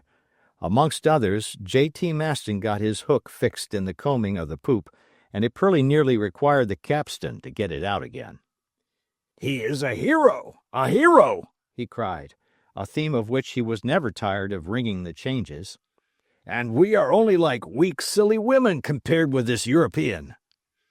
As to the president, after having suggested to the visitors it was time to retire, he re-entered the passenger's cabin and remained there till the bell of the steamer made it midnight.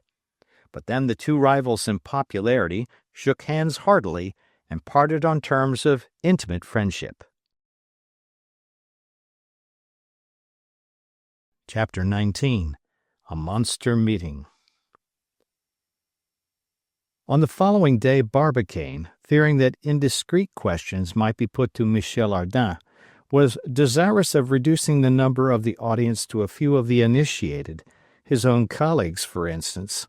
He might as well have tried to check the Falls of Niagara. He was compelled, therefore, to give up the idea, and to let his new friend run the chances of a public conference. The place chosen for this monster meeting was a vast plain situated in the rear of the town. In a few hours, thanks to the help of the shipping in port, an immense roofing of canvas was stretched over the parched prairie and protected it from the burning rays of the sun. There 300,000 people braved for many hours the stifling heat while awaiting the arrival of the Frenchman. Of this crowd of spectators a first set could both see and hear, a second set saw badly and heard nothing at all, and as for the third, he could neither see nor hear anything at all. At 3 o'clock, Michel Ardan made his appearance, accompanied by the principal members of the Gun Club. He was supported on his right by President Barbicane, and on his left by J.T. Maston, more radiant than the midday sun and nearly as ruddy. Ardan mounted a platform from the top of which his view extended over a sea of black hats. He exhibited not the slightest embarrassment. He was just as gay, familiar, and pleasant as if he were at home. To the hurrahs which greeted him he replied by a graceful bow. Then, waving his hand to request silence, He spoke in perfectly correct English as follows. Gentlemen, despite the very hot weather, I request your patience for a short time while I offer some explanations regarding the projects which seem to have so interested you. I am neither an orator nor a man of science, and I had no idea of addressing you in public, but my friend Barbicane has told me that you would like to hear me, and I am quite at your service. Listen to me, therefore, with your 600,000 ears, and please to excuse the faults of the speaker. Now pray do not forget that you see before you a perfect ignoramus, whose ignorance goes so far that he cannot even understand the difficulties. It seemed to him that it was a matter quite simple, natural, and easy to take one's place in a projectile and start for the moon. That journey must be undertaken sooner or later, and as for the mode of locomotion adopted, it follows simply the law of progress. Men began by walking on all fours, then, one fine day, on 2 feet, then in a carriage, then in a stagecoach, and lastly by railway. Well, the projectile is the vehicle of the future, and the planets themselves are nothing else. Now, some of you, gentlemen, may imagine that the velocity we propose to impart to it is extravagant. It is nothing of the kind. All the stars exceed it in rapidity, and the earth herself is at this moment carrying us round the sun at 3 times as rapid a rate, and yet she is a mere lounger on the way compared with many others of the planets. And her velocity is constantly decreasing. Is it not evident, then, I ask you, that there will some day appear velocities far greater than these, of which light or electricity will probably be the mechanical agent?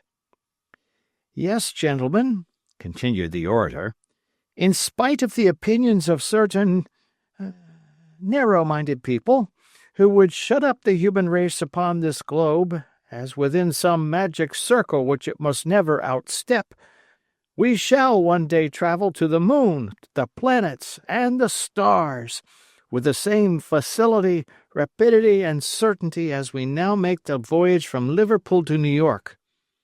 Distance is but a relative expression, and must end by being reduced to 0. The assembly, strongly predisposed as they were in favor of the French hero, were slightly staggered at this bold theory. Michel Ardan perceived the fact. "Gentlemen," he continued with a pleasant smile, "you do not seem quite convinced. Very good. Let us reason the matter out. Do you know how long it would take for an express train to reach the moon? 300 days. No more. And what is that?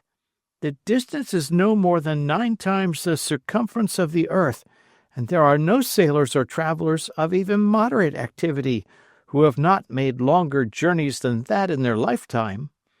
And now consider that I shall be only 97 hours on my journey. Ah, I see you are reckoning that the moon is a long way off from the earth, and that one must think twice before making the experiment. What would you say, then, if we were talking of going to Neptune, which revolves at a distance of more than 2,720 millions of miles from the sun? And yet what is that, compared with the distance of the fixed stars, some of which, such as Arcturus, are at billions of miles distant from us? And then you talk of the distance which separates the planets from the sun. And there are people who affirm that such a thing as distance exists. Absurdity! Folly! Idiotic nonsense! Would you know what I think of our own solar universe? Shall I tell you my theory? It is very simple. In my opinion, the solar system is a solid homogeneous body.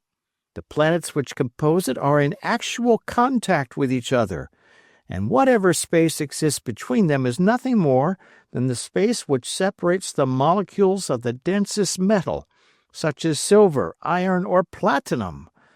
I have the right, therefore, to affirm, and I repeat, with a conviction which must penetrate all your minds. Distance is but an empty name. Distance does not really exist." "Hurrah!" cried one voice. Be it be said it was that of J.T. Maston. "Distance does not exist." And overcome by the energy of his movements, he nearly fell from the platform to the ground.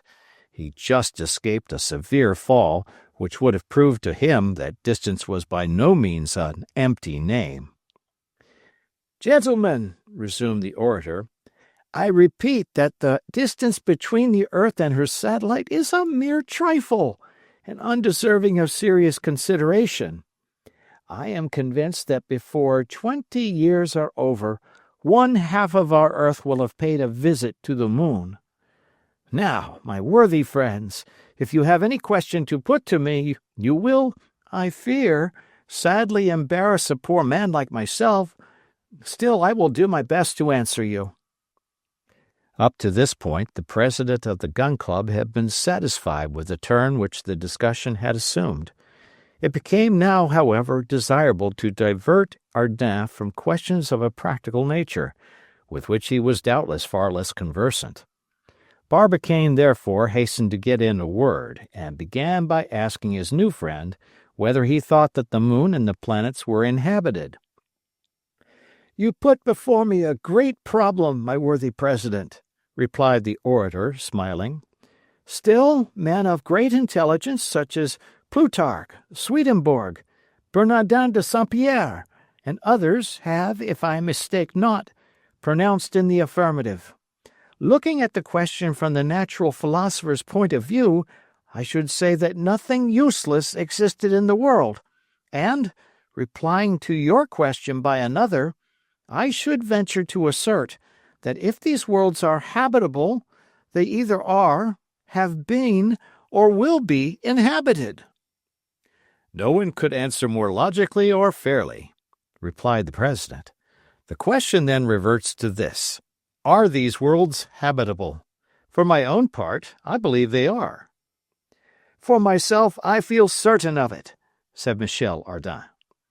"Nevertheless," retorted one of the audience, "there are many arguments against the habitability of the worlds. The conditions of life must evidently be greatly modified upon the majority of them. To mention only the planets, we should be either broiled alive in some, or frozen to death in others, according as they are more or less removed from the sun." "I regret," replied Michel Ardan, "that I have not the honor of personally knowing my contradictor, for I would have attempted to answer him. His objection has its merits, I admit, but I think we may successfully combat it, as well as all others which affect the habitability of the other worlds. If I were a natural philosopher, I would tell him that if less of caloric were set in motion upon the planets which are nearest to the sun, and more, on the contrary, upon those which are farthest removed from it, this simple fact would alone suffice to equalize the heat, and to render the temperature of those worlds supportable by beings organized like ourselves. If I were a naturalist, I would tell him that, according to some illustrious men of science, nature has furnished us with instances upon the earth of animals existing under very varying conditions of life, that fish respire in a medium fatal to other animals, that amphibious creatures possess a double existence very difficult of explanation, that certain denizens of the seas maintain life at enormous depths, and there support a pressure equal to that of 50 or 60 atmospheres without being crushed, that several aquatic insects, insensible to temperature, are met with equally among boiling springs and in the frozen plains of the polar sea. In fine, that we cannot help recognizing in nature a diversity of means of operation, oftentimes incomprehensible, but not the less real. If I were a chemist, I would tell him that the aerolites, bodies evidently formed exteriorly of our terrestrial globe, have, upon analysis, revealed indisputable traces of carbon, a substance which owes its origin solely to organized beings, and which, according to the experiments of Reichenbach, must necessarily itself have been endued with animation. And lastly, were I a theologian, I would tell him that the scheme of the divine redemption, according to St. Paul, seems to be applicable not merely to the earth, but to all the celestial worlds. But, unfortunately, I am neither theologian, nor chemist, nor naturalist, nor philosopher. Therefore, in my absolute ignorance of the great laws which govern the universe, I confine myself to saying in reply, I do not know whether the worlds are inhabited or not, and since I do not know, I am going to see. Whether Michel Ardan's antagonist hazarded any further arguments or not, it is impossible to say, for the uproarious shouts of the crowd would not allow any expression of opinion to gain a hearing. On silence being restored, the triumphant orator contented himself with adding the following remarks. Gentlemen, you will observe that I have but slightly touched upon this great question. There is another, altogether different line of arguments in favor of the habitability of the stars, which I omit for the present. I only desire to call attention to one point. To those who maintain that the planets are not inhabited, one may reply, you might be perfectly in the right if you could only show that the earth is the best possible world, spite of what Voltaire has said. She has but one satellite, while Jupiter, Uranus, Saturn, Neptune have each several, an advantage by no means to be despised. But that which renders our own globe so uncomfortable is the inclination of its axis to the plane of its orbit. Hence the inequality of days and nights, hence the disagreeable diversity of the seasons. On the surface of our unhappy spheroid, we are always either too hot or too cold. We are frozen in winter, broiled in summer. It is the planet of rheumatism, coughs, bronchitis. While on the surface of Jupiter, for example, where the axis is but slightly inclined, the inhabitants may enjoy uniform temperatures. It possesses zones of perpetual springs, summers, autumns, and winters. Every Jovian may choose for himself what climate he likes, and there spend the whole of his life in security from all variations of temperature. You will, I am sure, readily admit this superiority of Jupiter over our own planet, to say nothing of his years, which each equal 12 of ours. Under such auspices, and such marvelous conditions of existence, it appears to me that the inhabitants of so fortunate a world must be in every respect superior to ourselves. All we require in order to attain to such perfection is the mere trifle of having an axis of rotation less inclined to the plane of its orbit. Hurrah! Roared an energetic voice. Let us unite our efforts, invent the necessary machines, and rectify the Earth's axis. A thunder of applause followed this proposal, the author of which was, of course, no other than J.T. Maston. And, in all probability, if the truth must be told, if the Yankees could only have found a point of application for it, they would have constructed a lever capable of raising the earth and rectifying its axis. It was just this deficiency which baffled these daring mechanicians. Chapter 20. Attack and Riposte. As soon as the excitement had subsided, the following words were heard uttered in a strong and determined voice. Now that the speaker has favored us with so much imagination, would he be so good as to return to his subject and give us a little practical view of the question? All eyes were directed towards the person who spoke. He was a little dried-up man of an active figure, with an American goatee beard, Profiting by the different movements in the crowd, he had managed by degrees to gain the front row of spectators. There, with arms crossed and stern gaze, he watched the hero of the meeting. After having put his question, he remained silent and appeared to take no notice of the thousands of looks directed towards himself, nor of the murmur of disapprobation excited by his words. Meeting at first with no reply, he repeated his question with marked emphasis, adding, "We are here to talk about the moon, and not about the earth." "You are right, sir," replied Michel Ardan. "The discussion has become irregular. We will return to the moon." "Sir," said the unknown, "you pretend that our satellite is inhabited. Very good. But if Selenites do exist, that race of beings assuredly must live without breathing, for, I warn you for your own sake, there is not the smallest particle of air on the surface of the moon."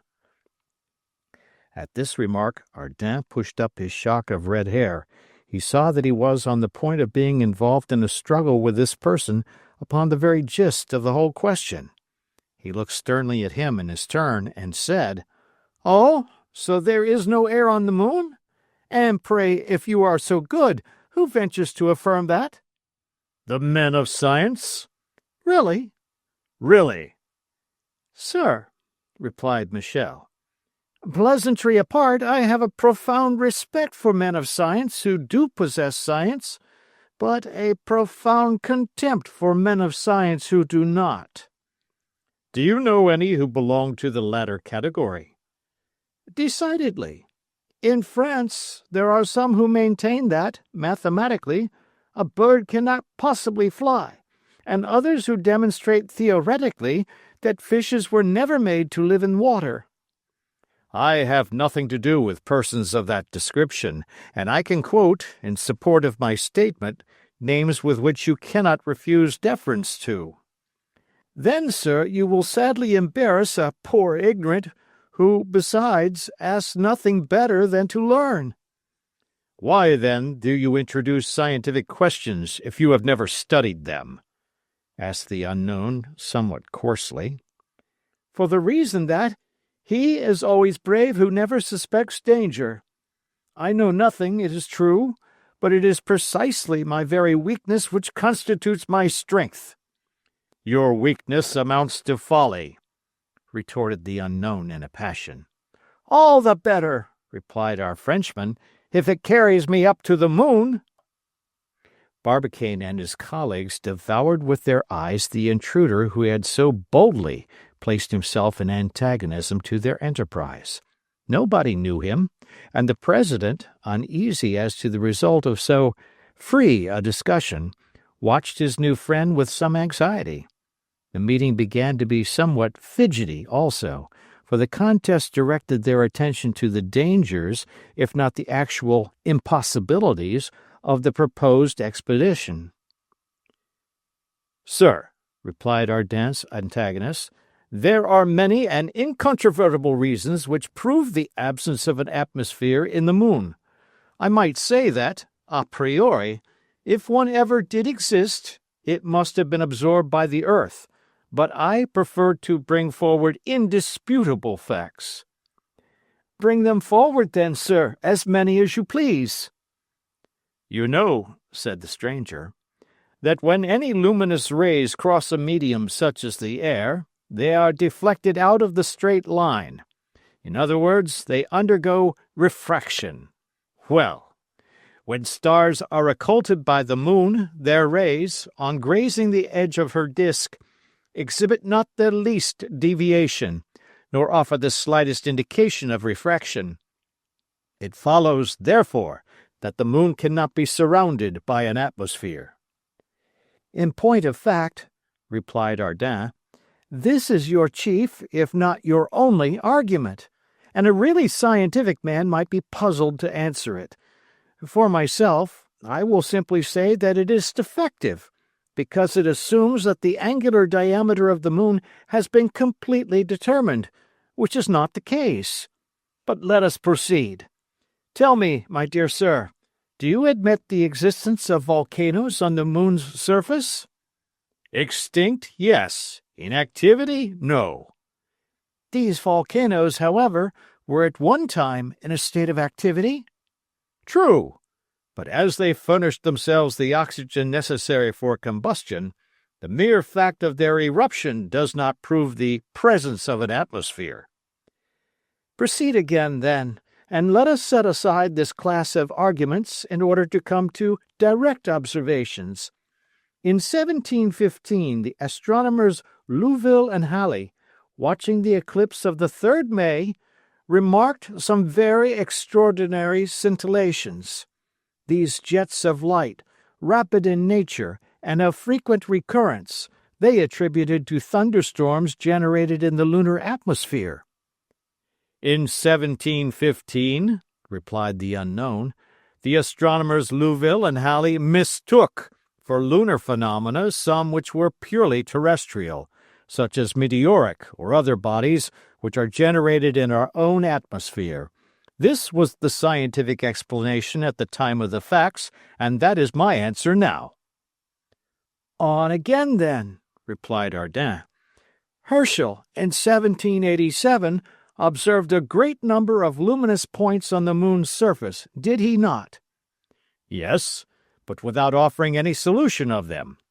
Herschel himself never inferred from them the necessity of a lunar atmosphere, and I may add that Bohr and Mödler, the two great authorities upon the moon, are quite agreed as to the entire absence of air on its surface.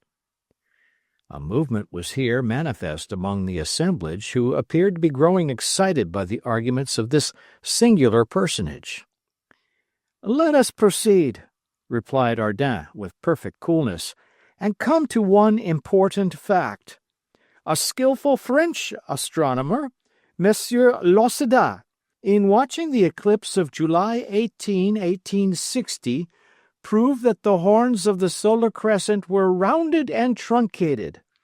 Now, this appearance could only have been produced by a deviation of the solar rays in traversing the atmosphere of the moon.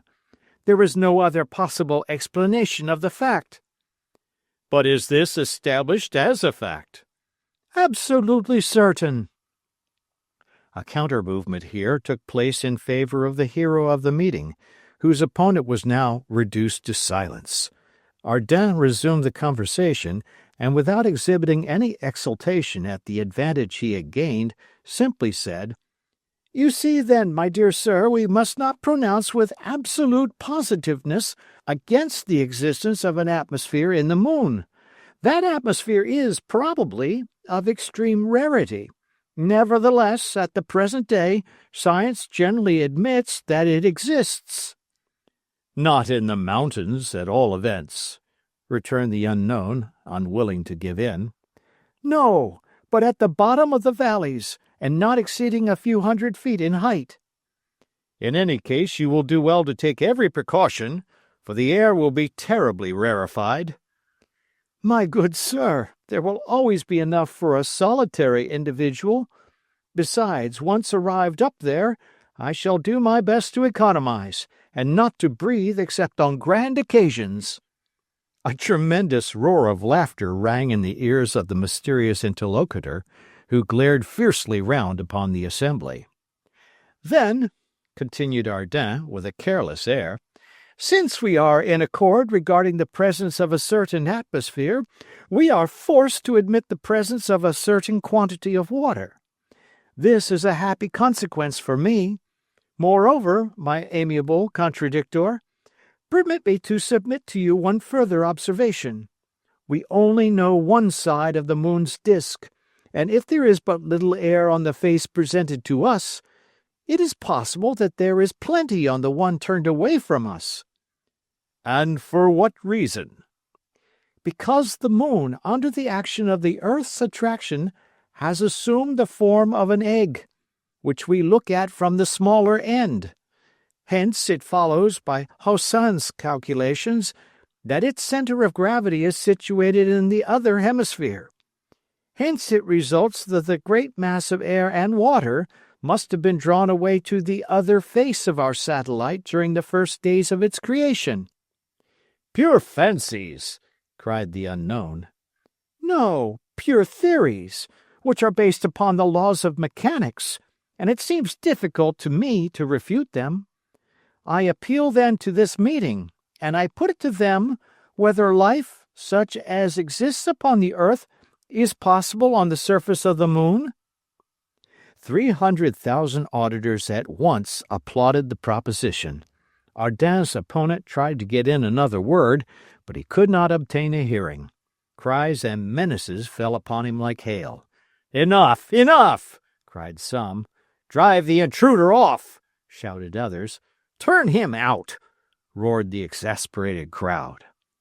But he, holding firmly onto the platform, did not budge an inch, and let the storm pass on, which would soon have assumed formidable proportions if Michel Ardan had not quieted it by a gesture. He was too chivalrous to abandon his opponent in an apparent extremity. "You wish to say a few more words?" he asked in a pleasant voice. "Yes, 1,000, or rather no, only one. If you persevere in your enterprise, you must be a—" "Very rash person. How can you treat me as such?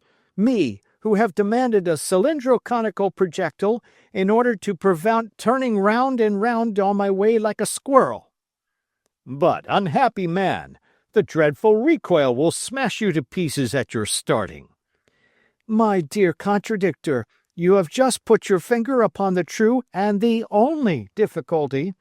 Nevertheless, I have too good an opinion of the industrial genius of the Americans not to believe that they will succeed in overcoming it." "But the heat developed by the rapidity of the projectile in crossing the strata of air." "Oh, the walls are thick, and I shall soon have crossed the atmosphere." "But victuals and water?" "I have calculated for a 12 months' supply, and I shall be only 4 days on the journey." "But for air to breathe on the road?" "I shall make it by chemical process." "But your fall on the moon, supposing you ever reach it?" "It will be 6 times less dangerous than a sudden fall upon the earth, because the weight will be only 1/6 as great on the surface of the moon." "Still it will be enough to smash you like glass." "What is there to prevent my retarding the shock by means of rockets conveniently placed and lighted at the right moment?" "But, after all, supposing all difficulties surmounted, all obstacles removed, supposing everything combined to favor you, and granting that you may arrive safe and sound in the moon, how will you come back?" "I am not coming back."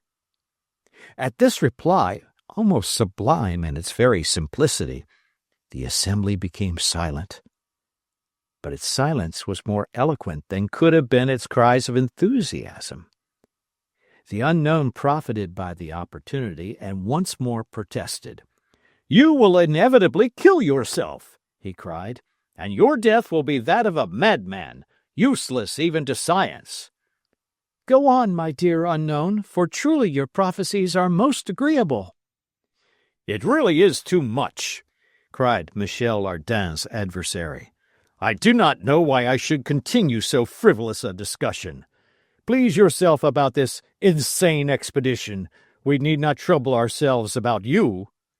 "Pray don't stand upon ceremony." "No, another person is responsible for your act." "Who, may I ask?" demanded Michel Ardan in an imperious tone. "The ignoramus who organized this equally absurd and impossible experiment." The attack was direct. Barbicane, ever since the interference of the unknown, had been making fearful efforts of self-control. Now, however, seeing himself directly attacked, he could restrain himself no longer. He rose suddenly, and was rushing upon the enemy who thus braved him to the face, when all at once he found himself separated from him. The platform was lifted by 100 strong arms, and the president of the Gun Club shared with Michel Ardan triumphal honors. The shield was heavy, but the bearers came in continuous relays, disputing, struggling, even fighting among themselves in their eagerness to lend their shoulders to this demonstration. However, The unknown had not profited by the tumult to quit his post. Besides, he could not have done it in the midst of that compact crowd. There he held on in the front row with crossed arms, glaring at President Barbicane. The shouts of the immense crowd continued at their highest pitch throughout this triumphant march. Michel Ardan took it all with evident pleasure. His face gleamed with delight. Several times the platform seemed seized with pitching and rolling like a weather-beaten ship. But the two heroes of the meeting had good sea legs. They never stumbled, and their vessel arrived without dues at the port of Tampa Town. Michel Ardan managed fortunately to escape from the last embraces of his vigorous admirers. He made for the Hotel Franklin, quickly gained his chamber, and slid under the bedclothes, while an army of 100,000 men kept watch under his windows. During this time a scene, short, grave, and decisive, took place between the mysterious personage and the president of the Gun Club. Barbicane, free at last, had gone straight at his adversary. "Come," he said shortly.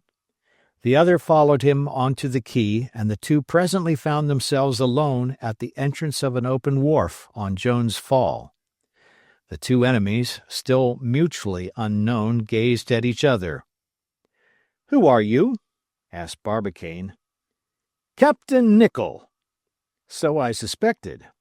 Hitherto chance has never thrown you in my way. I am come for that purpose. You have insulted me. Publicly. And you will answer to me for this insult? At this very moment.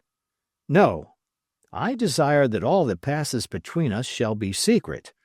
There is a wood situated 3 miles from Tampa, the wood of Skersnaw. Do you know it? I know it. Will you be so good as to enter it tomorrow morning at 5 o'clock on one side? Yes, if you will enter at the other side at the same hour. And you will not forget your rifle, said Barbicane. No more than you will forget yours, replied Nicholl. These words having been coldly spoken, the president of the Gun Club and the captain parted. Barbicane returned to his lodging, but instead of snatching a few hours of repose, he passed the night in endeavoring to discover a means of evading the recoil of the projectile, and resolving the difficult problem proposed by Michel Ardan during the discussion at the meeting.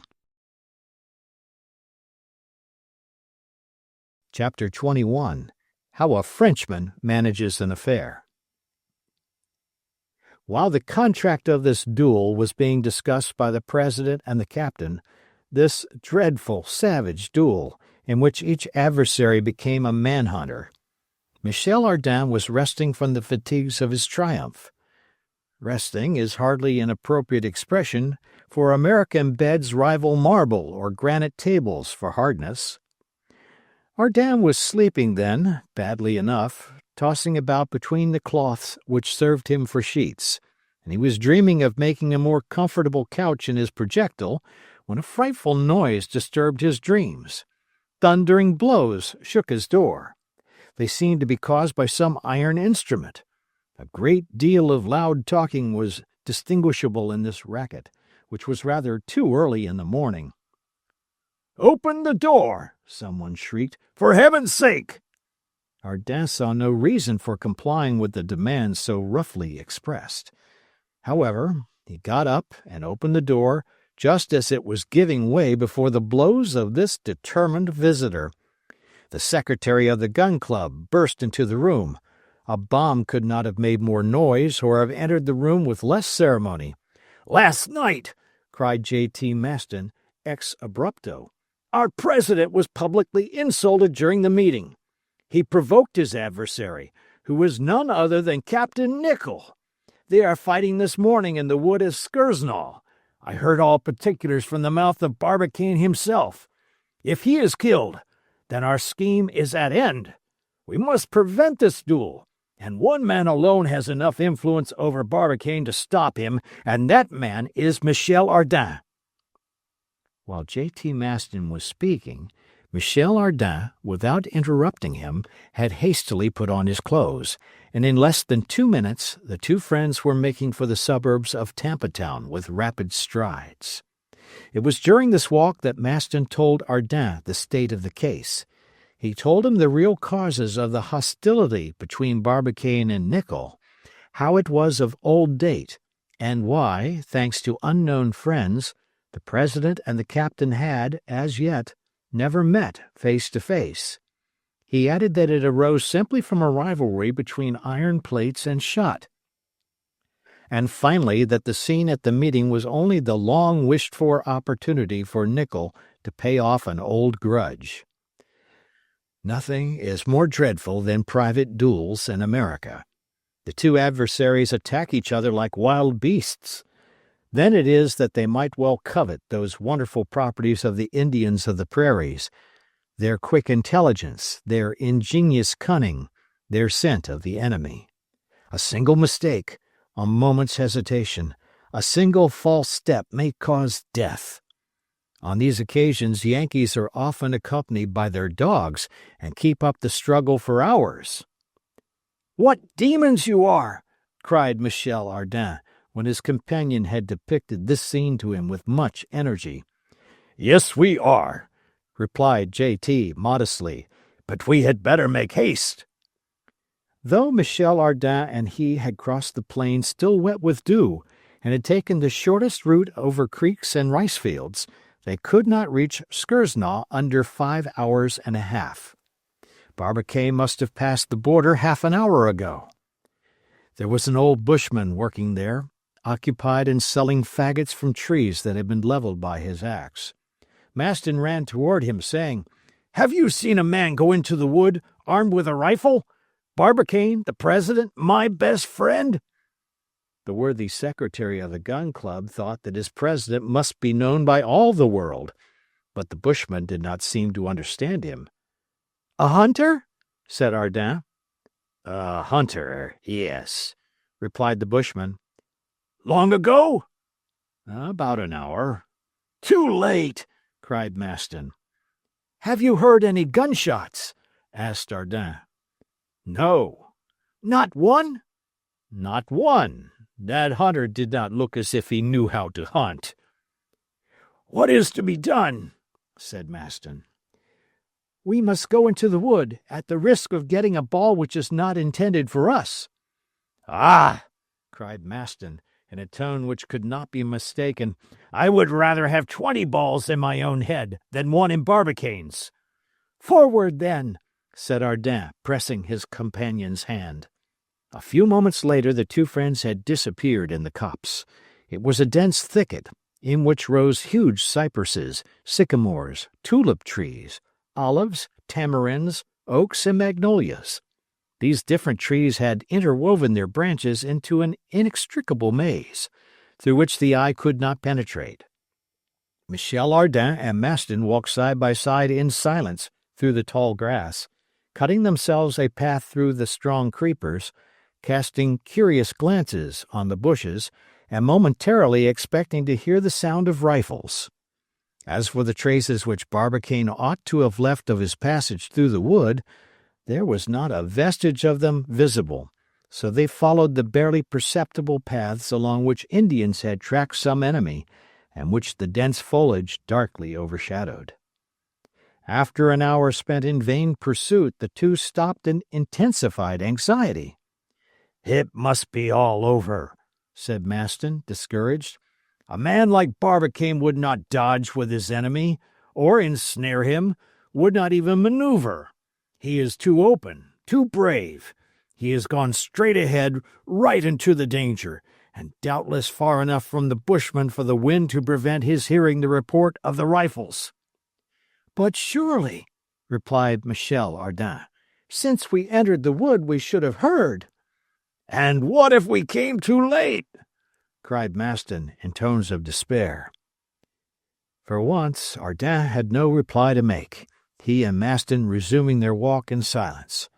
From time to time, indeed, they raised great shouts, calling alternately Barbicane and Nicholl, neither of whom, however, answered their cries.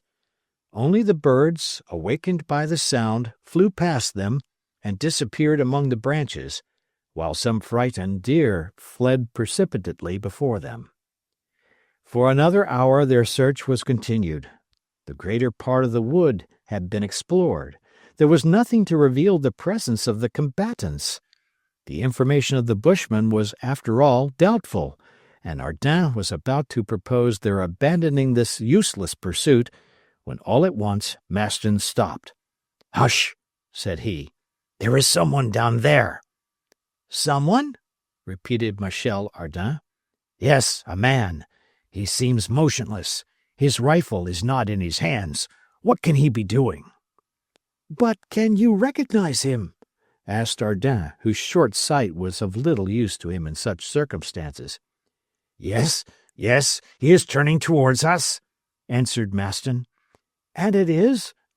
"Captain Nicholl." "Nicholl!" cried Michel Ardan, feeling a terrible pang of grief. "Nicholl unarmed. He has then no longer any fear of his adversary." "Let us go to him," said Michel Ardan, "and find out the truth." But he and his companion had barely taken 50 steps when they paused to examine the captain more attentively. They expected to find a bloodthirsty man happy in his revenge. On seeing him, they remained stupefied. A net, composed of very fine meshes, hung between two enormous tulip trees, and in the midst of the snare, with its wings entangled, was a poor little bird, uttering pitiful cries, while it vainly struggled to escape. The bird-catcher who had laid this snare was no human being, but a venomous spider, peculiar to that country, as large as a pigeon's egg, and armed with enormous claws. The hideous creature, instead of rushing on its prey, had beaten a sudden retreat and taken refuge in the upper branches of the tulip tree, for a formidable enemy menaced its stronghold. Here then was Nicholl, his gun on the ground, forgetful of danger, trying, if possible, to save the victim from its cobweb prison. At last it was accomplished, and the little bird flew joyfully away and disappeared. Nicholl lovingly watched its flight when he heard these words pronounced by a voice full of emotion. "You are indeed a brave man." He turned. Michel Ardan was before him, repeating in a different tone, "And a kind-hearted one." "Michel Ardan!" cried the captain. "Why are you here?" "To press your hand, Nicholl, and to prevent you from either killing Barbicane or being killed by him." "Barbicane?" returned the captain. "I have been looking for him for the last 2 hours in vain. Where is he hiding?" "Nicholl," said Michel Ardan, "this is not courteous. We ought always to treat an adversary with respect. Rest assured, if Barbicane is still alive we shall find him all the more easily, because if he has not, like you, been amusing himself with freeing oppressed birds, he must be looking for you. When we have found him, Michel Ardan tells you this: there will be no duel between you." "Between President Barbicane and myself," gravely replied Nicholl, "there is a rivalry which the death of one of us—" "Pooh, pooh," said Ardan. "Brave fellows like you, indeed! You shall not fight." "I will fight, sir." "No." "Captain," said J.T. Maston, with much feeling, "I am a friend of the President's, his alter ego, his second self. If you really must kill someone, shoot me. It will do just as well."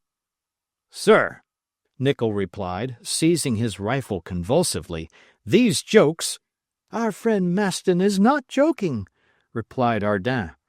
"I fully understand his idea of being killed himself in order to save his friend. But neither he nor Barbicane will fall before the balls of Captain Nicholl. Indeed, I have so attractive a proposal to make to the two rivals that both will be eager to accept it." "What is it?" asked Nicholl with manifest incredulity.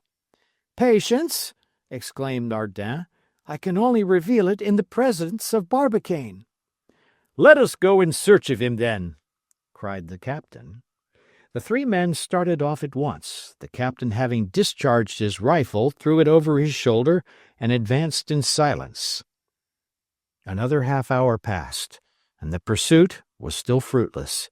Maston was oppressed by sinister forebodings. He looked fiercely at Nicholl, asking himself whether the captain's vengeance had been already satisfied, and the unfortunate Barbicane, shot, was perhaps lying dead on some bloody track.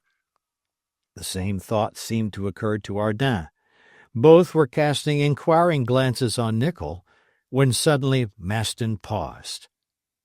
The motionless figure of a man, leaning against a gigantic catalpa 20 feet off, appeared, half veiled by the foliage. "It is he," said Maston. Barbicane never moved. Ardin looked at the captain, but he did not wince. Ardin went forward crying, "Barbicane! Barbicane!" No answer.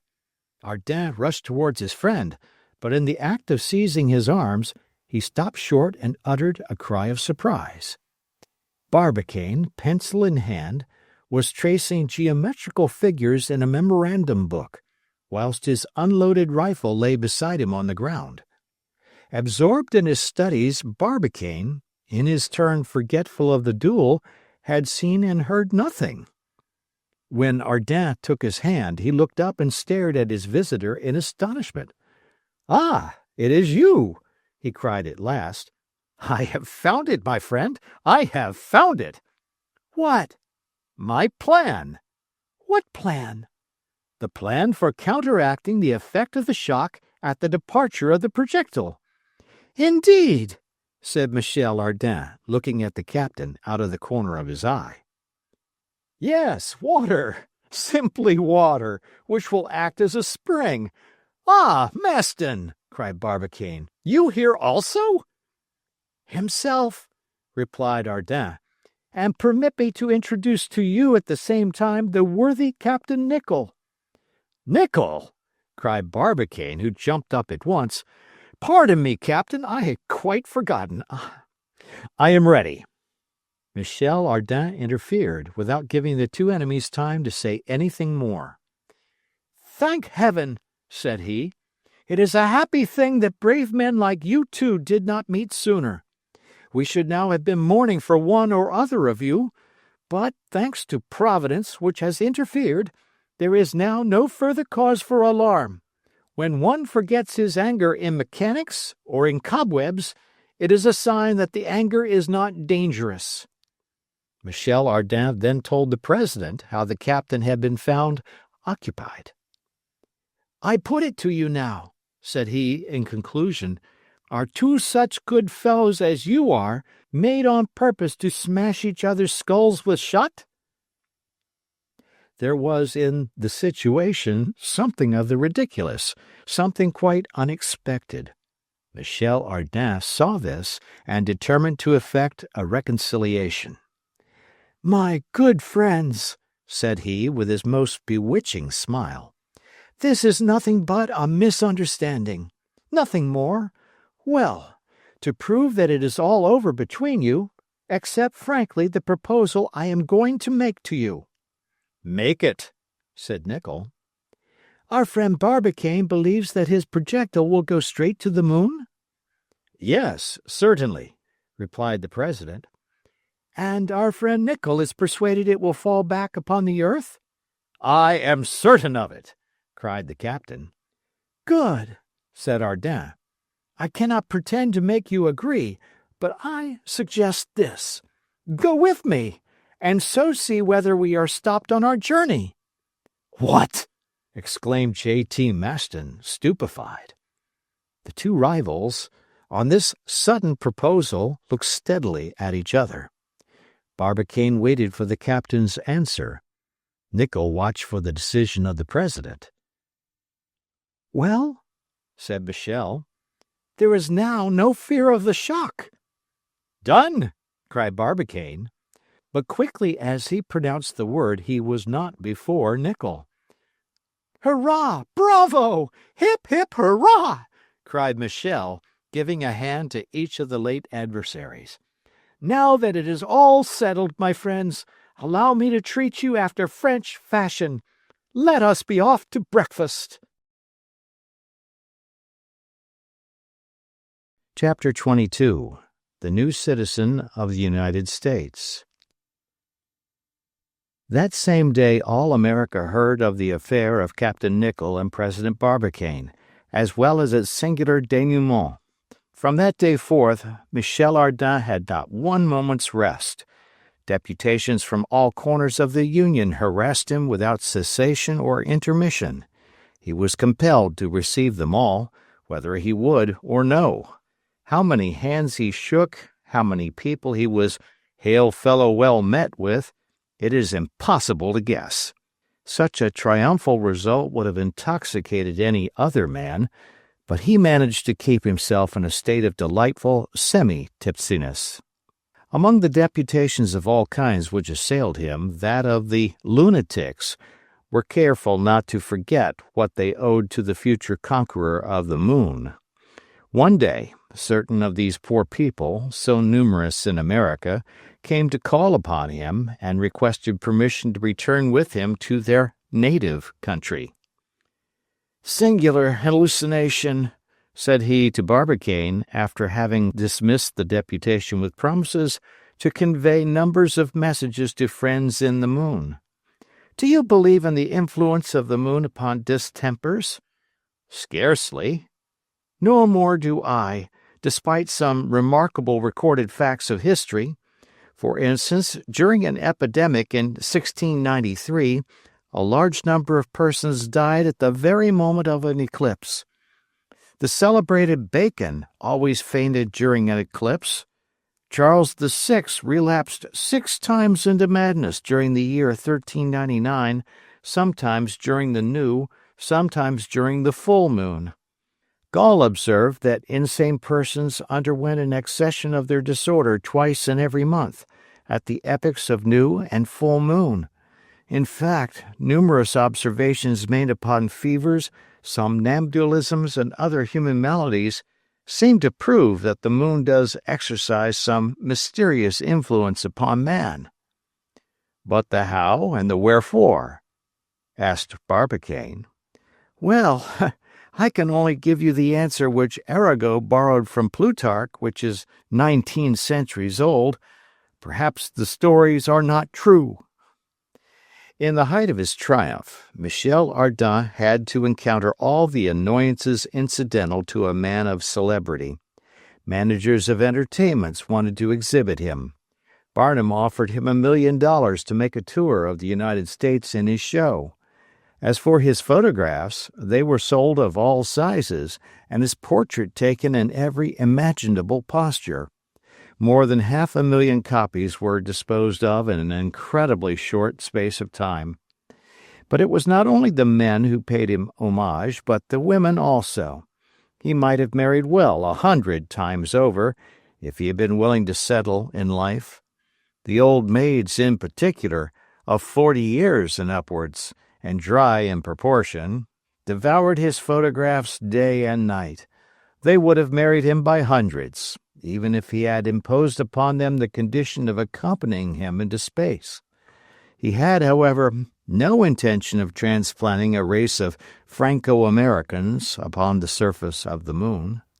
He therefore declined all offers. As soon as he could withdraw from these somewhat embarrassing demonstrations, he went, accompanied by his friends, to pay a visit to the Columbiad.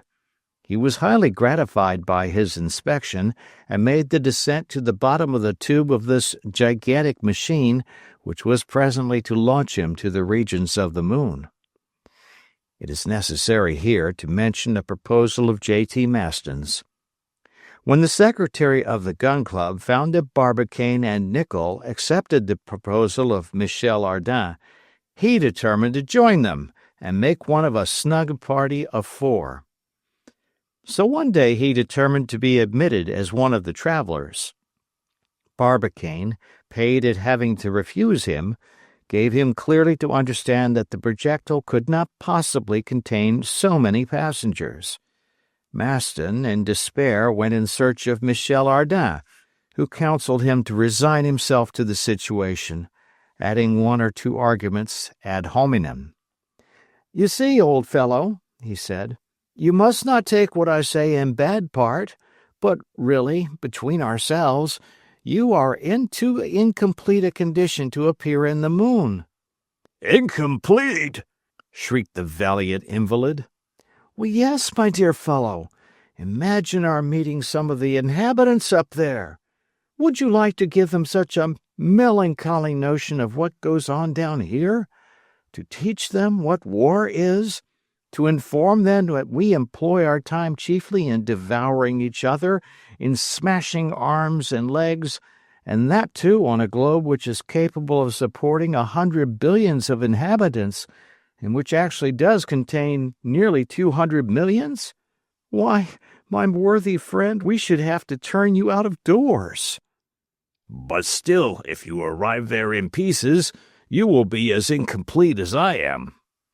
"Unquestionably," replied Michel Ardan, "but we shall not." In fact, a preparatory experiment tried on the 18th October had yielded the best results and caused the most well-grounded hopes of success. Barbicane, desirous of obtaining some notion of the effect of the shock at the moment of the projectile's departure, had procured a 38-inch mortar from the arsenal of Pensacola. He had this placed on the bank of Hillsborough roads, in order that the shell might fall back into the sea, and the shock be thereby destroyed. His object was to ascertain the extent of the shock of departure and not that of the return. A hollow projectile had been prepared for this curious experiment. A thick padding fastened upon a kind of elastic network, made of the best steel, lined the inside of the walls. It was a veritable nest, most carefully wadded. "What a pity I can't find room in there," said J.T. Maston, regretting that his height did not allow of his trying the adventure. Within this shell was shut up a large cat and a squirrel belonging to J.T. Maston, and of which he was particularly fond. They were desirous, however, of ascertaining how this little animal, least of all others subject to giddiness, would endure this experimental voyage. The mortar was charged with 160 pounds of powder, and the shell placed in the chamber. On being fired, the projectile rose with great velocity, described a majestic parabola, attained a height of about 1,000 feet, and with a graceful curve descended in the midst of the vessels that lay there at anchor. Without a moment's loss of time, a small boat put off in the direction of its fall. Some active divers plunged into the water and attached ropes to the handles of the shell, which was quickly dragged on board. 5 minutes did not elapse between the moment of enclosing the animals and that of unscrewing the cover-lid of their prison.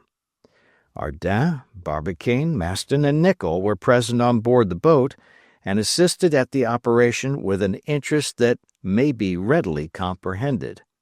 Hardly had the shell been opened when the cat leaped out, slightly bruised but full of life, and exhibiting no signs whatever of having made an aerial expedition. No trace, however, of the squirrel could be discovered. The truth at last became apparent. The cat had eaten its fellow traveler. J.T. Maston grieved much for the loss of his poor squirrel, and proposed to add its case to that of other martyrs to science. After this experiment, all hesitation, all fear disappeared. Besides, Barbicane's plans would ensure greater perfection for his projectile, and go far to annihilate altogether the effects of the shock. Nothing now remained but to go. 2 days later, Michel Ardan received a message from the President of the United States, an honor of which he showed himself especially sensible. After the example of his illustrious fellow countryman, the Marquis de Lafayette, the government had decreed to him the title of Citizen of the United States of America. Chapter 23. The Projectile-Vehicle. On the completion of the Columbiad, the public interest centered in the projectile itself, the vehicle which was destined to carry the three hardy adventurers into space. The new plans had been sent to Breadwill and Company of Albany with the request for their speedy execution. The projectile was consequently cast on the 2nd November and immediately forwarded by the Eastern Railway to Stones Hill, where it reached without accident on the 10th of that month, where Michel Ardan, Barbicane, and Nicholl were waiting impatiently for it. The projectile had now to be filled to a depth of 3 feet with a bed of water, intended to support a watertight wooden disc, which worked easily within the walls of the projectile. It was upon this kind of raft that the travelers were to take their place. This body of water was divided by horizontal partitions, which the shock of the departure would have to break in succession. Then each sheet of the water, from the lowest to the highest, running off into escape tubes toward the top of the projectile, constituted a kind of spring, and the wooden disc, supplied with extremely powerful plugs, could not strike the lowest plate except after breaking successively the different partitions. Undoubtedly the travelers would still have to encounter a violent recoil after the complete escapement of the water, but the first shock would be almost entirely destroyed by this powerful spring. The upper parts of the walls were lined with a thick padding of leather, fastened upon springs of the best steel, behind which the escape tubes were completely concealed. Thus all imaginable precautions had been taken for averting the first shock, and if they did get crushed, they must, as Michel Ardan said, be made of very bad materials. The entrance into this metallic tower was by a narrow aperture contrived in the wall of the cone. This was hermetically closed by a plate of aluminium, fastened internally by powerful screw pressure. The travelers could therefore quit their prison at pleasure as soon as they should reach the moon. Light and view were given by means of 4 thick lenticular glass scuttles, 2 pierced in the circular wall itself, the 3rd in the bottom, the 4th in the top. These scuttles, then, were protected against the shock of departure by plates let into solid grooves, which could easily be opened outwards by unscrewing them from the inside. Reservoirs firmly fixed contained water and the necessary provisions, and fire and light were procurable by means of gas contained in a special reservoir under a pressure of several atmospheres. They had only to turn a tap, and for 6 hours the gas would light and warm this comfortable vehicle. There now remained only the question of air, for allowing for the consumption of air by Barbicane, his 2 companions, and 2 dogs which he proposed taking with him, it was necessary to renew the air of the projectile. Now air consists principally of 21 parts of oxygen and 79 of nitrogen. The lungs absorb the oxygen, which is indispensable for the support of life, and reject the nitrogen. The air expired loses nearly 5% of the former and contains nearly an equal volume of carbonic acid, produced by the combustion of the elements of the blood. In an airtight enclosure, then, after a certain time, all the oxygen of the air will be replaced by the carbonic acid, a gas fatal to life. There were 2 things to be done then. First, to replace the absorbed oxygen. Secondly, to destroy the expired carbonic acid, both easy enough to do by means of chlorate of potassium and caustic potash. The former is a salt which appears under the form of white crystals. When raised to a temperature of 400 degrees, it is transformed into chlorate of potash, and the oxygen which it contains is entirely liberated. Now 28 pounds of chlorate of potassium produce 7 pounds of oxygen, or 2,400 liters, the quantity necessary for the travelers during 24 hours. Caustic potash has a great affinity for carbonic acid, and it is sufficient to shake it in order for it to seize upon the acid and form bicarbonate of potash. By these two means they would be enabled to restore to the vitiated air its life-supporting properties. It is necessary, however, to add that the experiments had hitherto been made in anima vili. Whatever its scientific accuracy was, they were at present ignorant how it would answer with human beings. The honor of putting it to the proof was energetically claimed by J.T. Maston. "Since I am not to go," said the brave artillerist, "I may at least live for a week in the projectile." It would have been hard to refuse him, so they consented to his wish. A sufficient quantity of chlorate of potassium and of caustic potash was placed at his disposal, together with provisions for 8 days, and having shaken hands with his friends, on the 12th November, at 6 o'clock a.m., after strictly informing them not to open his prison before the 20th, at 6 o'clock p.m., he slid down the projectile, the plate of which was at once hermetically sealed. What did he do with himself during that week? They could get no information. The thickness of the walls of the projectile prevented any sound reaching from the inside to the outside. On the 20th of November, at 6 p.m. exactly, the plate was opened. The friends of J.T. Maston had been all along in a state of much anxiety, but they were promptly reassured on hearing a jolly voice shouting a boisterous hurrah. Presently afterwards, the secretary of the gun club appeared at the top of the cone in a triumphant attitude. He had grown fat. Chapter 24. The Telescope of the Rocky Mountains.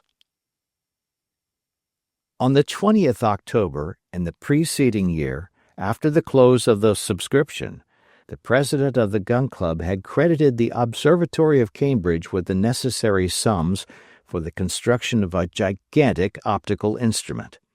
This instrument was designed for the purpose of rendering visible on the surface of the moon any object exceeding 9 feet in diameter. At the period when the gun club essayed their great experiment, such instruments had reached a high degree of perfection and produced some magnificent results. 2 telescopes in particular at this time were possessed of remarkable power and of gigantic dimensions. The first, constructed by Herschel, was 36 feet in length and had an objective glass of 4 feet 6 inches. It possessed a magnifying power of 6,000. The second was raised in Ireland, in Parsonstown Park, and belongs to Lord Rosse. The length of this tube is 48 feet, and the diameter of its object glass 6 feet. It magnifies 6,400 times, and required an immense erection of brickwork and masonry for the purpose of working it, its weight being 12 tons and a half. Still, despite these colossal dimensions, the actual enlargement scarcely exceeded 6,000 times in round numbers. Consequently, the moon was brought within no nearer an apparent distance than 39 miles, and objects of less than 60 feet in diameter, unless they were of very considerable length, were still imperceptible. In the present case, dealing with a projectile 9 feet in diameter and 15 feet long, it became necessary to bring the moon within an apparent distance of 5 miles at most, and for that purpose to establish a magnifying power of 48,000 times. Such was the question proposed to the Observatory of Cambridge. There was no lack of funds. The difficulty was purely one of construction. After considerable discussion as to the best form and principle of the proposed instrument, the work was finally commenced.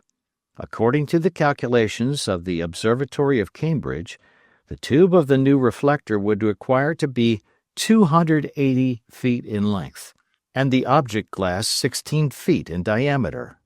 Colossal as these dimensions may appear, they were diminutive in comparison with the 10,000-foot telescope proposed by the astronomer Hooke only a few years ago. Regarding the choice of locality, that matter was promptly determined. The object was to select some lofty mountain, and there are not many of these in the United States. In fact, there are but two chains of moderate elevation, between which runs the magnificent Mississippi, the king of rivers, as these Republican Yankees delight to call it. Eastwards rise the Appalachians, the very highest point of which, in New Hampshire, does not exceed the very moderate altitude of 5,600 feet. On the west, however, rise the Rocky Mountains, that immense range which, commencing at the Straits of Magellan, follows the western coast of South America under the name of the Andes or the Cordilleras, until it crosses the Isthmus of Panama and runs up the whole of North America to the very borders of the Polar Sea. The highest elevation of this range still does not exceed 10,700 feet. With this elevation, nevertheless, the Gun Club was compelled to be content, inasmuch as they had determined that both telescope and Columbiad should be erected within the limits of the Union. All the necessary apparatus was consequently sent on to the summit of Long's Peak in the territory of Missouri. Neither pen nor language can describe the difficulties of all kinds which the American engineers had to surmount, or the prodigies of daring and skill which they accomplished. They had to raise enormous stones, massive pieces of wrought iron, heavy corner clamps, and huge portions of cylinder, with an object glass weighing nearly 30,000 pounds, above the line of perpetual snow for more than 10,000 feet in height, after crossing desert prairies, impenetrable forests, fearful rapids, far from all centers of population, and in the midst of savage regions, in which every detail of life becomes an almost insoluble problem.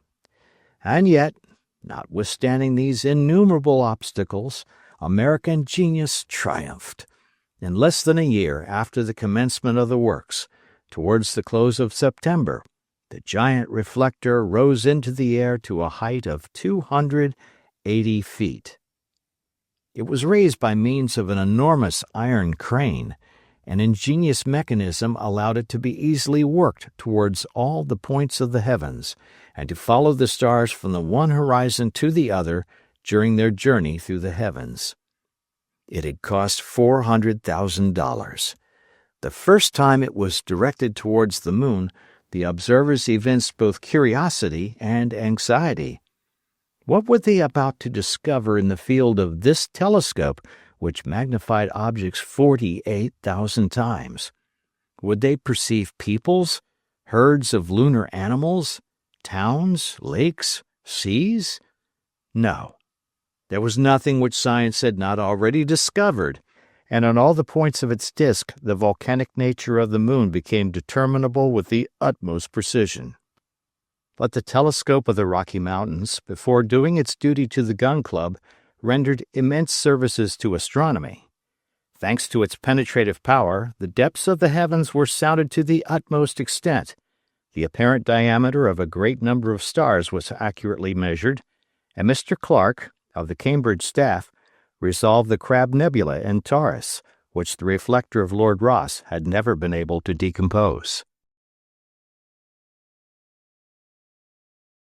Chapter 25. Final Details. It was the 22nd of November. The departure was to take place in 10 days. One operation alone remained to be accomplished to bring all to a happy termination, an operation delicate and perilous, requiring infinite precautions, and against the success of which Captain Nicholl had laid his third bet. It was, in fact, nothing less than the loading of the Columbiad, and the introduction into it of 400,000 pounds of gun cotton. Nicholl had thought, not perhaps without reason, that the handling of such formidable quantities of pyroxyle would, in all probability, involve a grave catastrophe, and at any rate, that this immense mass of eminently inflammable matter would inevitably ignite when submitted to the pressure of the projectile. There were indeed dangers accruing as before from the carelessness of the Americans, but Barbicane had set his heart on success, and took all possible precautions. In the first place, he was very careful as to the transportation of the gun cotton to Stones Hill. He had it conveyed in small quantities, carefully packed in sealed cases. These were brought by rail from Tampa Town to the camp, and from thence were taken to the Columbiad by barefooted workmen, who deposited them in their places by means of cranes placed at the orifice of the cannon. No steam engine was permitted to work, and every fire was extinguished within 2 miles of the works. Even in November they feared to work by day, lest the sun's rays acting on the gun cotton should lead to unhappy results. This led to their working at night, by light produced in a vacuum by means of Ruhmkorff's apparatus, which threw an artificial brightness into the depths of the Columbiad. There the cartridges were arranged with the utmost regularity, connected by a metallic thread, destined to communicate to them all simultaneously the electric spark, by which means this mass of gun cotton was eventually to be ignited. By the 28th of November, 800 cartridges had been placed in the bottom of the Columbiad. So far, the operation had been successful. But what confusion, what anxieties, what struggles were undergone by President Barbicane. In vain had he refused admission to Stones Hill. Every day the inquisitive neighbors scaled the palisades, some even carrying their imprudence to the point of smoking while surrounded by bales of gun cotton. Barbicane was in a perpetual state of alarm. J.T. Maston seconded him to the best of his ability by giving vigorous chase to the intruders and carefully picking up the still-lighted cigar ends which the Yankees threw about. A somewhat difficult task, seeing that more than 300,000 persons were gathered round the enclosure. Michel Ardan had volunteered to superintend the transport of the cartridges to the mouth of the Columbiad, but the President, having surprised him with an enormous cigar in his mouth, while he was hunting out the rash spectators to whom he himself offered so dangerous an example, saw that he could not trust this fearless smoker, and was therefore obliged to mount a special guard over him. At last, Providence being propitious, this wonderful loading came to a happy termination, Captain Nicholl's third bet being thus lost. It remained now to introduce the projectile into the Columbiad, and to place it on its soft bed of gun cotton. But before doing this, all those things necessary for the journey had to be carefully arranged in the Projectile-Vehicle. These necessaries were numerous, and had Ardan been allowed to follow his own wishes, there would have been no space remaining for the travelers. It is impossible to conceive of half the things this charming Frenchman wished to convey to the moon, a veritable stock of useless trifles. But Barbicane interfered and refused admission to anything not absolutely needed. Several thermometers, barometers, and telescopes were packed in the instrument case. The travelers being desirous of examining the moon carefully during their voyage, in order to facilitate their studies, they took with them Bohr and Merdler's excellent Mappa Selenographica, a masterpiece of patience and observation, which they hoped would enable them to identify those physical features in the moon with which they were acquainted. This map reproduced with scrupulous fidelity the smallest details of the lunar surface which faces the earth. The mountains, valleys, craters, peaks, and ridges were all represented, with their exact dimensions, relative positions, and names, from the mountains Dürrfell and Legnitz on the eastern side of the disk to the Mare Frigoris of the North Pole. They took also 3 rifles and 3 fowling pieces and a large quantity of balls, shot, and powder. "We cannot tell whom we shall have to deal with," said Michel Ardan. "Men or beasts may possibly object to our visit. It is only wise to take all precautions." These defensive weapons were accompanied by pickaxes, crowbars, saws, and other useful implements, not to mention clothing adapted to every temperature, from that of the polar regions to that of the torrid zone.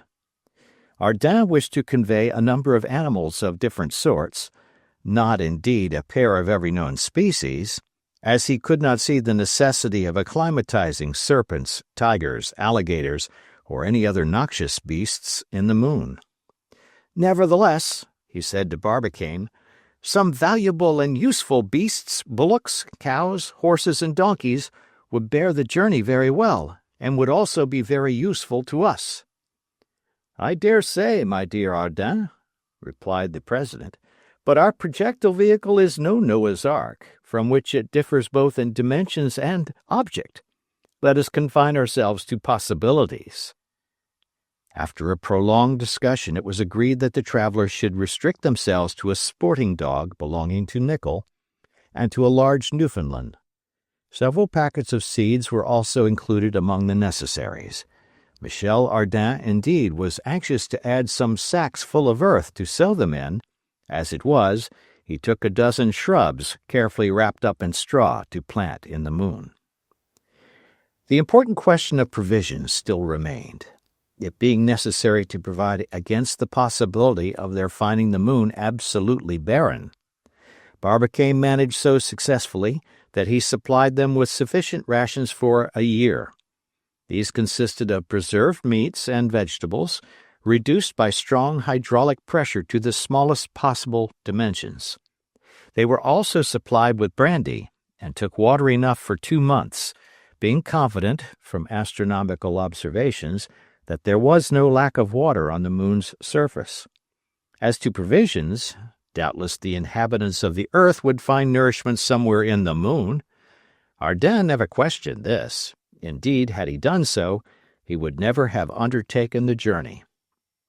Besides, he said one day to his friends, we shall not be completely abandoned by our terrestrial friends. They will take care not to forget us.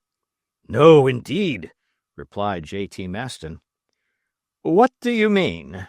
Asked Nicholl. Nothing would be simpler, replied Ardan. The Columbiad will be always there.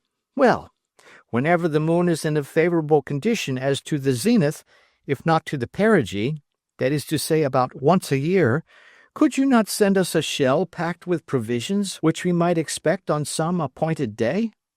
Hurrah! Hurrah! cried J.T. Maston. What an ingenious fellow! What a splendid idea! Indeed, my good friends, we shall not forget you. I shall reckon upon you. Then, you see, we shall receive news regularly from the earth, and we shall indeed be stupid if we hit upon no plan for communicating with our good friends here. These words inspired such confidence that Michel Ardan carried all the gun club with him in his enthusiasm. What he said seemed so simple and so easy, so sure of success, that none could be so sordidly attached to this earth as to hesitate to follow the 3 travelers on their lunar expedition. All being ready at last, it remained to place the projectile in the Columbiad, an operation abundantly accompanied by dangers and difficulties. The enormous shell was conveyed to the summit of Stone's Hill. There powerful cranes raised it and held it suspended over the mouth of the cylinder. It was a fearful moment. What if the chain should break under its enormous weight? The sudden fall of such a body would inevitably cause the gun cotton to explode. Fortunately, this did not happen, and some hours later the projectile vehicle descended gently into the heart of the cannon and rested on its couch of pyroxyle, a veritable bed of explosive eiderdown. Its pressure had no result other than the more effectual ramming down of the charge of the Columbiad. "I have lost," said the captain, who forthwith paid President Barbicane the sum of $3,000. Barbicane did not wish to accept the money from one of his fellow travelers, but gave way at last before the determination of Nicholl, who wished before leaving the earth to fulfill all his engagements. "Now," said Michel Ardan, "I have only one thing more to wish for you, my brave captain." "What is that?" asked Nicholl. "It is that you may lose your 2 other bets. Then we shall be sure not to be stopped on our journey." Chapter 26. Fire! The 1st of December had arrived, the fatal day. For if the projectile were not discharged that very night at 10 hours, 46 minutes, 40 seconds p.m., more than 18 years must roll by before the moon would again present herself under the same conditions of zenith and perigee. The weather was magnificent. Despite the approach of winter, the sun shone brightly, and bathed in its radiant light that earth which 3 of her denizens were about to abandon for a new world. How many persons lost their rest on the night which preceded this long-expected day? All hearts beat with disquietude, save only the heart of Michel Ardan. That imperturbable personage came and went with his habitual, business-like air, while nothing whatever denoted that any unusual matter preoccupied his mind. After dawn, an innumerable multitude covered the prairie which extends, as far as the eye can reach, round Stone's Hill. Every quarter of an hour the railway brought fresh accessions of sightseers, and, according to the statement of the Tampa Town Observer, not less than 5 millions of spectators thronged the soil of Florida. For a whole month previously the mass of these persons had bivouacked round the enclosure, and laid the foundations for a town which was afterwards called Ardan's Town. The whole plain was covered with huts, cottages, and tents. Every nation under the sun was represented there, and every language might be heard spoken at the same time. It was a perfect Babel reenacted. All the various classes of American society were mingled together in terms of absolute equality. Bankers, farmers, sailors, cotton planters, brokers, merchants, watermen, magistrates elbowed each other in the most free and easy way. Louisiana Creoles fraternized with farmers from Indiana. Kentucky and Tennessee gentlemen and haughty Virginians conversed with trappers and the half-savages of the lakes and butchers from Cincinnati. Broad-brimmed white hats and Panamas, blue cotton trousers, light-colored stockings, cambric frills were all here displayed, while upon shirt fronts, wristbands, and neckties, upon every finger, even upon the very ears, they wore an assortment of rings, shirt pins, brooches, and trinkets, of which the value only equaled the execrable taste. Women, children, and servants, in equally expensive dress, surrounded their husbands, fathers, or masters, who resembled the patriarchs of tribes in the midst of their immense households. At mealtimes all fell to work upon the dishes peculiar to the Southern States, and consumed with an appetite that threatened speedy exhaustion of the victualling powers of Florida. Fricasseed frogs, stuffed monkey, fish chowder, underdone possum, and raccoon steaks.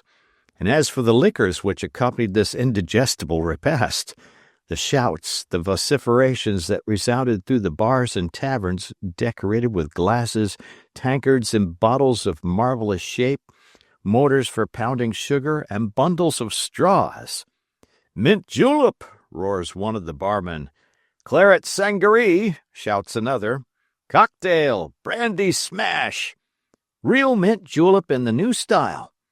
All these cries intermingled produced a bewildering and deafening hubbub. But on this day, 1st December, such sounds were rare. No one thought of eating or drinking, and at 4 p.m. there were vast numbers of spectators who had not even taken their customary lunch. And, a still more significant fact, even the national passion for play seemed quelled for the time under the general excitement of the hour. Up till nightfall, a dull, noiseless agitation, such as precedes great catastrophes, ran through the anxious multitude. An indescribable uneasiness pervaded all minds, an indefinable sensation which oppressed the heart. Everyone wished it was over. However, about 7 o'clock the heavy silence was dissipated. The moon rose above the horizon. Millions of hurrahs hailed her appearance. She was punctual to the rendezvous, and shouts of welcome greeted her on all sides, as her pale beams shone gracefully in the clear heavens. At this moment the 3 intrepid travelers appeared. This was the signal for renewed cries of still greater intensity. Instantly the vast assemblage, as with one accord, struck up the national hymn of the United States, and Yankee Doodle, sung by 5 millions of hearty throats, rose like a roaring tempest to the farthest limits of the atmosphere. Then a profound silence reigned throughout the crowd. The Frenchman and the two Americans had by this time entered the enclosure reserved in the center of the multitude. They were accompanied by the members of the Gun Club and by deputations sent from all the European observatories. Barbicane, cool and collected, was giving his final directions. Nicholl, with compressed lips, his arms crossed behind his back, walked with a firm and measured step. Michel Ardan, always easy, dressed in a thorough traveler's costume, leather gaiters on his legs, pouch by his side, in loose velvet suit, cigar in mouth, was full of inexhaustible gaiety, laughing, joking, playing pranks with J.T. Maston. In one word, he was the thorough Frenchman, and worse, a Parisian, to the last moment. 10 o'clock struck. The moment had arrived for taking their places in the projectile. The necessary operations for the descent and the subsequent removal of the cranes and scaffolding that inclined over the mouth of the Columbiad required a certain period of time. Barbicane had regulated his chronometer to the 10th part of a second by that of Murchison the engineer, who was charged with the duty of firing the gun by means of an electric spark. Thus the travelers enclosed within the projectile were enabled to follow with their eyes the impassive needle which marked the precise moment of their departure. The moment had arrived for saying good-bye. The scene was a touching one. Despite his feverish gaiety, even Michel Ardan was touched. J.T. Maston had found in his own dry eyes one ancient tear, which he had doubtless reserved for the occasion. He dropped it on the forehead of his dear president. "Can I not go?" he said. "There is still time." "Impossible, old fellow," replied Barbicane. A few moments later, the three fellow travelers had ensconced themselves in the projectile and screwed down the plate which covered the entrance aperture. The mouth of the Columbiad, now completely disencumbered, was open entirely to the sky. The moon advanced upwards in a heaven of the purest clearness, outshining in her passage the twinkling light of the stars. She passed over the constellation of the Twins, and was now nearing the halfway point between the horizon and the zenith. A terrible silence weighed upon the entire scene, not a breath of wind upon the earth, not a sound of breathing from the countless chests of the spectators. Their hearts seemed afraid to beat. All eyes were fixed upon the yawning mouth of the Columbiad. Murchison followed with his eye the hand of his chronometer. It wanted scarce 40 seconds to the moment of departure, but each second seemed to last an age. At the 20th there was a general shudder, as it occurred to the minds of that vast assemblage that the bold travelers shut up within the projectile were also counting those terrible seconds. Some few cries here and there escaped the crowd. 35, 36, 37, 38, 39, 40, fire! Instantly Murchison pressed with his finger the key of the electric battery, restored the current of the fluid, and discharged the spark into the breech of the Columbiad. An appalling, unearthly report followed instantly, such as can be compared to nothing whatever known, not even to the roar of thunder or to the blast of volcanic explosions. No words can convey the slightest idea of the terrific sound. An immense spout of fire shot up from the bowels of the earth as from a crater. The earth heaved up, and with great difficulty some few spectators obtained a momentary glimpse of the projectile victoriously cleaving the air in the midst of the fiery vapors. Chapter 27. Foul Weather. At the moment when that pyramid of fire rose to a prodigious height into the air, the glare of the flame lit up the whole of Florida, and for a moment day superseded night over a considerable extent of the country. This immense canopy of fire was perceived at a distance of 100 miles out at sea, and more than one ship's captain entered in his log the appearance of this gigantic meteor. The discharge of the Columbiad was accompanied by a perfect earthquake. Florida was shaken to its very depths. The gases of the powder, expanded by heat, forced back the atmospheric strata with tremendous violence, and this artificial hurricane rushed like a waterspout through the air. Not a single spectator remained on his feet. Men, women, children, all lay prostrate like ears of corn under a tempest. There ensued a terrible tumult. A large number of persons were seriously injured.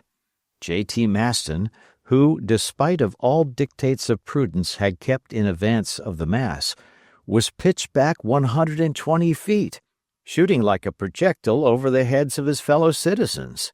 300,000 persons remained deaf for a time, as though struck stupefied. As soon as the first effects were over, the injured, the deaf, and lastly, the crowd in general, woke up with frenzied cries. "Hurrah for Ardin! Hurrah for Barbicane! Hurrah for Nickel!" rose to the skies. Thousands of persons, noses in air, armed with telescopes and race glasses, were questioning space, forgetting all contusions and emotions in the one idea of watching for the projectile. They looked in vain. It was no longer to be seen, and they were obliged to wait for telegrams from Long's Peak. The director of the Cambridge Observatory was at his post on the Rocky Mountains, and to him, as a skillful and persevering astronomer, all observations had been confided. But an unforeseen phenomenon came in to subject the public impatience to a severe trial. The weather, heretofore so fine, suddenly changed. The sky became heavy with clouds. It could not have been otherwise after the terrible derangement of the atmospheric strata and the dispersion of the enormous quantity of vapor arising from the combustion of 200,000 pounds of peroxyle. On the morrow the horizon was covered with clouds, a thick and impenetrable curtain between earth and sky, which unhappily extended as far as the Rocky Mountains. It was a fatality. But since man had chosen so to disturb the atmosphere, he was bound to accept the consequences of his experiment. Supposing, now, that the experiment had succeeded, the travelers having started on the 1st of December at 10 hours, 46 minutes, 40 seconds p.m., were due on the 4th at 0 p.m. at their destination. So up to that time it would have been very difficult after all to have observed, under such conditions, a body so small as the shell. Therefore they waited with what patience they might. From the 4th to the 6th of December inclusive, the weather remaining much the same in America, the great European instruments of Herschel, Ross, and Foucault were constantly directed towards the moon, for the weather was then magnificent, but the comparative weakness of their glasses prevented any trustworthy observations being made. On the 7th the sky seemed to lighten.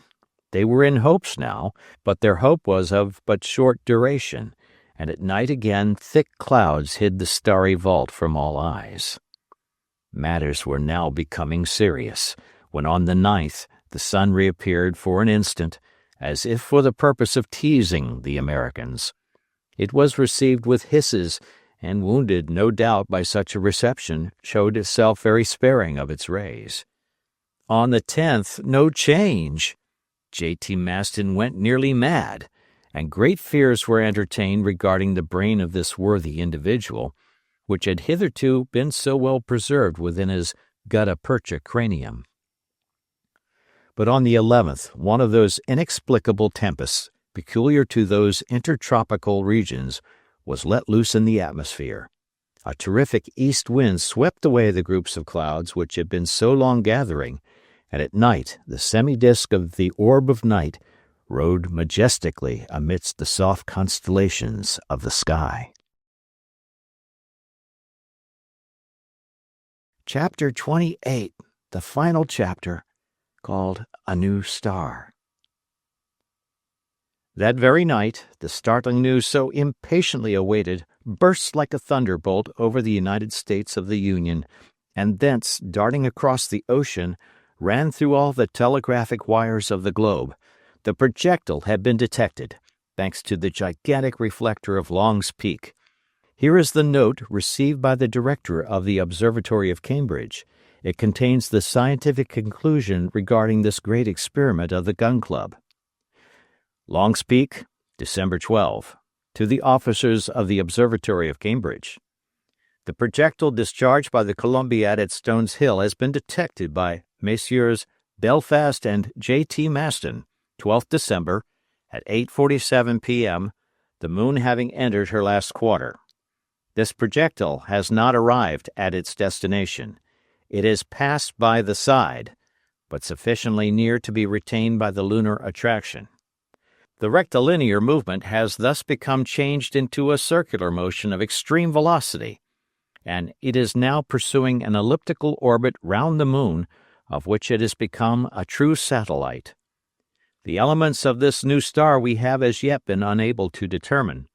We do not yet know the velocity of its passage.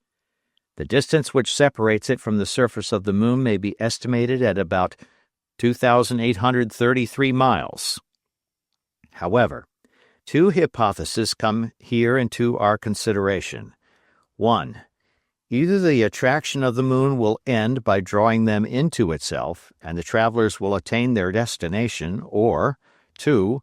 The projectile, following an immutable law, will continue to gravitate round the moon till the end of time. At some future time our observations will be able to determine this point, but till then the experiment of the Gun Club can have no other result than to have provided our solar system with a new star. Signed, J. Belfast. To how many questions did this unexpected denouement give rise?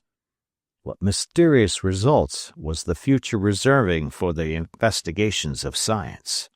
At all events, the names of Nicholl, Barbicane, and Michel Ardan were certain to be immortalized in the annals of astronomy. When the dispatch from Long's Peak had once become known, there was but one universal feeling of surprise and alarm. Was it possible to go to the aid of these bold travelers? No, for they had placed themselves beyond the pale of humanity by crossing the limits imposed by the Creator on his earthly creatures. They had air enough for 2 months, they had victuals enough for 12, but after that, there was only one man who would not admit that the situation was desperate.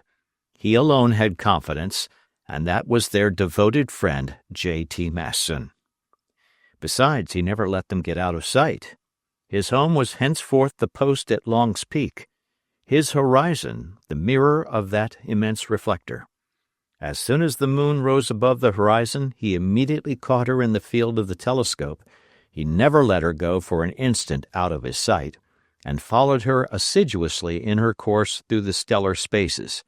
He watched with untiring patience the passage of the projectile across her silvery disk, and really the worthy man remained in perpetual communication with his 3 friends, whom he did not despair of seeing again some day. "Those 3 men," said he, "have carried into space all the resources of art, science, and industry. With that, one can do anything, and you will see that, some day, they will come out all right." End of book. Thank you for listening.